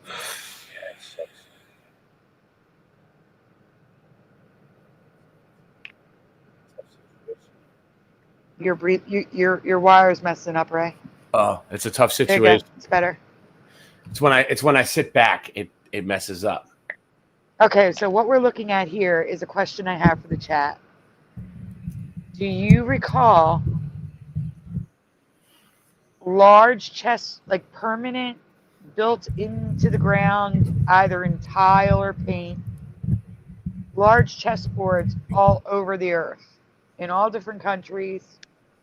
Like there's even some that are life size. Like they use real horses and people to play chess. And they're everywhere. I've never seen that before. I don't remember. You don't, or you do? No, I don't. Yeah, I don't. And I'm just going to show you how many I came across, which is weird. And there's one that's just ridiculous because it's like a spectator sport. They'll put bleachers up on both sides, and the knights get on their horses, and they dress up, and the people play chess like a sport. Yeah, that's pretty funny. Yeah, you'll see it when it comes up. Wendy says no. No. I've never even seen anything like this, like in public. Like, what's this, a public park? Like, look, there's buildings around. Look, there's a mud-flood door down there that steps go down to the door, it looks like. No, that's in a square right in front of a cathedral. See, that's what I'm talking about up there. You see that? Up in the corner? Yeah. Those two things, like right there and right there. Look, something's written on that one to the right. I mean, I don't know. That's the cathedral. But I'm saying those round things are called chartreuses. And they usually have things written on them. It looks like a magic mirror or something from like a fairy tale or something. Like, what is it? It looks like a mirror, a magic mirror. That's what I think. But it's not. It's called the chartreuse. And they usually write things on them. But they like all the old world buildings, they're like cemented over. They're scrubbed. We can never figure out what they say. This one looks like it still has something on it. Sometimes they put new designs on them, like something that's not even supposed to be there, that was never there. They try to throw us off. Mm-hmm. That's how they erase history. Change the numbers on the buildings, change the symbology, friggin' erase a few things here and there. I look at it like this, Sandy, right? Mm-hmm. So, like, okay, the average human, the average person has a lifespan about, I don't know what. How long do people live for nowadays? Like 75. 75. That's average, but people live longer, obviously. All right. So we basically, like, everything that you have that your records of your life, say, right? You have like your criminal records, your birth certificates, your medical records. Like, when you leave this earth, what's going to be left behind for people to remember you? Probably anything that's in the computers, right? Like, wow, lucky us, our YouTube channels probably. But for the most part, there's about 60, 65 years of history, right? Yep. That people can look into, that can find some stuff about your life. But the buildings, right? They have hundreds and hundreds and hundreds of years of history, right? The buildings, most of these old buildings were here when we were born. They were already here. It wasn't like we seen them being built. So we don't know how long they were here before us. And after we die, they're still going to be here. So their histories have, like, I don't know, hundreds of years of history. They couldn't cover it all up in time. You know, there's way too many buildings and way too much history on them that they couldn't. We're figuring it out. We're catching on. And I think they knew that we were going to catch on, eventually. We were going to wake up to this, this enlightenment period, but and they're trying to get ahead of it. People are like what, look at this building. I don't know where this is. Let me see. Okay, let me see. If you zoom out, that one's right on the water. That's another cathedral. Oh yeah, the cathedral, and you see how it's on the water. That's the living waters underneath that go through the entire building. Mm-hmm. I bet you inside, if there's another one, a smaller fountain, and then on the backside there's probably one too. Most of them have fountains. Let's see. There's a reason why, though. Like, I had multiple pictures of this building. So what is that? A dragon? Look, it looks like a dragon, right? Yeah. No, I see a horse. I see a horse with a man. Yeah, but look at the tail. Oh, the swirly thing. Yeah. It's a horse. Yeah, it's a horse dragon. It's a horse with a snake tail. So it's Capricorn. Is that what a Capricorn is? A horse with a snake tail? Capricorn is now. What? Capricorn used to be like half man, half horse. Now it's like. No. We're gonna have to call this. This is a Mandela flood right here. This one is really Mandela. We gotta call it. We're gonna do it. Mandela flood. Where's that? Fucking Mandela. I gotta do it for that one. I can't let it pass.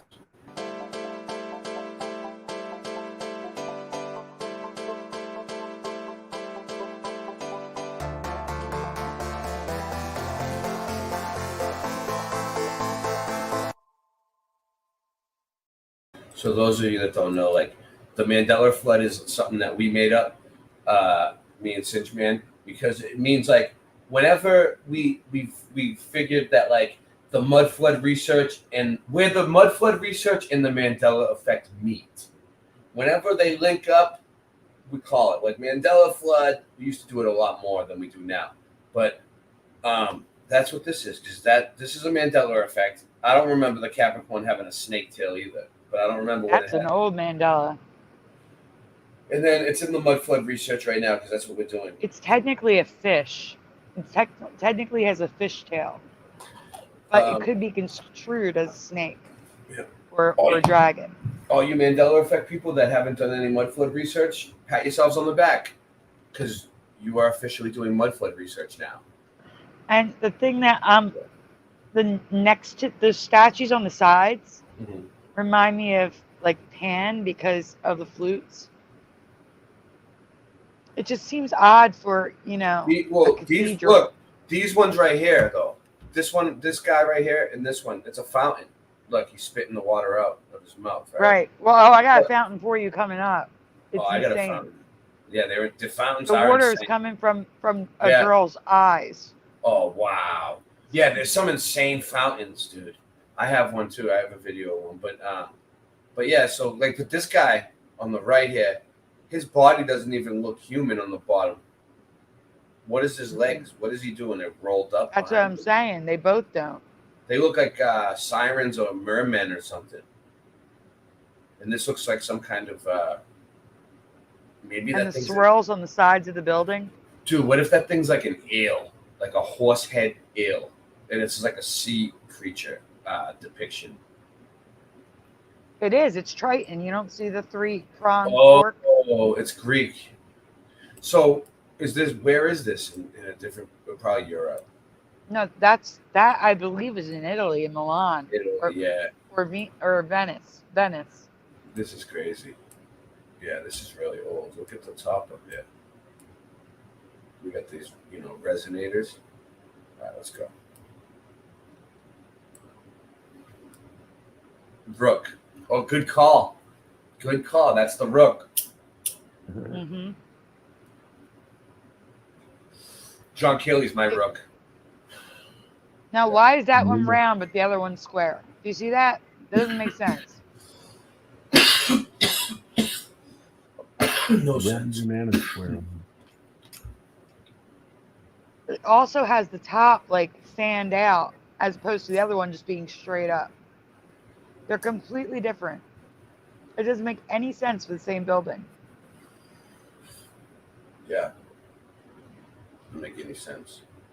And I know it's not, but I couldn't help. Like I kept seeing the McDonald's arches off to the left. Not McDonald's, but it's funny. Yeah. The arches, just the M.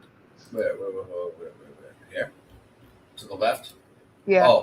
Oh, right here on the. Yeah. That's weird. That almost looks like those were windows. Or, Right, and then sealed up. What's here? A doorway? Is that a doorway or a window? You know what I mean? Look, it looks like a door. I mean, it's up in the air. It's up in the air, but what does that mean? Does that mean that? Was it a castle, a fort? It is blurry. Wait.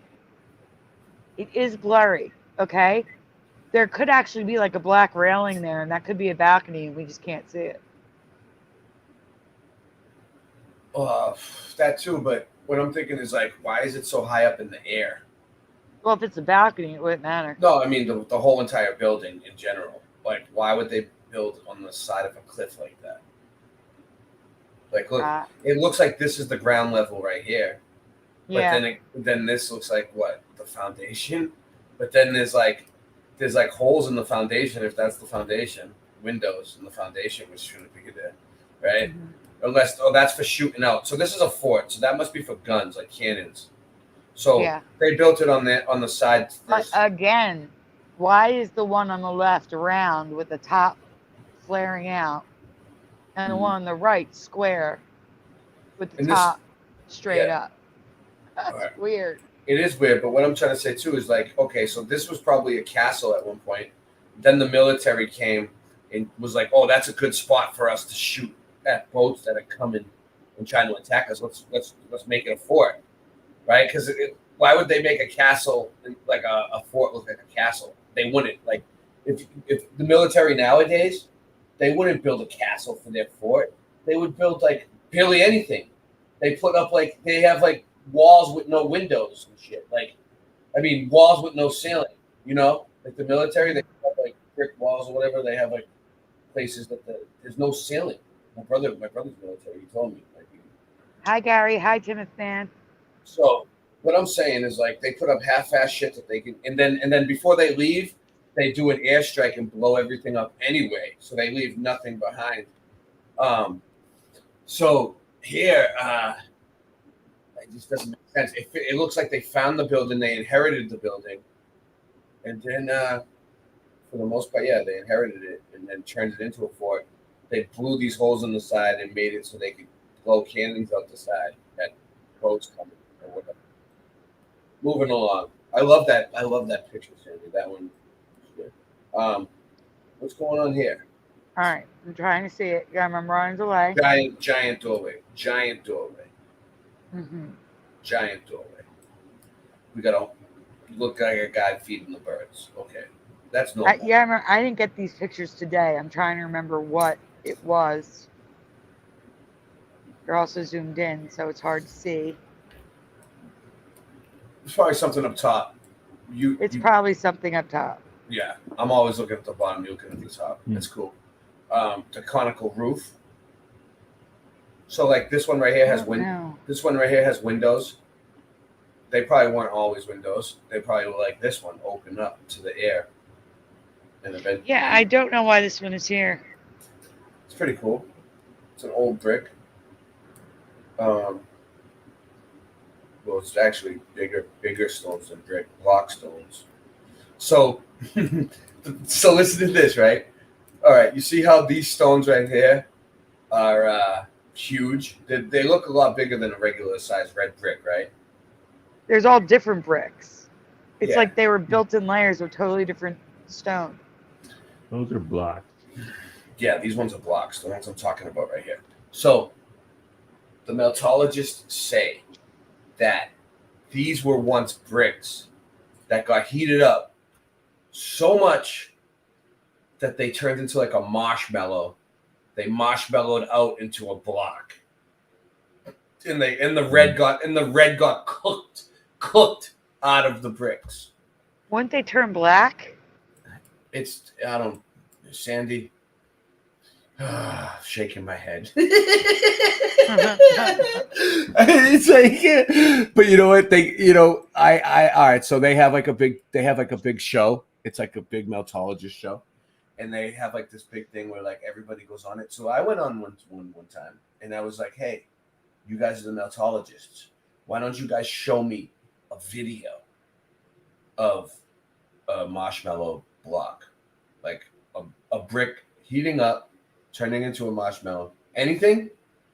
Can I see it? What do you got? You know what they told me? What? This was their answer. And I wasn't satisfied with this answer, but at least it's an answer, right? We can never replicate God's fervent heat. So basically they're saying it was like the heat of God that made it happen, and like the judgment of fire. And they think we're in the little season. So if you follow it, it kind of puts you mentally, spiritually, in a different place in the Bible. Like right now, I believe that the earth was flooded. Noah's flood, and God put the rainbow in the earth, in the sky, and said, hey, that's a promise that I'm never going to flood the earth again. The next judgment is fire, right? And I think that the fucking judgment of fire is still coming for us. We did not escape the judgment of fire. We're still going to be judged by fire, I think. But they think that the judgment of fire already came. We're in the little season. Basically, the Bible's over. You're made out of melted brick ash. Enjoy it. So, I don't know. But they do have a lot of good photos of things that look melted. I'll give them that.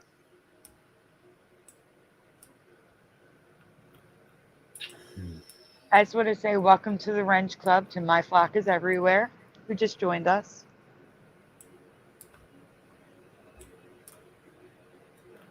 Okay, wait, zoom in on that one again at the top. So we have pawn shapes, but they're almost like they're very small on the bottom, on the roof part, not the top. Oh, okay. Like Right on all here. the points. These? We have pawns all around. Mm-hmm. And even that has the little nubs on top of the archways on the bell tower. Yeah. Oh, yeah, over here, too. The little cross. These, they're not crosses, but these are like, it's just crazy. Like, why would you have a building with this stuff on it? Like, everything on the building had a purpose. That's the thing. Like, these people that built these buildings, they wanted to create masterpieces. They wanted to create beauty, true beauty. They didn't just throw buildings up like we do nowadays, like just to try to, No, get they'd have like angels or saints or a cross, not just something that resembles a pawn. It's weird. That's how you can tell we didn't build these buildings. It wasn't us. Who, the people were different. They cared about everything on the building had a purpose. St. Sakis Church, London. Well, there you go. Yeah, that's what I'm saying. I did include the names of the churches. Let's read it. St. Sakis Church, Apostolic Church, grade to listing. Not constructed from. Whoa. It was constructed in 1922 to 23. In 1 year? 1 year. This was constructed in 1 year. Oh my God! In the 1920s, we built this. Oh my, that's so. Well, what? Wait. Where is this? Not in our country, right? No. Italy. Armenia, maybe. London. But still, in London, they built this in the 1920s in 1 year. We built like that in the 1920s. Still in London, did we? Anyone here from London? Anyone in London, did you guys build like that in the 1920s? I don't think you did. But, come on, dude. With horse and buggy? Can we build like this now? All right, 1 year. This is a good one. We got to look this up. St. Socrates Church. It looks like Spain. Oh, cool. It's only the church in England to have built in the traditional Armenian style. It's a design inspired by It's inspired by the 13th century freestanding bell tower. So it was built in the 1920s, but it looks like a 13th century building. Yeah, it is a 13th century building. They're lying. It's in the middle of nowhere too, like in the middle of the city. Oh man. In your face. In your face, right there. The bell tower of Hagfat in St. Socrates in its original state. I mean, they'll say that we're crazy, but like, really? We're crazy? You built this in 1 year? We're crazy? And you built this in 1 year in the 1920? Wait, 1920? no, go back to that. You don't understand. They're two different buildings that are identical. What, this one and this one? Yes. Look at the grounds. Different. Yeah, They're I thought two different buildings. This was just like older. They look exactly the same. They're identical. Oh no, this says the bell tower of Hagfat in St. Socrates in its original state. So this is it. It's an original state. They did it over because it used to look like this. So it's a lot older. So that even proves our case even more, right? So they're saying it was. They covered the stone with stucco. What the heck? But look at this, Sandy. They're saying it was constructed in 1922 to 1923, right? But then they're saying it used to look like this. So what? It looked like this. We built it like this in 1922. This looks like it was from like 1600. And then look at this bell tower, dude. This building, they're lying about this building. This one is good. This one is a mud flooder. This one is official. Actually, Sandy found this. Good job. Sandy officially found her own mud flood building. This is her first one. This is a real one. This is a definite. Good job. Thanks. Yes. I'm excited for you. All right. So you're going to start finding all kinds of shit now, I bet. That's what happens. You find one or two things, you figure it out, and then you start seeing it everywhere. And it's like the Mandela effect. It's like you start seeing it everywhere, and then you start like just taking all kinds of pictures and like doing all kinds of research and figuring out all kinds of shit. You just never you never know what I gotta tell you about this building here. It's weird to me. Mm-hmm.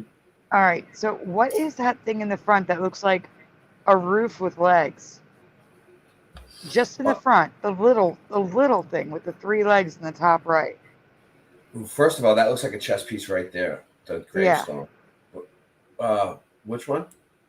This thing with the woman standing? No, that's a king.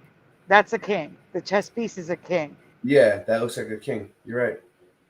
What is that woman standing there? That looks creepy. I don't know. Is this a graveyard? What is this? No, there's another person. They're over to the side. See them? It's a tourist thing, probably. Yeah. But look at this doorway. Look, it was a big doorway, and then it looks like they came along and put cement on the inside right there to make it smaller, and then they made it smaller, both.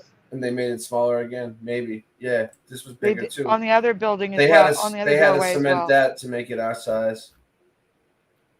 But no, there's a thing. Like okay, so you see the king, the chess piece? It's a flat-out chess piece of the king. Yeah. Does everyone see the king? Right Go straight up. Gazebo. Oh, right here. It's like a ball with a pointy hat and 3 legs. Yeah. It's so weird. Yeah, it's like, why would what? It probably had a bell in it at one point. Maybe. So, yeah, it probably just did. So small. I could see the bigger ones. That one is so small. Yeah, it's like, why would a building need that on the top? Was it a little hangout spot, a little perch? What am I supposed to do? Go up there and like sit on the side and like have a coffee? Observatory, gazebo. Yeah, but I don't think so, John. I don't think they would build a. I don't think. You think they would build? Whoever built the building was like, I want a gazebo up there that looks like a friggin' ice cream cone. It's on the point of the roof. There's no way for them to come out and stand there, though. Look at the ball at the top. Boom, Mercury. And like, yeah, so all these religious symbols weren't originally religious symbols. They gave them like the crescent, the cross, the Star of David. They gave them to us as religious symbols because the buildings already had them. They actually need to be that symbol for frequencies. Like they make it that symbol for a reason to make this whole thing work. But instead of like replacing them all, they're like, all right, let's give the cross to the Christian, the Catholics. Let's give the crescent to the Muslims. That's your churches, guys. And let's give the Star of David to the Jews. There you guys go. You know, basically. And they just made us think that that's for our religion, but it really doesn't mean shit. It's just them controlling us. It's them controlling us. That's why I kind of stopped following religion. Like I believe in Jesus. I believe in God. I know Jesus is real. I know God's real. I know that this place was created for us by an almighty creator. But the Bible, for the most part, is just a book written by man. And it's a little sketchy that it's everywhere. It's like everywhere you go in this reality, there's a Bible. In every room, every hospital, every friggin' hotel room, everywhere you go, it's always there. You thank the Gideons for that. The Gideons? Yeah, those are the ones who put the Bibles in all the hotel rooms. Really? Yeah. Who are they? Who are they? I never heard of them. They're just a society that bunch of men, Christian men. Christian men that said we must put a Bible everywhere, all over the place, and they went on a mission just to put Bibles everywhere. All around the world. Wow, that's crazy. What if that's just a story, though? Have you ever seen them? Are they real people? What if that's just them trying to explain away the reality? They're like, why is there a Bible everywhere? Because of the Gideons. Oh, you don't know them? Yeah, there's 12 of them that live in my neighborhood. My sister's a Gideon. Yeah, they went around and drop Bibles off everywhere, and now that's why there's a Bible everywhere. Oh, like not even Bibles in general. Think about milk. Gallons of milk, okay? You go to the grocery store, all right?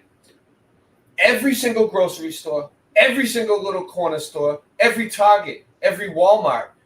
Think about all the places that have like freezers stocked with milk, right? Shelves stocked with milk. The freezers are stocked in the back. They have pallets and pallets of milk, right? They'll never run out of milk, right? Is there even enough cows to produce that much milk on the whole entire plain? Like, where do they get all this milk from?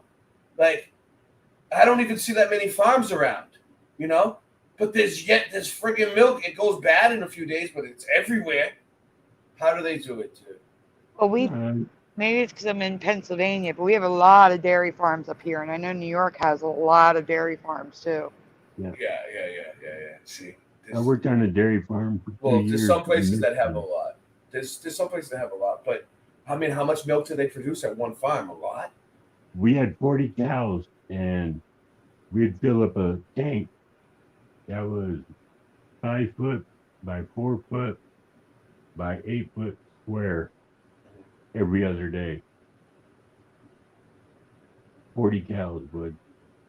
So how much milk? How many gallons of milk? Yeah, how much? It's a grip. It's a grip. A cow does like 2 or 3 gallons a day. So what is she? So what do you got here? So you circled what? Just the things that's holding up the antiquitech. Yeah, those look like, you know, that's where like I think like the mercury would be in here. Jay Dreamers was on last night, and he was saying that they're lightning rods, that they were there to not the traditional lightning rods. You have to go back and watch it last night, but he was saying something about the plasma sun and the lightning rods, that they are there to get the plasma out of the air or something. But I think that they had mercury in from the earth. I think they had mercury in them.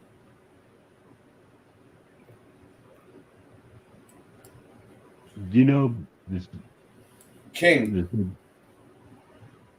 Do you know the properties of red mercury besides being more conductive? What? Have you heard that red mercury, you can't see it reflect in a mirror. I have not. I've never even heard of red mercury until now. Oh, really? Red mercury is Yeah. the thing that's in a thermometer that you can read. That's red mercury? Yeah. No, I don't believe that's the same. Well, they used to put red. Yeah, they used to put red mercury in there. Yeah, but now they don't. Not anymore. Like back in the day, they used to use real red mercury. Wow. Yeah, not But anymore. like that red mercury I was telling you, that's in the old receivers from back in the 30s and stuff. That mercury, they have videos on them, and it's like it repels garlic. The mercury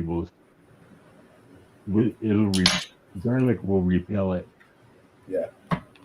And it won't show its reflection in a mirror, just like a vampire. It's crazy. It's for real. Yeah. I've seen the videos. Monster, also known as, is a medieval. See, like all these things. So they call it medieval, Roman. There's all these different, like all these different terms that they use to describe architecture, right? Like they say, that's a medieval, that's a Victorian. They have all these. In reality, I think it's like they just put these names on them to try to explain it away. Like, oh, we know what that is. Don't panic. It's a medieval castle. It's okay. Rest easy.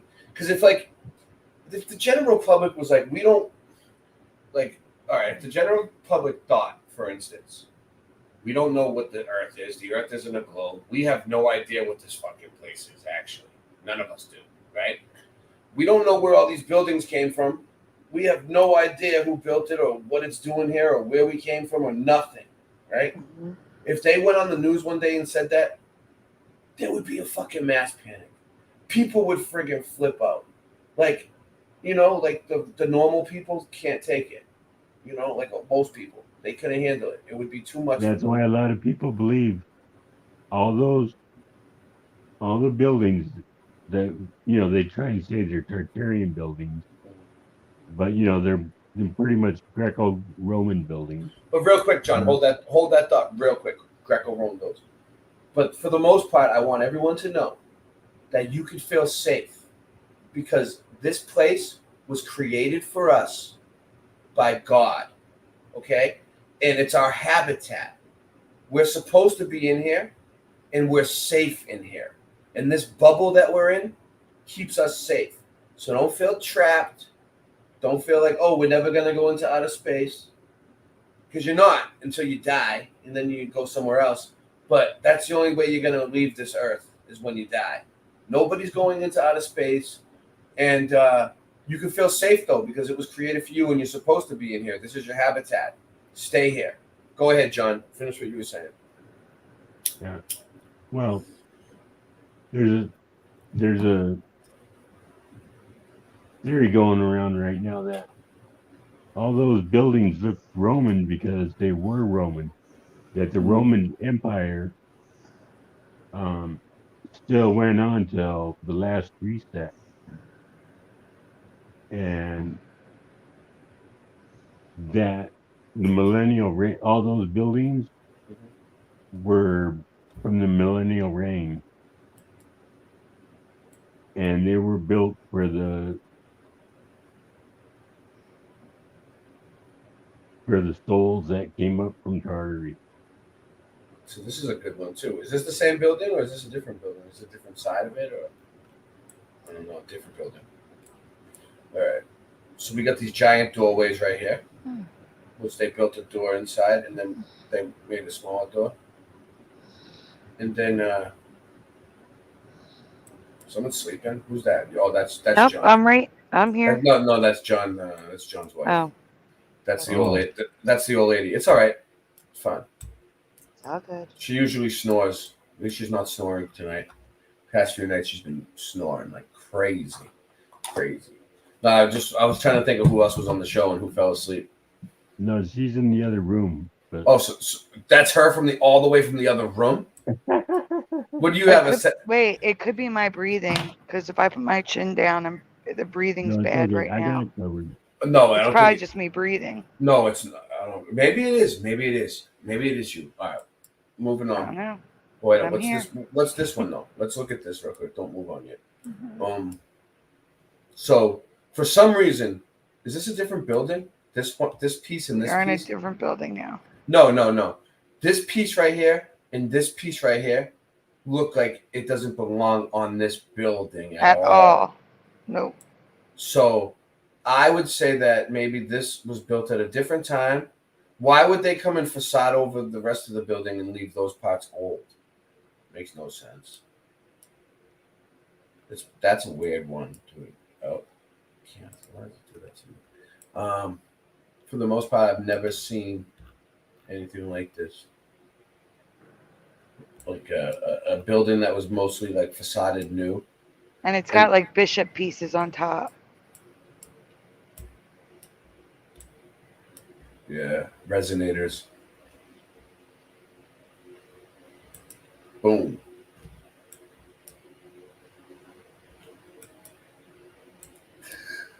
Conical roof here on the side. And then there's another. Dude, look at the shape of this roof right here. Like this one's a perfect pyramid on the left. And then this one on the right is like it's a fake spire. It almost looks like a cone. It looks like it should be a full triangle like the other one, like a full pyramid. And they just like they made it all skinny on the inside. Why? It says it's a fake spire. I'm sorry. The reason they probably did it is there was probably something in the technology that needed to be shaped that way.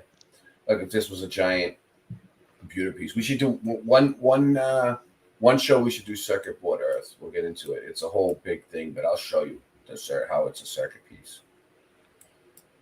But on top of some of the spire, there's like a pawn on top of one of the cones. Oh, this is just a building I wanted to show you. I think I remember I'm on a delay here. It's all right. This is a cathedral built on the side of a mountain with a big bridge. Hold on. Yeah, this is I just wanted to show that to you. This is, yeah. This is crazy. All right. And where it's located is at the bottom. I left the name. All right, so there's so many different ways we can look at this. The meltologist would say that like this building was a pocket of survival almost, like so all these all around it was all a building. You see there's a mountain, right? Yeah. The mountain could have been a building, and then for some reason it all melted, and that was what was left. Or it was a flood. And for some reason, the waters came over and submerged this whole area, and that was still sticking up. And everything else sat underwater for a long period of time. And you know what? Yeah. I'm gonna say that the fact that the stone on top is a different color, it's brighter than the stone on the bottom, that would support your theory. And it does seem like a bridge that would go across water. Mm-hmm. You see how it's a darker gray underneath? Yeah. Well, look, it goes down levels. Like, why would they have doorways to that? So people can get in? That's where people go? So where's the water? Way, way down? So, yeah, so for the most part, right? So for the most part, this whole area could have been flooded. And for some reason, this building survived. And then it receded, and what was left was this building sticking up. And they did it over, painted it up, made it look good, moved in, inherited it, and then I can see it happening. But it's just what I think. It's not. I don't have any proof behind it.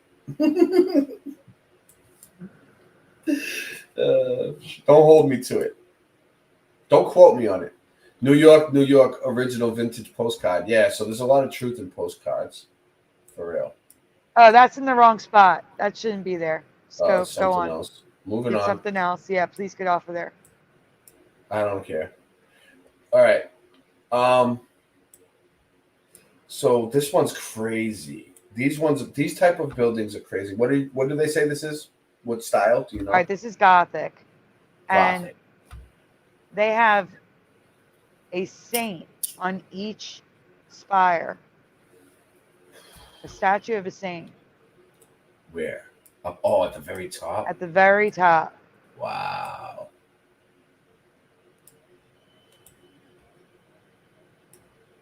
You were finding some good buildings. This one I've never seen either. Look, that one's gold. That looks like a Greek goddess or something. It has a staff.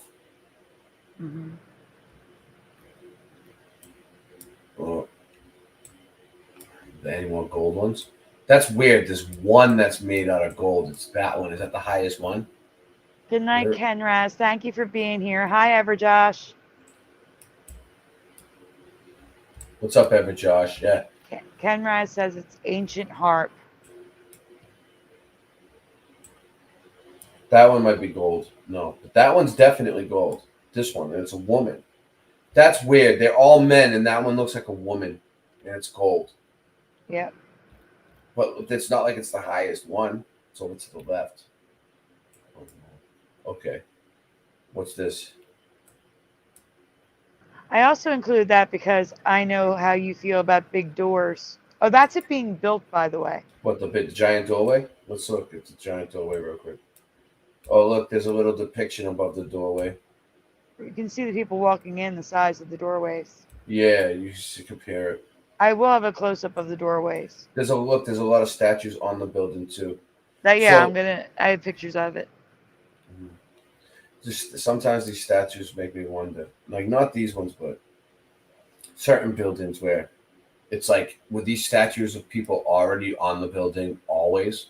Or did they find the statues in some sort of rubble somewhere from another building and just cemented it onto this building to make it look legit? Like, some of the statues, like, who are these people? Why do we have a statue of this person? Oh, man. So this is it just looks wrecked. Whatever it is. Falling apart.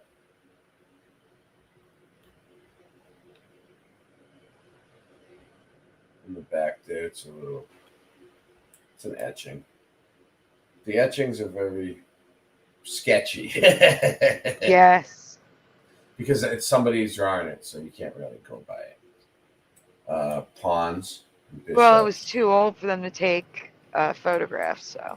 Oh, yeah, allegedly, yeah. Yeah, but there are definitely pawns on top. They call them lithographs, right? Lithographs, I think that's what Yes. it's called.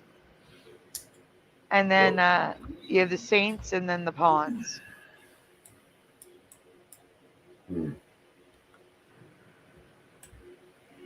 Pretty cool. It's like, these type of buildings are crazy because there's so much little things, like in every little thing there's details. Like, if you look closer, you'll find something like, look, what's that? It's like, yeah. I just want to say hi, General Sorrow. Sorry. No matter what you look at, and then I noticed when you're out there and you're taking these pictures and yourself, you don't see things, and then when you get home and you watch the video and take the pictures that you took, you notice all this stuff. The sun, it depends on the way the sun hits the building, the lighting, and everything else, and that's what shows up. It's weird how they do it. And notice these also have little nubs all over them, little spikes.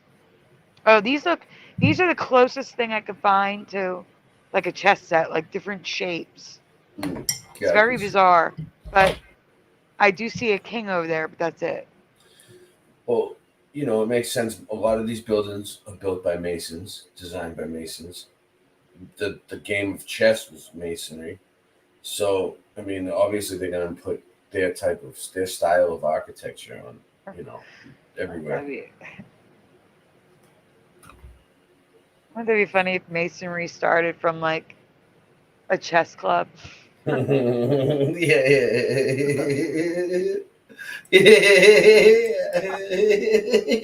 Probably did.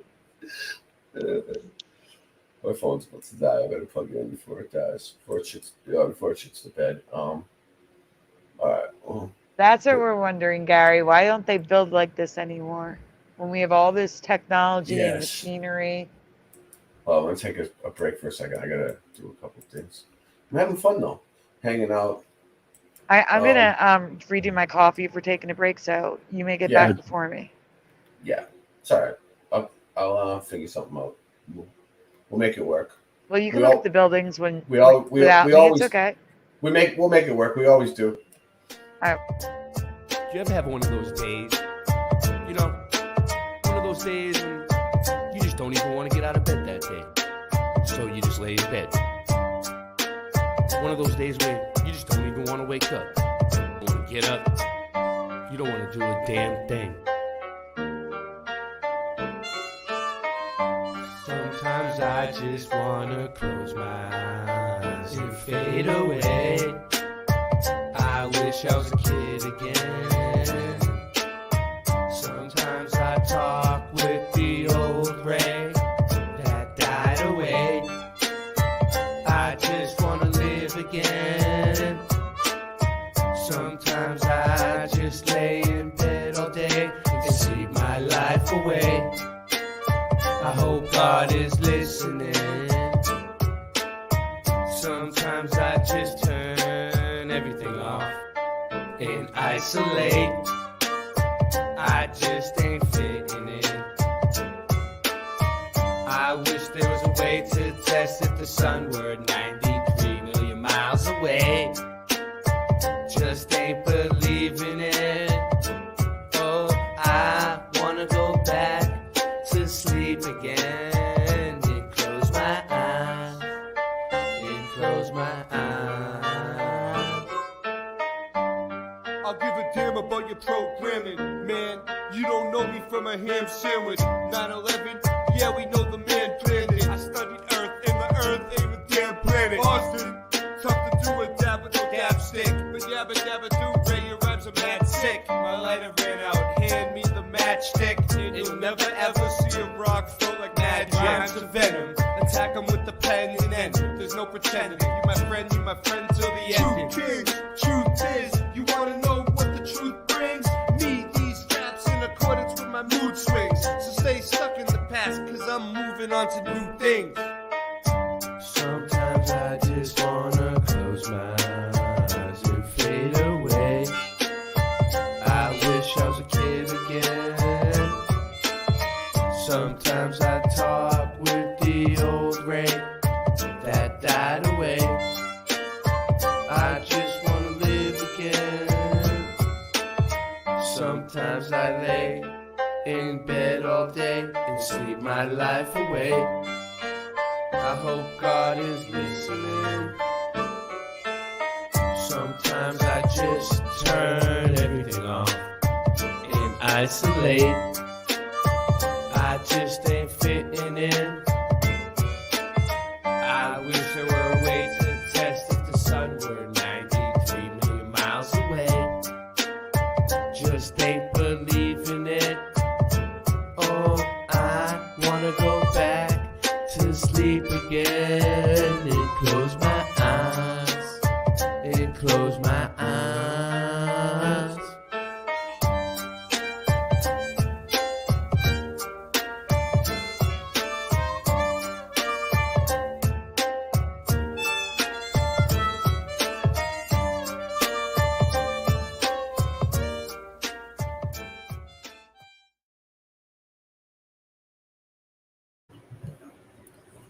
All right.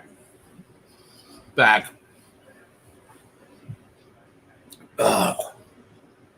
How we doing here? Who do we got? Doing good. John Keeley still here? All right. General Sorrow. Let's see who's here. General Sorrow, what's up? Good show tonight. Pretty good show tonight, huh, guys? Mr. Super Sidewinder. Ever Josh. 08. Daniel Becker. What's up? Ken Raz, how you doing? Gary Torso, my man, Gary Torso.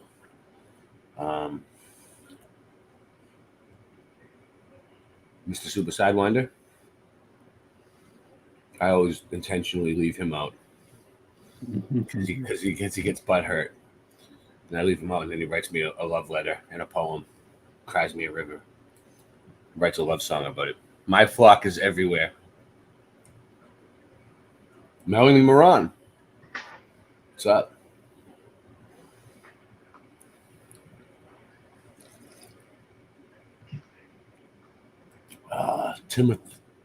Timothman.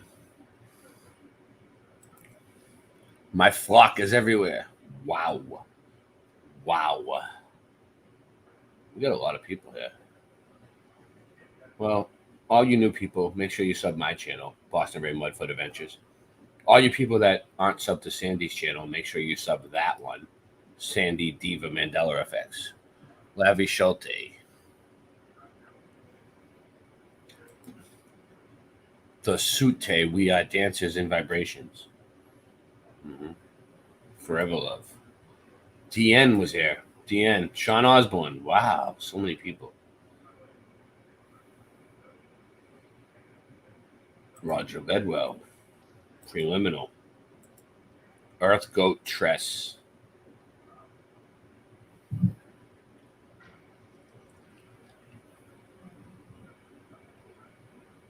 Sorry, I haven't been paying attention to the chat. I just saw Ken F. Rodman. I see him.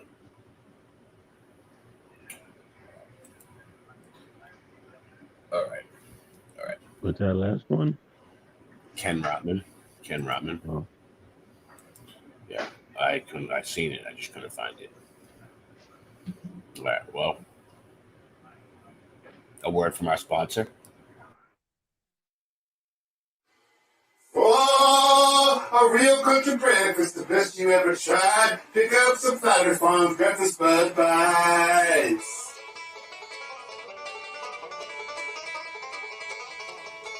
Flat Earth Farms Breakfast Bud Bites. Made with the best cuts of bud. Just like at home. Packed full of fresh country flavor. From the skillet to your plate. Tasty breakfast Bud Bites.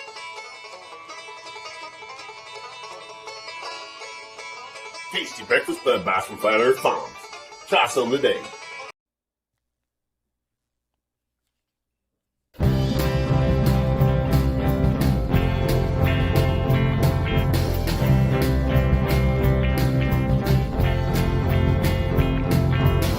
They feed us lies from our birth until our death. No one's ever proven Earth's rotation yet. They hide the truth and they lie right to your face. Don't let the media turn you into a mental case. Earth doesn't twirl and that's the truth. We should be careful what we let into our minds. Do a little research and you'll prove Earth doesn't whirl and that's the truth. Cut through the lies before it becomes too late. They are programming your mind to indoctrinate. They're showing you cartoons and they say it's outer space. They do admit that it's all Photoshop. Earth doesn't twirl and that's the truth. We should be careful what we let into our minds. Do a bit of research then you'll prove Earth doesn't twirl and that's the truth.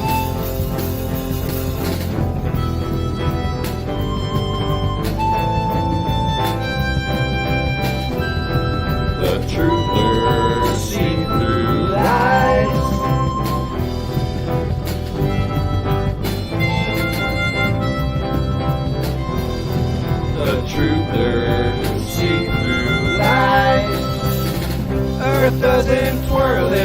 the truth. We should be careful what we let into our mind. Do a bit of research and you'll prove Earth doesn't swirl and that's the truth.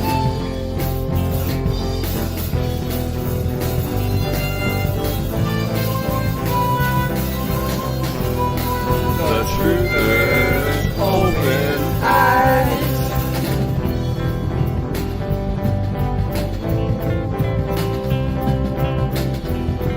The truthers open eyes. Ooh, the earth doesn't move. The earth doesn't move. Earth doesn't twirl and that's the truth. We should be careful what we let into our mind. Do a bit of research and you'll prove Earth doesn't twirl and that's the truth.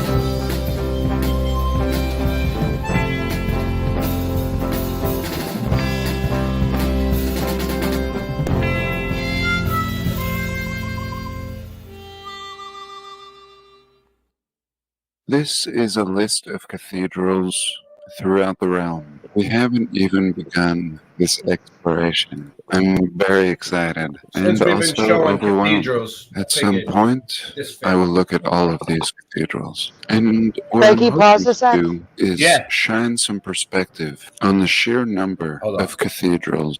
Okay, so we're gonna show you cathedrals. All right. I have a question. Yeah. Has anyone in the flat Earth community taken Antarctica Mhm. and looked at which countries have claimed what, and then flattened out Antarctica to a ring to see if the countries line up? All right. Well, for the most part, there was something called the Antarctic Treaty. Do you know about that? Yeah, that's what I'm talking about. I'm So- saying No, where no, the countries I'll- line up doesn't I'll make explain it. sense.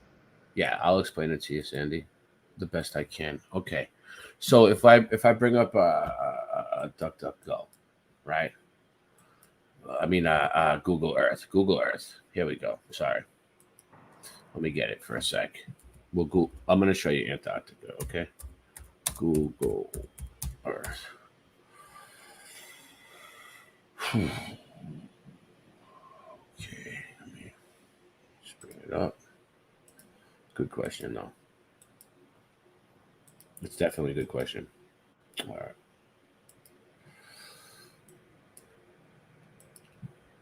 Gary's asking Ray, can you get Nancy to get us some coffee and smokes? I know. I wish I had some. I drank my last cup of coffee. I did too. There's feel- no more coffee. We have nothing Yeah. in the house this week. It's bad. So yeah, it's bad. It's the last week of the month. It always sucks. So Thanks for I'm used to it reminding by me. now. So Antarctica. Okay. So the Antarctic Treaty, right? Antarctic? They made it so it's like I don't know. It's like a bunch of countries. Like I don't know. What is More up with that? Oh, never mind. Okay. I'm sorry. So I thought they filled in Michigan. So you see, this is South America, right? And this Right. is the tip of the Antarctica Peninsula as a name. Which now But makes it- South America the land down under. Yes. Well, basically, what I'm saying is they all right. So the Antarctic Treaty made this much of Antarctica off limits to us, right? Like most of it is off limits, right? It's only for like scientists and microbiologists, people that they allow can go. Like I don't really know who can really go, but it's scientists, Right. not us. Anybody who takes a trip to Antarctica, if you there is some flights and shit that go there in boats or whatever, they take you to the peninsula. there's like a designated area, like they go from South America down to here, and there's like a designated area that they set aside for us people to go visit. Yeah, And there's like that's Starbucks and McDonald's there and stuff like that. Yes. so. But your question was, have anybody ever taken like this and spread it out around the circle and made it and see if it lined up? Well, see if the countries lined up. We cannot make an accurate map. We cannot make an accurate model. We cannot do that, what you just mentioned. Well, the reason why I asked is because your video looks pretty accurate. Yeah. Oh, yeah. Yeah. So that's what they did, was they took the flat map and they folded it around a basketball. Right. And I'm asking if when they do that, do the countries line up with the countries? There's probably a way that they can do it, and I haven't seen it myself, but I mean, there's probably a way that they do it and make the countries line up. I'm sure there's somebody, whoever did it originally, knows how to do it. Well, you only have the tip of Africa, the tip of South America, and Australia. But if we are not allowed to explore it, how can we even be accurate? We don't really know what's really there. We don't know what's there. It might not even look like this. It might be bigger than this. It might be smaller than this. It might not have ice. It might be shaped completely different. We've never flown over it. We've never circumnavigated the globe. North to Okay, south. but what I'm trying to say is, like, if you split up Antarctica into slices the way they have it with the countries, and then bring those slices up the side of the globe, are those countries in that slice? Anywhere in that slice, going all the way up? That's what I'm asking. You know what I'm saying? Like, it doesn't have to be right at the tip. I'm just saying anywhere in that slice. Probably. I would say yes. I would say yes. But we don't because really that would even know. support flat Earth if someone did that, and it did. Yeah. We need somebody who's good at maps to do it, but I don't trust any maps. No, 3D modeling. That's what you need. You need someone who's good at doing that 3D model to make it the colors of the slices, so we can talking compare. apples and oranges. So. Yeah, it's just kind of like if we can't go and explore the land to see what's actually there, then we don't really even know if what we're doing with that would be right, because we don't know what the land, like what the. Oh, I know. I'm just curious. Yeah. I'm just curious. Yeah, I mean, if we took their model, their map, their measurements, their everything, and did it, it probably would work. Still, everything works better on the flat Earth than it does on the globe. Everything that works on the globe works on a flat Earth, if not the same, better in most cases, which is crazy. Throughout this But round, they'll never only work on in a the time. What's up, John? Flat Earth. Huh? John? Say something? No, I said it might work on the globe, might work on the flat Earth, but it'll never just work on the globe.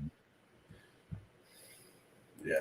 I'm gonna let this play for a minute because he's gonna explain cathedrals. Before power tools, before automobiles, and sliced bread, and for the most part, all built in the same style. A people separated by thousands of miles, no phones or internet, not sharing the same beliefs or customs, we are told, yet somehow they all manage to build cathedrals in the same Greco-Roman style. It would be one thing to think that you want to build in this style, but to find architects, engineers, skilled craftsmen, and labor in a time period where the population was at its smallest, we are told, they somehow managed to build these works of wonder. And today, I simply want to focus on cathedrals. But anybody who watches these videos knows that this style is used for every kind of building in the old world. This could be a city hall, a courthouse, a post office, an observatory, a school, or a tomb. No exception in every country and city. I need you to pause 1 more second. Yeah. Have you ever seen the Philadelphia post office? No, I don't think so. We can look it When up. you're done this, you should go look at the old Philadelphia post office. It's gigantic. It's like a cathedral. That's why. Yeah, Mentioned post office. all I right, haven't let's looked do at it. it in a while. I haven't been there in a while, but Let's do it. now I'm curious. Okay. Where's the Google Earth?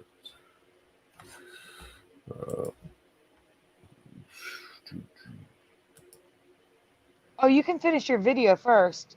All right. Are you I'll gonna give you the remember? Are you gonna? coordinates. Are you? All right. Are I'll you gonna remember? You're gonna remember? Okay. I'm Just gonna go remember. get the coordinates. All right. All right. Make sure you remember because I'll forget if we keep going.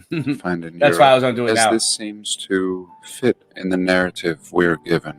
It's when we find them in the more exotic places. Here, for example, is one in North Korea, and not looking very North Korean. Here's some cathedrals in Sri Lanka. Very beautiful, but quite honestly not looking like a cathedral. And no talk of its construction, or at least how, of course. Instead giving us a date of its consecration. Nonetheless, they began in 1782 and completed it in 1902. St. Lucia's City Hall-looking cathedral. And mind you, we're still in Sri Lanka. Here we have the St. Sebastian's Cathedral. Always a dome and a cupola on top, and always a St. Mary's. In this case, we have two St. Mary's. This one was started in 1874, 147 years ago. And this baby actually looks like the Alamo. If you've ever seen some of the earliest pictures of what the Alamo looked like. But in this case, sharing the same feelings for architecture as the Sri Lankans. And the Cathedral of the Blessed Virgin Mary in Bangkok, of course, and these beautiful doorways that I love with these polished columns and the same style, looking like a little machine with its little frequency cymatic window generator, most likely having organ pipes and the two towers. And is there a dome around here? Same builders. And here's a look at it in 1922. And look at what they call it. Assumption Cathedral. They just assumed it. It's exactly what they're telling us. I'm surprised they don't call it repurposed cathedral. And nobody around, both today and yesterday. Here giving us a construction story beginning in 1809. This was the request of a French missionary, Father I Pascal. need to interrupt a second. Destroyed in World War II. And what's up? We need to do a thank you to Gerald Neal. Yeah, we got a donation. Yeah, All right. I gotta put in chat. 1 second. All right. And you gotta find the thank you.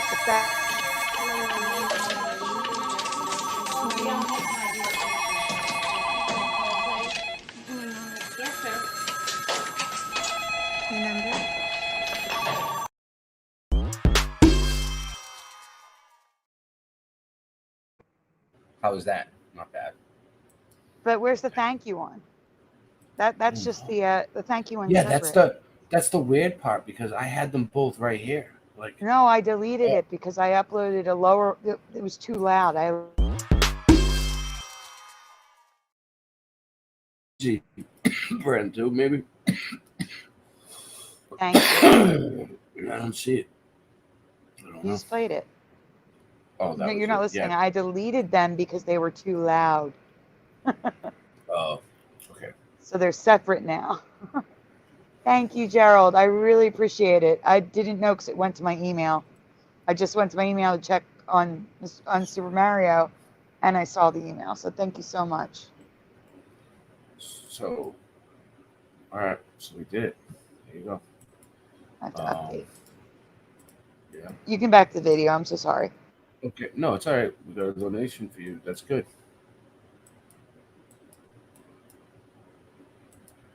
Thank you. the same narrative. Rebuilt, blah, blah, blah. So that was Thailand. How about Vietnam? What's going on in Nam? Ah, of course. The Immaculate Conception Cathedral Basilica in Ho Chi Minh City. Rose windows, 3 doorways or arched entryways, and 2 spires on towers. Vietnam. And here finally something different. This is the Cathedral of Phat Diem in Vietnam. And now this seems to me much older than the style that we're looking at now, but yet exhibiting this same feature. 3 entryways, arched, 2 towers, and I'm sure in its glory it had windows, and this thing has just been stripped and weathered by many different factors. But all around we see our same style, and this baby has been through hell. Looks like it's been completely submerged by water at one point in Vietnam. And here again, the cathedrals of Phat Diem. So you have all these cathedrals packed in this area, it seems, this district in Vietnam, and absolutely mind-blowing. 3 entryways, 2 towers, and as we've seen in so many photos, most ornamentation, spires, tech are removed by the time we ever see them, only discovering how elaborate they were from older photographs. And again, not just 1 or 2, but a couple dozen in Vietnam alone. And how about Peru? Unbelievable. And all of these lying in somewhat of ruin today. Not enough people today to attend many of these churches. Many of them are just lying in ruin, now being used for other functions, and we're to believe that there was such a demand for impossible structures in this early time period. Here is the Cathedral Basilica of St. Charles in Puno, and here we go. Again, looking like the Alamo, and you see how they've stuck a clock up here, whereas this is what may have been originally here. Here we have 1 bell, was there another bell, and no doubt the same function, same people, and here's the list in Peru, just mind-blowing. And here we get an example of one in Trujillo, Peru, the Cathedral Basilica of St. Mary. Very original name with all of these. And here it looks like they've stuccoed and painted it, but in this case we still see the domes on top, which I believe were a key part of the function for all of these machines. And St. Jerome Cathedral is in the city of Ica, Peru. And I'm not sure if this is an illusion or if it's really built with this twisting dome. Yeah, that's absolutely mind-blowing. Let's see if we can't zoom into that a little more. There we go. Amazing, amazing. This is a great picture. We can see the original brick underneath and the facade crumbling off. Absolutely fascinating. I'd love to see these pictures in an even better resolution. But just to give you an idea of what's lying in ruin in Peru. And more importantly, that we're still dealing with this same style. And here's a glorious one. And here again we see this year consecrated, 1668. Let's look at this baby. Absolutely mind-blowing. This thing is completely over the top. Look at these people down here. Look at these doors. Even the small doors are massive compared to this person. Unbelievable. And same style. The Cusco Cathedral. And I'm pretty sure the Lord does not require or insist on such places of worship.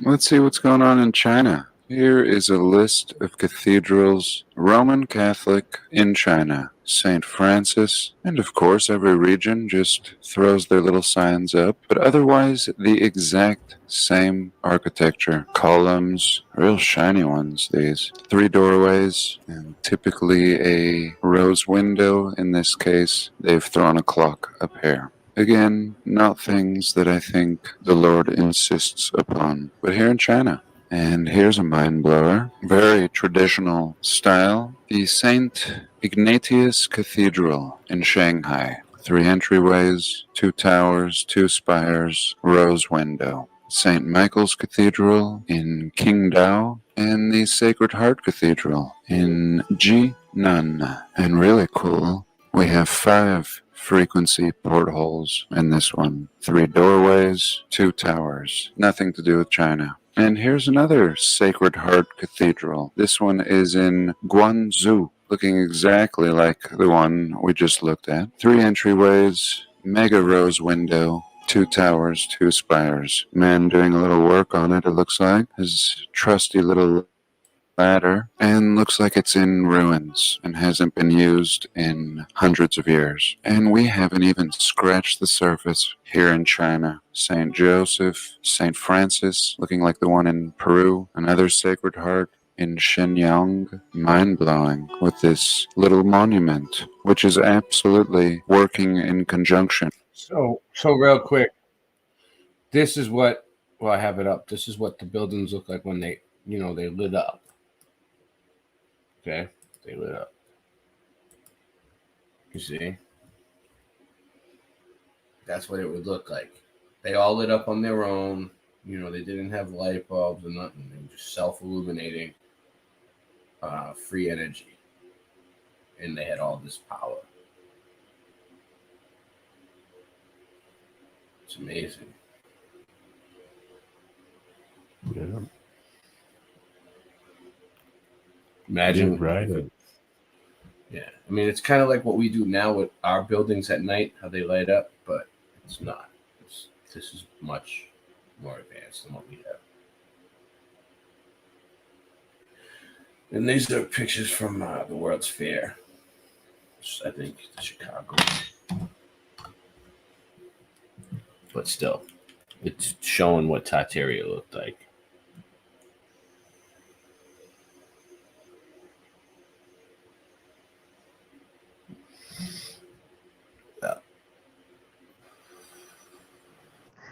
So I'm looking at the Philadelphia Post Office. It's definitely Art Deco, 1920s, I think.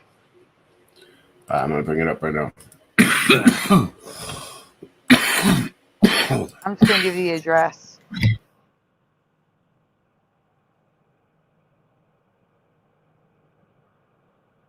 Oh, no.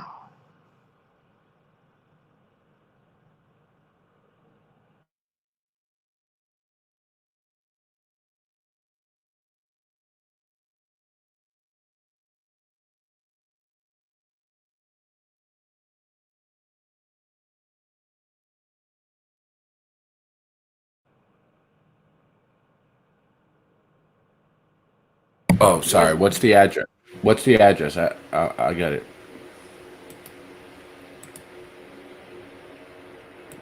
She's. Is it me that's glitching out? Yeah.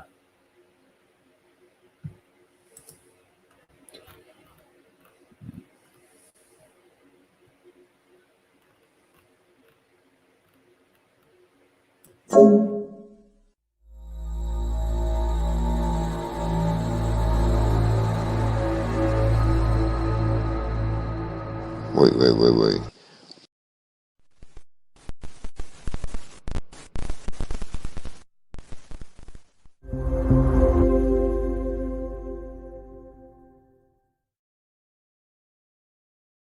No. Get the f out of here. You're fired. No. Get the better solution.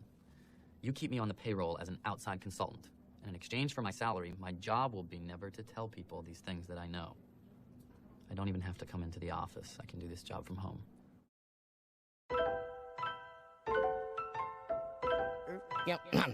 Yo, if Earth's flat, why don't you fall off the edge? I heard that Mike Collins from Apollo is dead. My girl's fat girl, let's just crawl in the bed. Don't spit if you want, just swallow instead.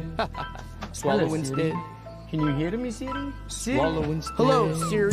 Is gravity a theory or a fact? Thought my tampons in the house where my period's at. Get my rap on when I'm pissed about the serious crap. Passing so fast through space, time bends and how. After blasting through warp speed, we get to plaid. Don't listen if you don't like when I spit these raps. Rhymes I write like lightning, I write so fast. I'm like Mike Tyson, you ain't got a fighting chance. Yo, I'm going back to basics, flat smack in the faces. You can't have gas pressure without adjacent to the vacuum of space, bitch, without a container. Like paying for a lawyer without a retainer. I ain't playing, about to let a slug out of this chamber. When you see the red dot, yo, no doubt it's a laser. Helio flatty dude, shot up for later, shot up for later. Flatty dude, shot up for later. I've been around the world, and I measure the earth, The devil, he's so clever with words, but level, don't ever mean curved, it never means curved, and pause from the metaverse, They're playing Call of Duty, help build my immunity up, insurance policy paying you, they usually bluff, I'm not saying they won't do it, but it's usually tough, the last few years I've seen some unusual stuff, but if I mention the shot, you say I'm off the beat, so now I'm beating off to the thoughts of shots in me. What a rotten little awful getting off scot-free. Son of a gun of a bitch I've come to be. Shaking up the game to break up the redundancy. And if it wasn't for work, they'd have no taxes. And if it wasn't for burnt, there'd be no ashes. And if it wasn't for birds, egg, be no hatching. And if it wasn't for dirt, there'd be no traffic. And if it wasn't for hurts, there'd be no passion. And if it wasn't for learning, then why all the classes? If it wasn't for your purse, I'd have nothing to snatch. And if I don't come in first, then I'm coming in last. I've been around the world, and I measure the earth, The devil, he's so clever with words, but level, don't ever mean curved, it never means curved, and pause from the meta. All these atheists must hate my guts, cause I say to their face, space is fake and stuff. NASA astronauts, everything you say is suspect, cause I suspect you make it up. Not your average FE thespian beast, faster than faggots fasting at a lesbian feast. She that loves me the least will give me nothing to eat, but he that loves me the most will give me something to smoke. This ain't how much your mother loving murder she wrote. The spin of the earth should've made your vertebrae broke. Every word that I spoke, you couldn't refute it. Water finds a true level, so you couldn't dilute it. You couldn't dilute it. It can't be refuted. You couldn't dilute. You couldn't dilute. You couldn't dilute it. Who the f do you think you are, you crazy little shit? Security? I am Jack's smirking revenge. So, am I the only one here? Is that what's? Are you No. there, Sandy? Yeah, I gave you the all right. address in the private chat. No.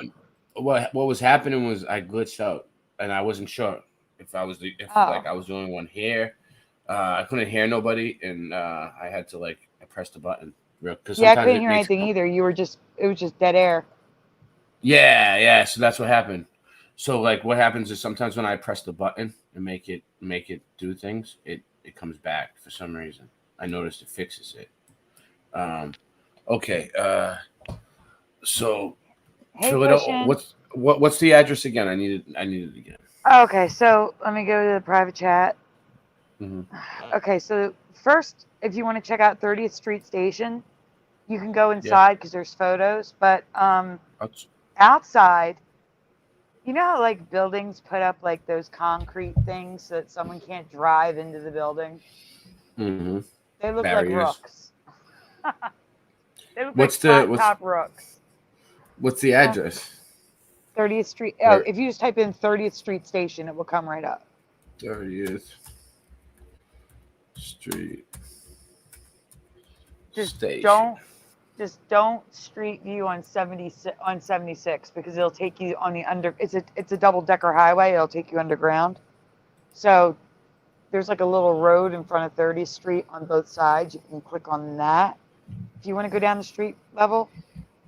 But it's also better just to look at the pictures. Oh, just look it up. I wish I had seen that when Gerald Neal was still here. I feel so bad. Oh, wow. How much did he donate? I don't even know. $40. Oh, that sucks. Well, who was it? Gerald Neal. Gerald Neal. All right. Well, when I see him again, I'll thank him for you. But if you see him before me, be looking for him.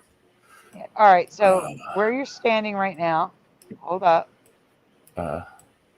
Okay. So you're in the wrong spot. Exit out of there. Okay. See that big building right there? That's the post office, the old post office. This right giant building right here? That giant building. On the right or the left? The left. Mm-hmm. So that this big one, square. this building. The front door is right there on the left in front of you. I see it. All right, that's So this 30th is Street. giant. This is Yeah, giant. like if Look at you the go size of the pillars. and if you go to Google Maps, you can go inside. I don't know if you can with Google Earth. Yeah. But we have a lot of this old architecture here because, you know, I Philadelphia's an know you old do. city. Yeah, you guys definitely have a lot. Like Boston does too, right? It does. Oh, everywhere, but Philadelphia probably has more. Philadelphia, well, I don't know actually. They say Philadelphia and Boston are a lot like each other. They, like, Who's got the better city hall? yeah, you do have a better city hall. Yeah, you're right. No, I was Philadelphia's asking you. I don't know what No, Boston City Hall looks you like. do.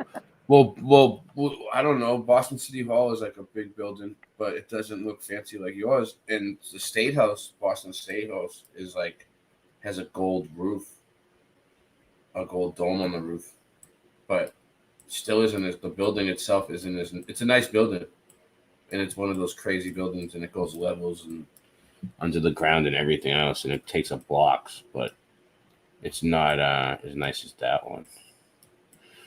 But now I'm in Florida, so now I got to look at what their friggin' state house looks like or whatever their, you know what I mean? I'm not even. I completely detached myself from Boston, except for my name. I'm never going back there. Fuck that. Later, And Boston. that's like one of the cities I've always wanted to visit. Oh, it's nice there. It's not bad. It sucks there to live there, though. I hate the street that you're on. During rush hour, it's so packed. I hate it so much. Yeah. I hate it so much. I'm telling you, you'd be better off in Google Maps for this. Yeah. Well, the only thing is, like, I'll do it, but like last night when I was using Google Maps, every time I use Google Maps, my whole thing glitches out. Like, it locks me up and everything else. What about if you do? What if you go to the website instead of using the app? Probably do that. Try that. Last night my whole thing froze up, and it's because we're running 1, 2, 3, 4, 5, 6, like 6 channels at once in 2 different platforms and shit. It takes a lot. Let me see. Pushing, right. I would love some pizza, but I just found out I'm out of coffee. I'd rather have coffee. I need coffee to survive. What's the address? Okay, so again, you just type in 30th Street Station, but if you want the other one, it's in the private chat. It's 2970 Market Street. 2970 Market Street, Pennsylvania, Philadelphia. Yep. Yeah. It's definitely Art Deco. It's not. It's straight up 1920s. So they were still building this stuff in the 1920s. Yeah. It's a giant building. It's giant, yeah. Yeah. And now the post office is this tiny little building across the street on the side. They don't even use it anymore. This is a post office. That's crazy. They don't even use it anymore. They don't need a building that big for a post office? It's ridiculous. I don't know if they still have like offices in there. Maybe that's where they sort the mail. I don't know. But that used to be where you go in to mail letters. And they don't use it for that anymore. It's ridiculous.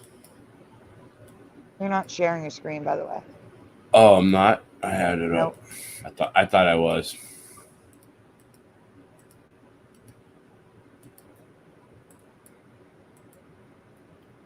Oh, wrong one. I have way too many tabs to keep track of. That's what crashes your computer, is the too many tabs. Yeah, here we go. All right, you guys can see that, right? Yes. Okay. So there's this one. So that was the Philadelphia post office for like 100 years. And then, not 100 years, maybe like 60 years. And then they switched over to a teeny tiny building across the street. It's huge. It's huge. Here's one. Same one. It is big. And But who another, knows? but a building to look at for architecture is the Philadelphia Museum of Art, and you could just type that in and it'll come up. Oh God, yeah. Yeah. Because that was a Mandela. That was a Mandela for me. I don't remember the it's super colorful on the roof. I don't. It's remember funny the because shells. the friggin' one in Boston, the Museum of Fine Arts or whatever. It's the same thing. It's like a crazy ass building. Yeah, ours is on the Schuylkill River. It's with the first like plumbing. They have like this little museum on the river, like first city plumbing in the U.S. or something. I don't know what it is, but you can go inside. You go underneath in the tunnels. It's kind of cool. But that building has a front and a back door that's so grand. It's like I can't even describe it. So you know what the front looks like from Rocky, but the back looks just as amazing. Look at that shit. Can you see it? Oh. Yeah, that's the front. Yeah. The fountain. You should type in back. Oh, no, back. this one. Well, there's got to be a back one of the back. I will type it in, but museum back. Is this it? Is this the back of the museum right here? You see the river? Let me see. Let me see. Go watch. No. I can't. That doesn't look right. No. No. No, it still looks like the same That's one. probably. Different. You gotta understand. There's entrances. There's.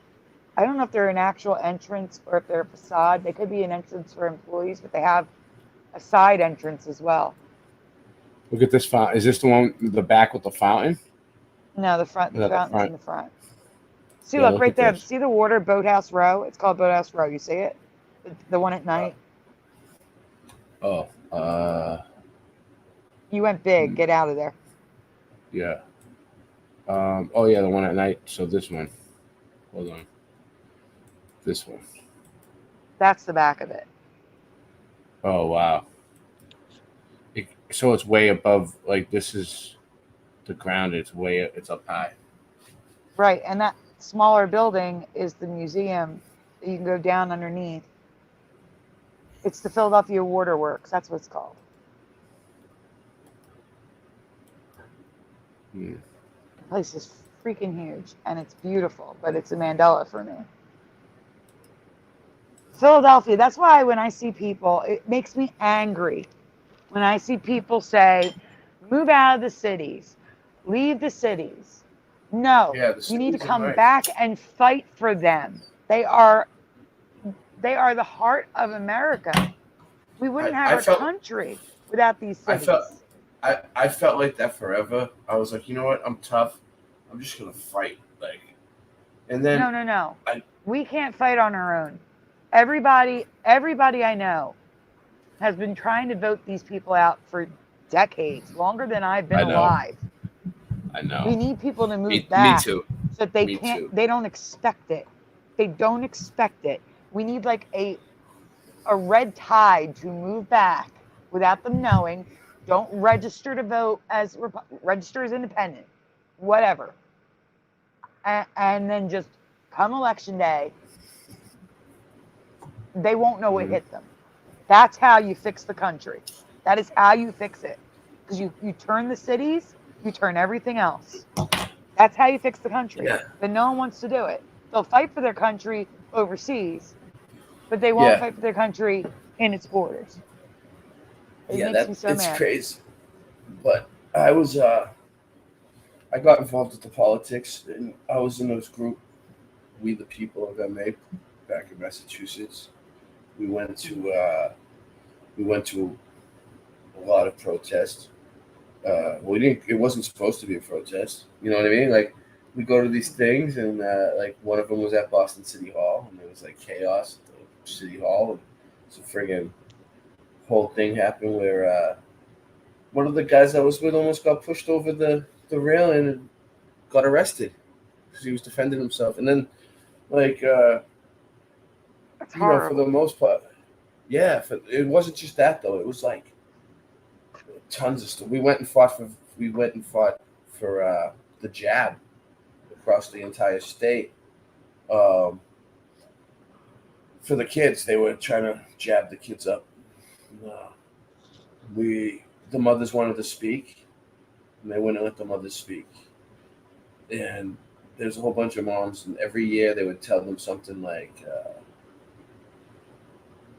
"You have to sign up first."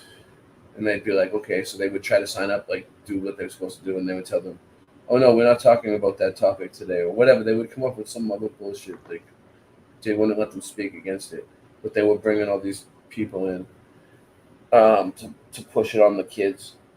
We went up there, and they protested it again this year, but we went in and someone got arrested, and it's like, it's terrible. It's like it got to the point where it's like, okay, it's a broken system, right? It's all all It's I'm a gonna broken, say is yeah. there's something called a home rule charter.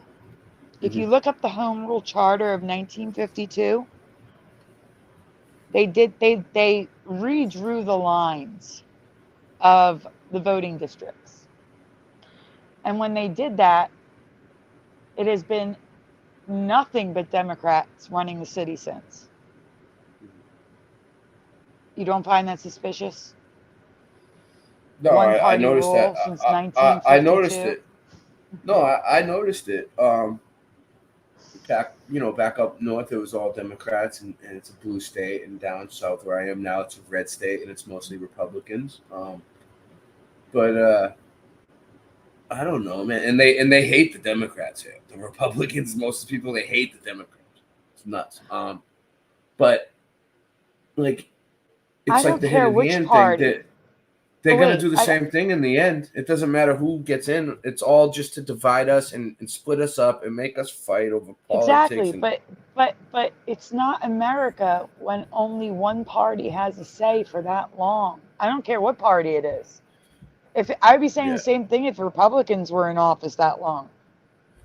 I mean, it literally what fits. It's 72 years straight. 72 years straight. How is that America when half of the city has no say? That's not right. That's not right. And it's like that in every city in America, almost every big city in America. I feel like I do don't we know. really have does anybody really have a say anyway? Locally, you do. Oh, you're breaking up. Am I breaking up still? No, you're not. You're good. That's why I remain a registered Democrat, so I have a say locally. Because if I wasn't, we have closed elections here. You can't register if you register as an independent, you can't vote in any primary. So to have a say, since no Republican even runs, let alone wins. I registered to, and then they got for jury. I have no idea what you're saying. You're breaking up. That sucks. Give it a Wait, sec. say it again. I can hear you now.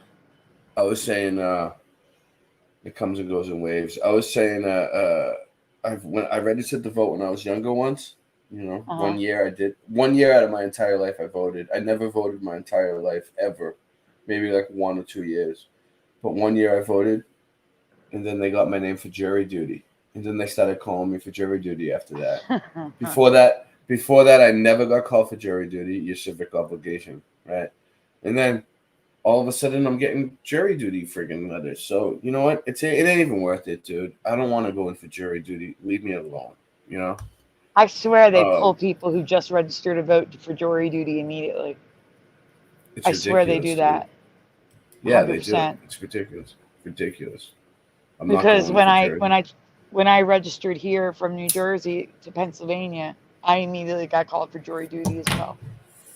Let me ask you a question. If you was a cop and you had some case going on where you were trying to get someone in court, like for something you caught them on, would you want me being a jury against you if you was a cop. No. That's the thing. Here's the thing. You could serve jury duty and just not get picked.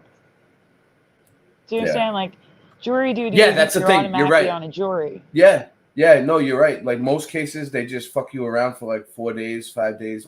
Sometimes they make you keep coming back every day, and then they just send you home, no matter what.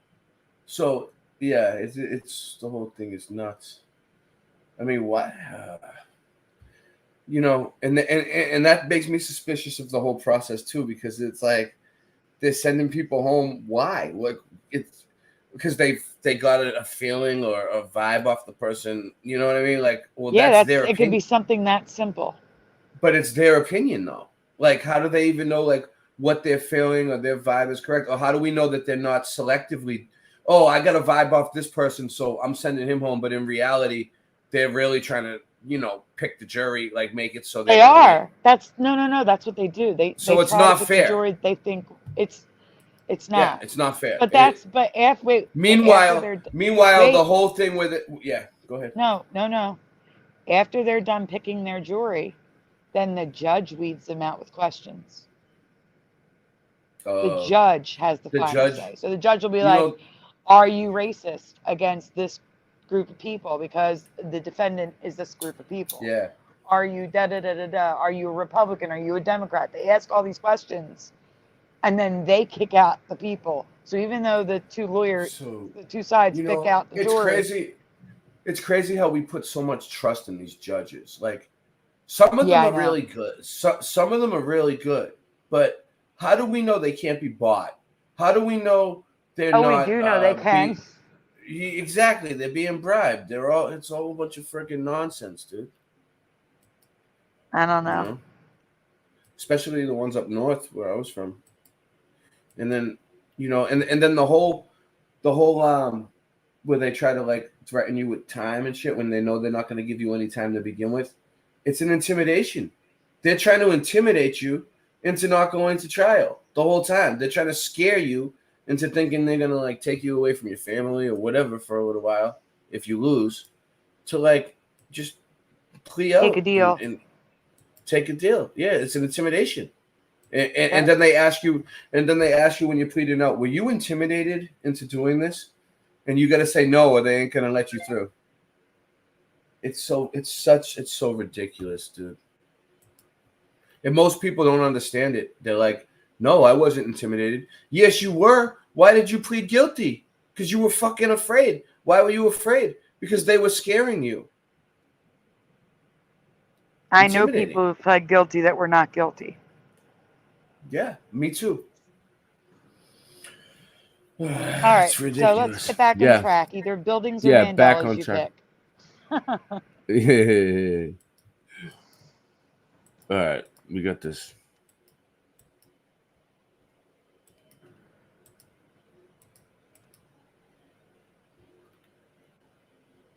Everybody knows the front of the building. That's why I was saying that from Rocky. You know? Yeah. All right, let's move on to something different then. Let's go back into the Mandelas. Okay. Let's do that. Yeah.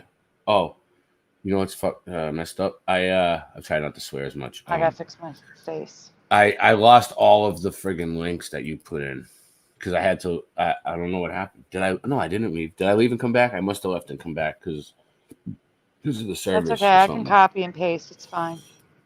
Yeah, I'm sorry. It's fine. Whenever you leave and it come takes back. 2 seconds. It's really no big deal. There you go. All right. Bow wow, mud. Serve, bow wow, mud. He's my mighty puppy. Sir, bow wow, mud. He's my mighty puppy. Sir, bow wow, mud. He's my mighty puppy. Sir, bow wow, mud. I find it fascinating that no matter how much strangeness in our weather I find, more weather weirdness keeps popping up. Yes. 100%. Tide cracks. Oh, I've never heard of this either. There's so many of them that I've never heard of.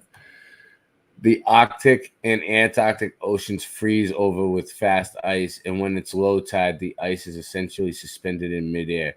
This can cause the ice to break, move, causing a tide crack. So there's a little star next to the ice, and what fast ice is below. So fast ice is ice that forms in the winter months that will eventually melt, break up, and move away from shore in the spring and summer.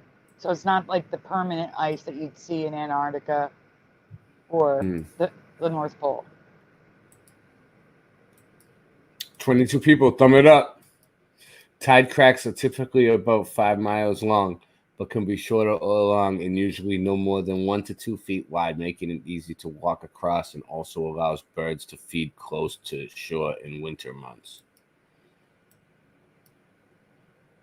5 miles long. Wow.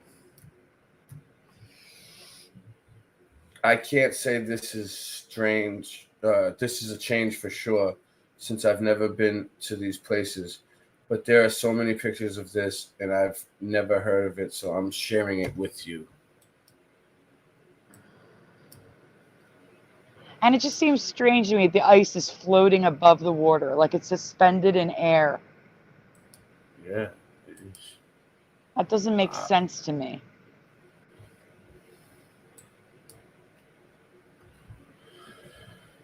Number 2, Sistrugi. Another weather effect that I may or may not be Mandela. That I may or may not be a Mandela is wind-carved snow called Sistrugi. Yeah, that's weird. I mean, I've seen wind-carved snow before, but not like that. And I didn't know it was Not like wind-carved. that. Not like Yeah. that. And there's more. Unlike tide cracks, Sistrugi can be found anywhere in the world, from backyards, fields, and mountains to Sistrugi National Park, which is located 200 miles from the South Pole. Sistrugi has even been observed on trees and icebergs, but what makes this a possible change for me is not that wind is creating art with snow and ice. Erosion has always happened. Whoa. Whoa. Some of the it's the patterns. Yeah. Some of these are crazy beautiful, and the fact that this can happen wherever there is snow and wind makes me think this could be a change. I've never seen anything like this. Have you? No, I haven't. I haven't either. And there's more pictures of it. I tried to get as many different pictures of Sistrugi as I could, because it's all different, obviously. It's made by the wind. Yeah, that makes. It sounds like pasta. Sistrugi. It totally does. Yeah. 3 snow or sun cups. Another new to me phenomenon that can be found literally anywhere snow exists is a melting pattern called snow cups or sun cups. Sun cups. That's funny. That's one of those little juices they give you, like sun cup. Yeah. You know, you ever seen? Yeah, Yes. you know what I'm talking about. Yeah. Scientists on. Yeah. Sorry. What do you say? Go ahead. You just said It sounds- Sistrugi sounds delicious. Yeah, it does. Oh, that's his brother. His other brother's name, Sistrugi.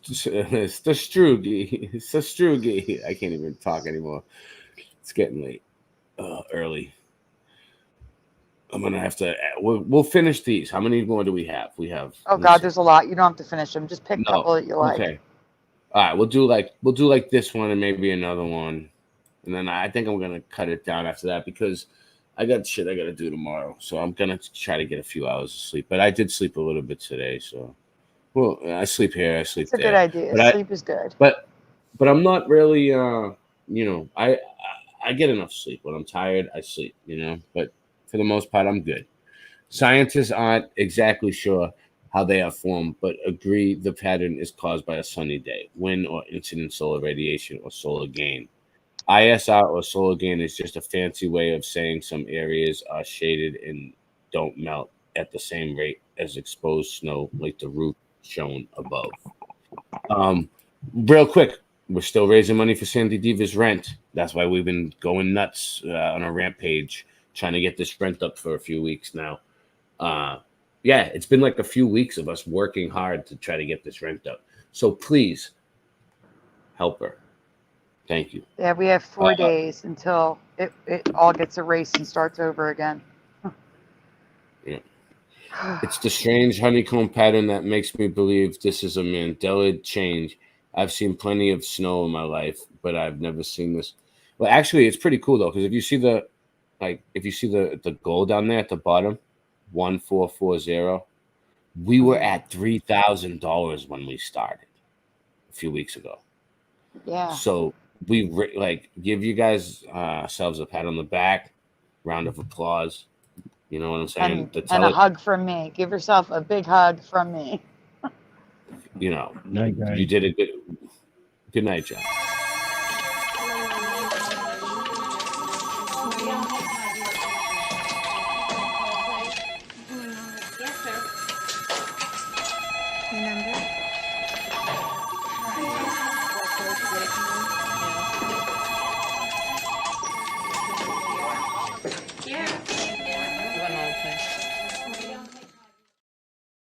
That's funny.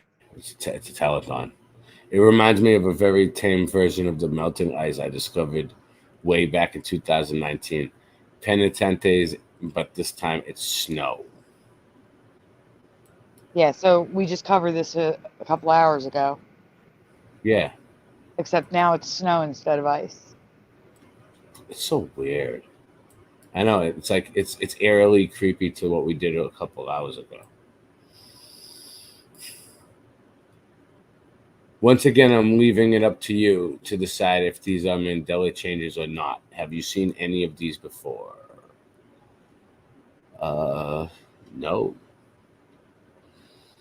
No, I haven't seen any of these weather changes. Tonight, But like I said, yeah. I can't call them Mandela. I just... Tonight? Yeah, go ahead.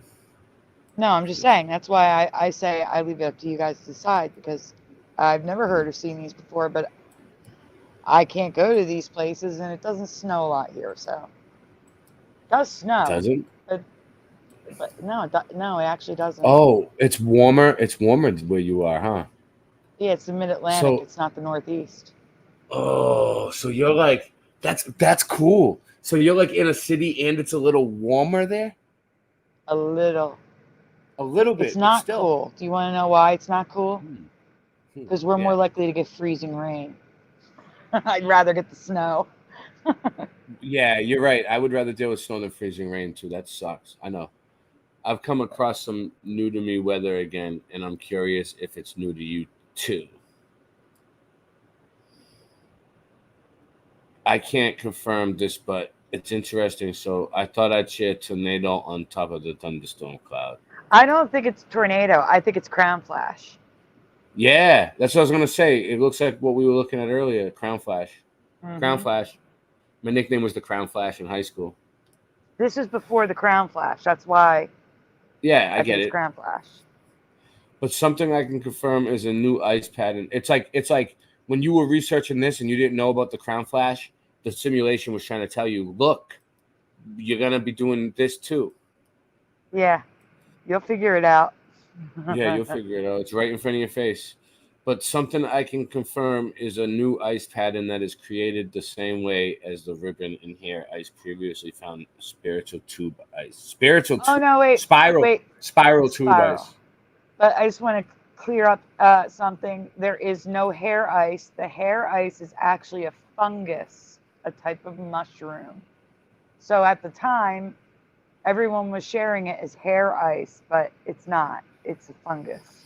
But the spiral ice is really ice. So just want to say hair ice is not a thing. It's a fungus. Go on, Ray. Okay. Well, it looks like it's not one of those light bulbs. You know what I mean?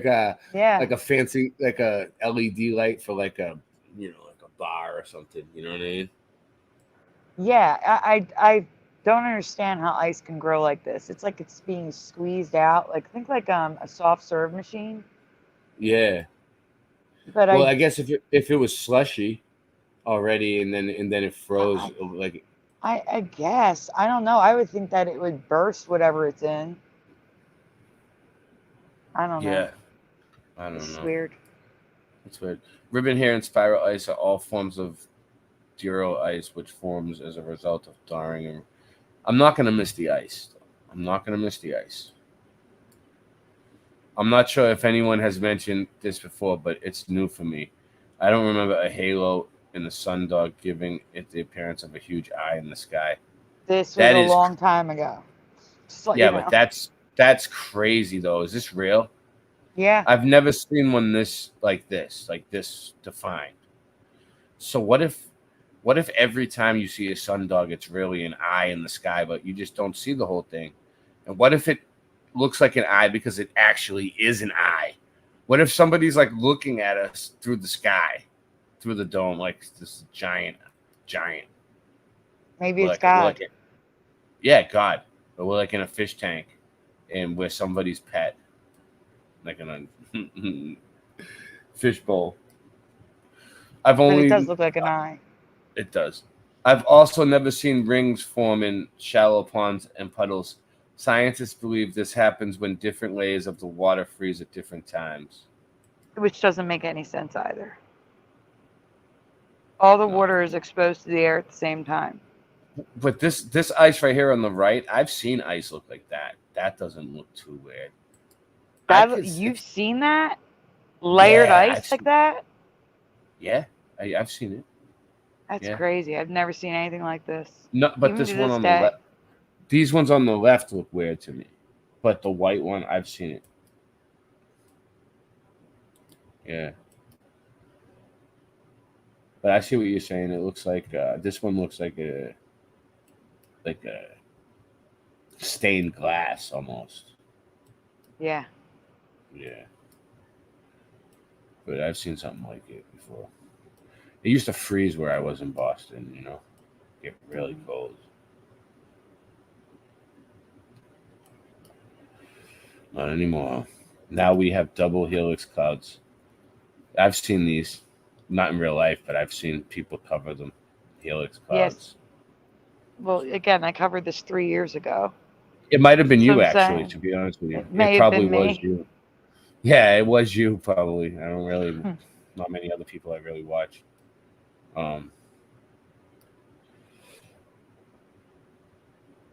Yeah, it was probably you guys. You, Teresa, a bunch of people. I used to, weren't you on with Curious and Curiouser a lot? Yes. Yeah, I used to watch that. That's where I used to watch you. Actually, that's where I used to watch you. I used to watch you on that show all the time when you used to do live streams and just go over new ones. And She's taking a break. Oh, we Finally. figured out what star jelly is. I don't know if that's accurate. Yeah.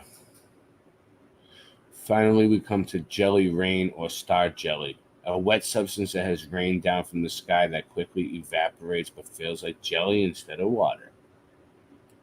Because it's not.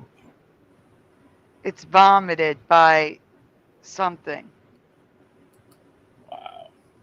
That's something's vomit. I forget what it is, though. The science is still out on this one. It's been recorded several times, most recently in 2019, with theories ranging from meteor shower residue to weather control experiments gone wrong. But what is most likely makes me sick to say the gelatinous remains of frogs and toads vomited by birds because they keep finding tadpoles in this stuff. Yes, that's what it is. Yes. Oh, That has been confirmed to be what it is. That's gross. It is. It is so gross. And people are Disgusting. picking it up. Please don't pick it up if you Don't see touch that. it. It's not food. Oh my God. Something not disgusting, please. Pick something not disgusting. Let's not end on that.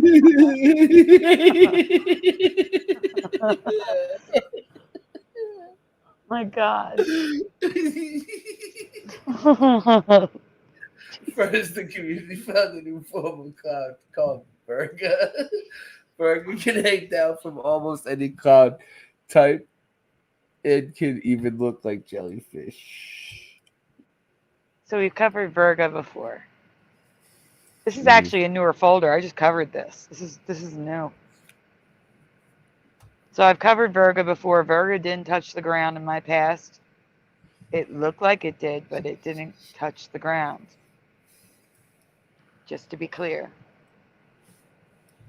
It's crazy. All right. Even Teresa Lynch discovered Virga wasn't just up in the sky, that they can almost touch the ground. Yeah, I don't know. I mean, I have to see a better picture, I guess. It looks like chemtrails. Let's see. They're making up names for chemtrails. They're like, yeah, well, it's Virga. What do you think? Yeah, well, it's about to get worse. Right. So just keep going. Now Virga can touch the ground in the form of dry mist, but when it does, it's not called Virga. Have you ever heard of negative rainfall before? Have you ever heard of Virga actually reaching the ground? Like acid rain? No, worse. negative rain. In other words, it's a mist because it has evaporated, but you can still see it touching the ground, just not as rain. As a dry mist. This can I have happen pictures in up, any, don't worry. This can happen in any dry climate from Nevada to Sahara, but it can happen in grassy areas as well when humidity is freezing up, extremely low, and temperatures are high. Virga is now considered to be a form Oh, of... wait, stop. Go back. Where I say where humidity is high or low, it should probably be where humidity is high and temperatures are also high. Because now dew point's what matters, not humidity. I just covered that. Like you don't feel, it doesn't feel muggy because of the humidity. It feels muggy because of the dew point. And it can be 100% humidity and still be completely dry air. Oh, wow. Yeah. So that would explain that. Extremely low humidity and temperatures high, like a place like Nevada where it's 110 degrees, but the humidity is actually high and the dew point is low.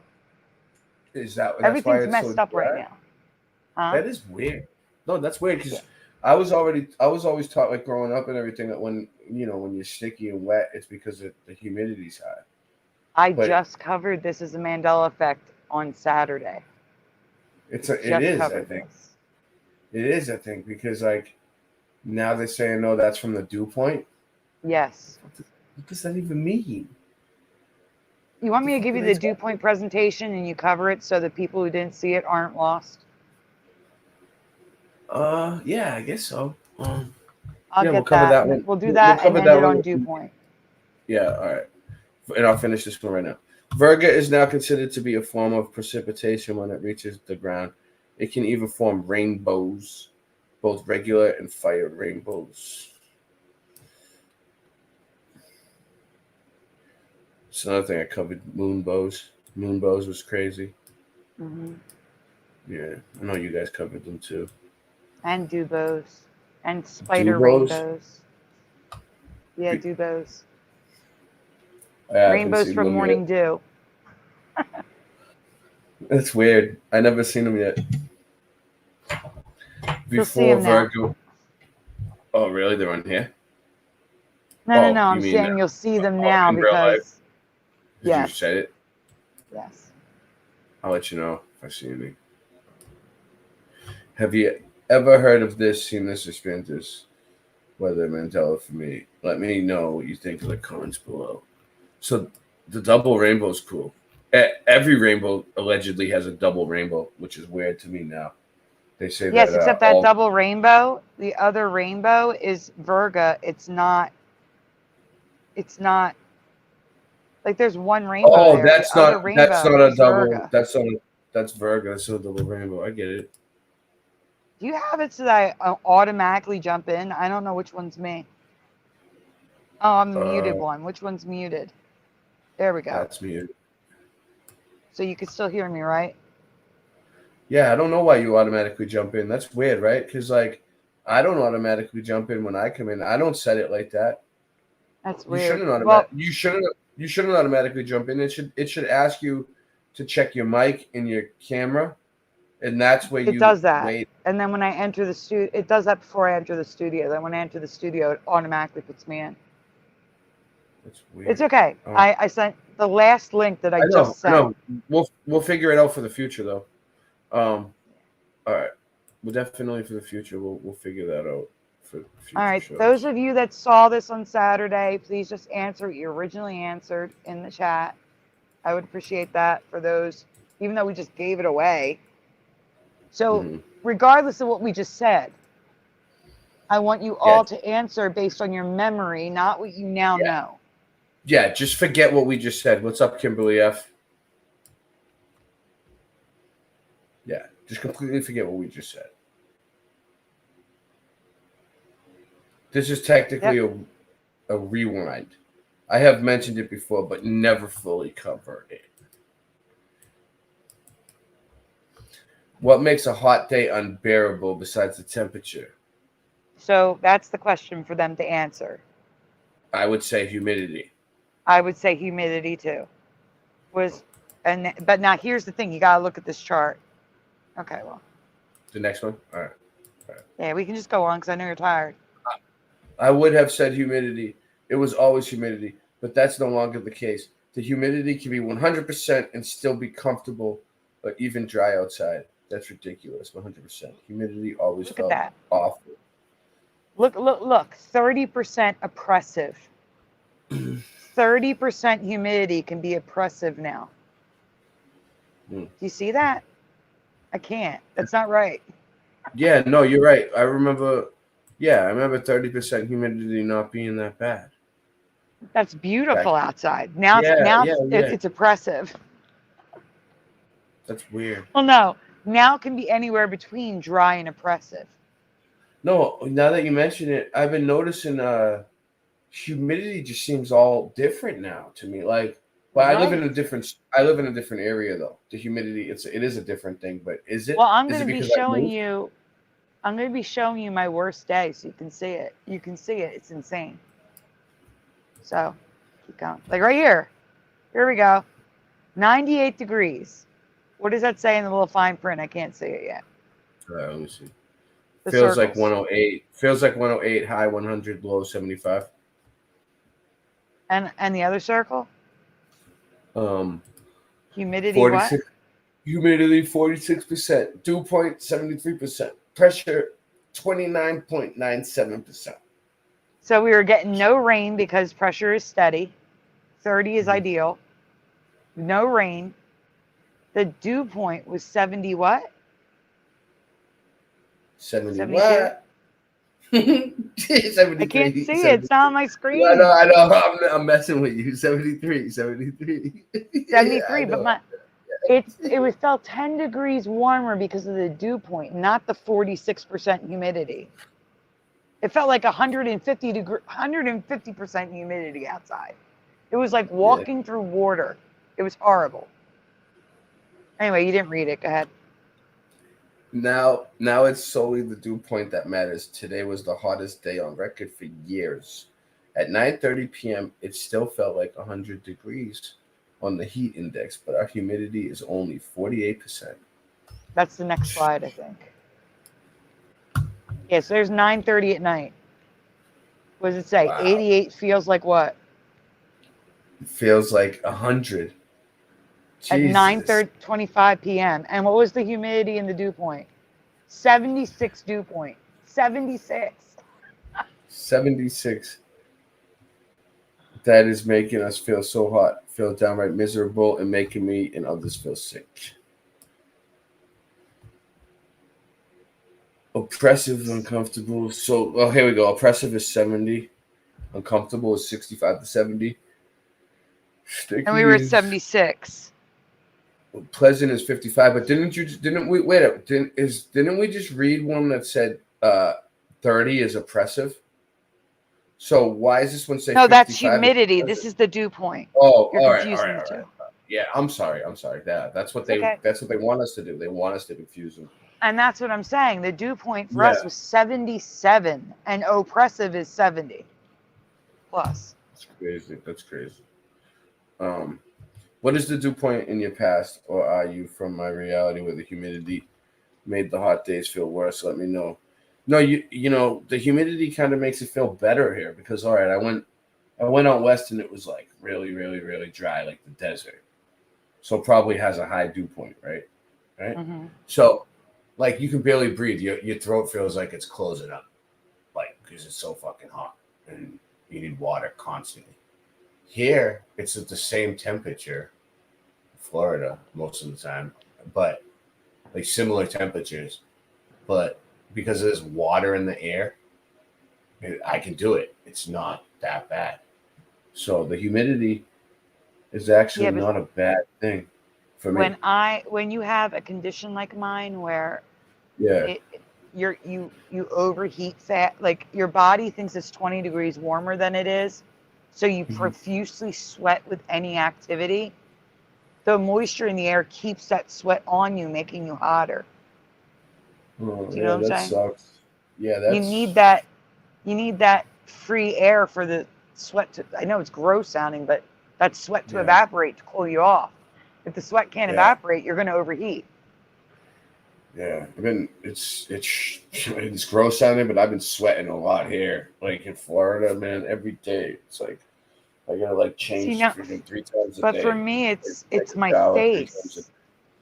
It's not sweating like a normal person sweats because it's from my condition. It's my face and it's like my head because I feel like I'm burning up, like I have a fever. You know what I'm saying? No, I get it. I mean, I'm guessing where you're at is kind of warm too, because you're like halfway. Like, well, no, you're a little further up. You're not like in the middle. No, right. I got to tell you though, like I said, I used to go to Disney for 2 weeks every July. The last 2 weeks of July, every year. It felt no different. No different than Orlando. Orlando, yeah. And Orlando's warmer than where I am. And when I went there back then, when I wasn't sick, I was wearing jeans in Disney World because the heat never bothered me. I was wearing jeans. I was making my stepdad hot. Yeah, I was at the park the other day and I seen some lady walking around with sweatpants and like a sweatshirt on, and it was like 100 degrees out, 105. Everybody else is wearing shorts, like barely anything on, like half naked people everywhere, and she's like completely friggin' wrapped up and covered up, and no one even dresses like that around here. But I'm thinking she must be hot in that fucking shit. I don't understand how someone can do that. All right, well, for the most part, let's get out of here. Yes. Okay. All right. Well, hey, let's give him one last shout out. Kimberly F. This is everybody who stayed till the very end. Mr. Super Sidewinder. Super Mario Brothers 3. Pushing Button 62.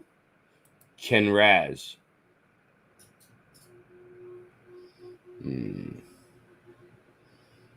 Everjosh 08. Gary Thorsel. Thank you everybody for coming here, showing up, thumbing it up, posting, supporting Sandy. We're trying to raise money for her rent. This is like the best we can do right now. So we've been streaming our balls off for weeks. Go back and look at all the past live streams. You'll see. It's one after the other. This one was pretty good. We're gonna keep doing it though. Until her boyfriend gets his job and everything gets squared away and she's comfortable, we're gonna keep going so she doesn't get evicted. My flock is everywhere. So if you can support, you have the means to support. And if you can't, please share. I don't know where Ray just went.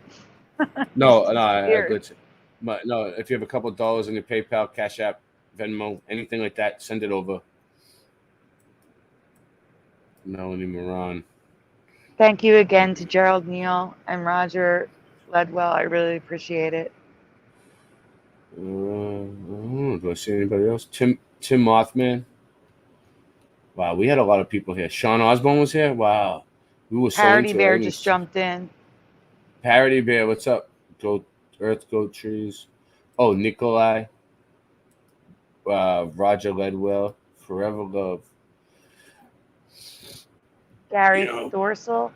You know what? You know what's kind of cool? The restream lets us put the chat on the screen, so it stays on the live stream. So if you have to cut the friggin' stream later, the chat will always be up on the screen, like it's recorded in the stream. It's kind of good.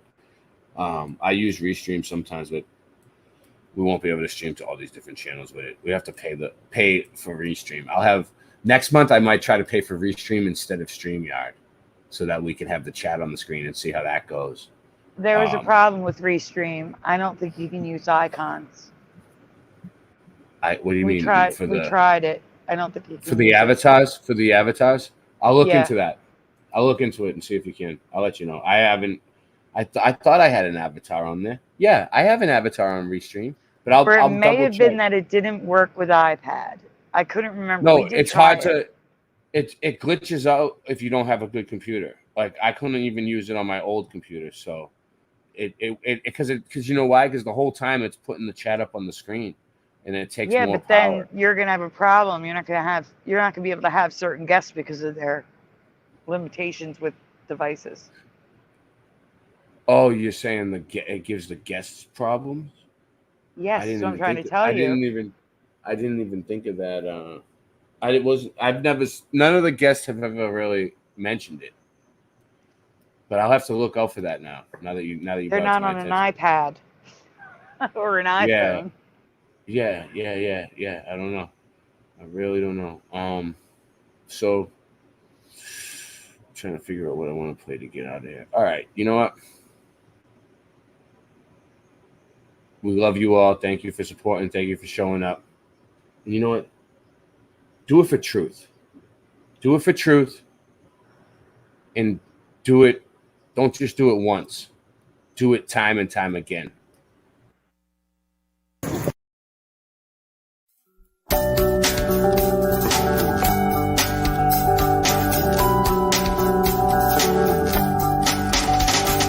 Watching all the clocks run backwards, slowly choking out my lungs, throwing all the stones around me until all that's left is one. Youth and age haunt me nightly until their master's work is done. Give to all just what they're asking, while sex and death is all flesh once.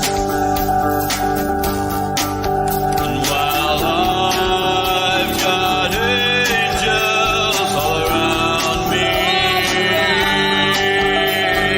lighting the fires that free men from feeling, send your waters inside me.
till the morning light. No, you don't mind it. I think you like it. Always showing you wrong from right. I'll let you guide me. Just stay beside me. Oh, nobody wants to go it alone. And I just wanna stay here with you. You are a rainbow sun. I am a lucky one. I am a lucky one. You are my favorite song. I am a lucky one. I am a lucky one.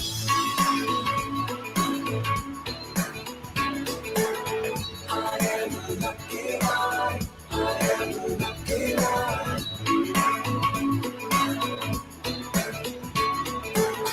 I am a lucky one. I am a lucky one. Seasons change, but you're the same. Your love is constant. You've never lost it. Your voice is calling out my name.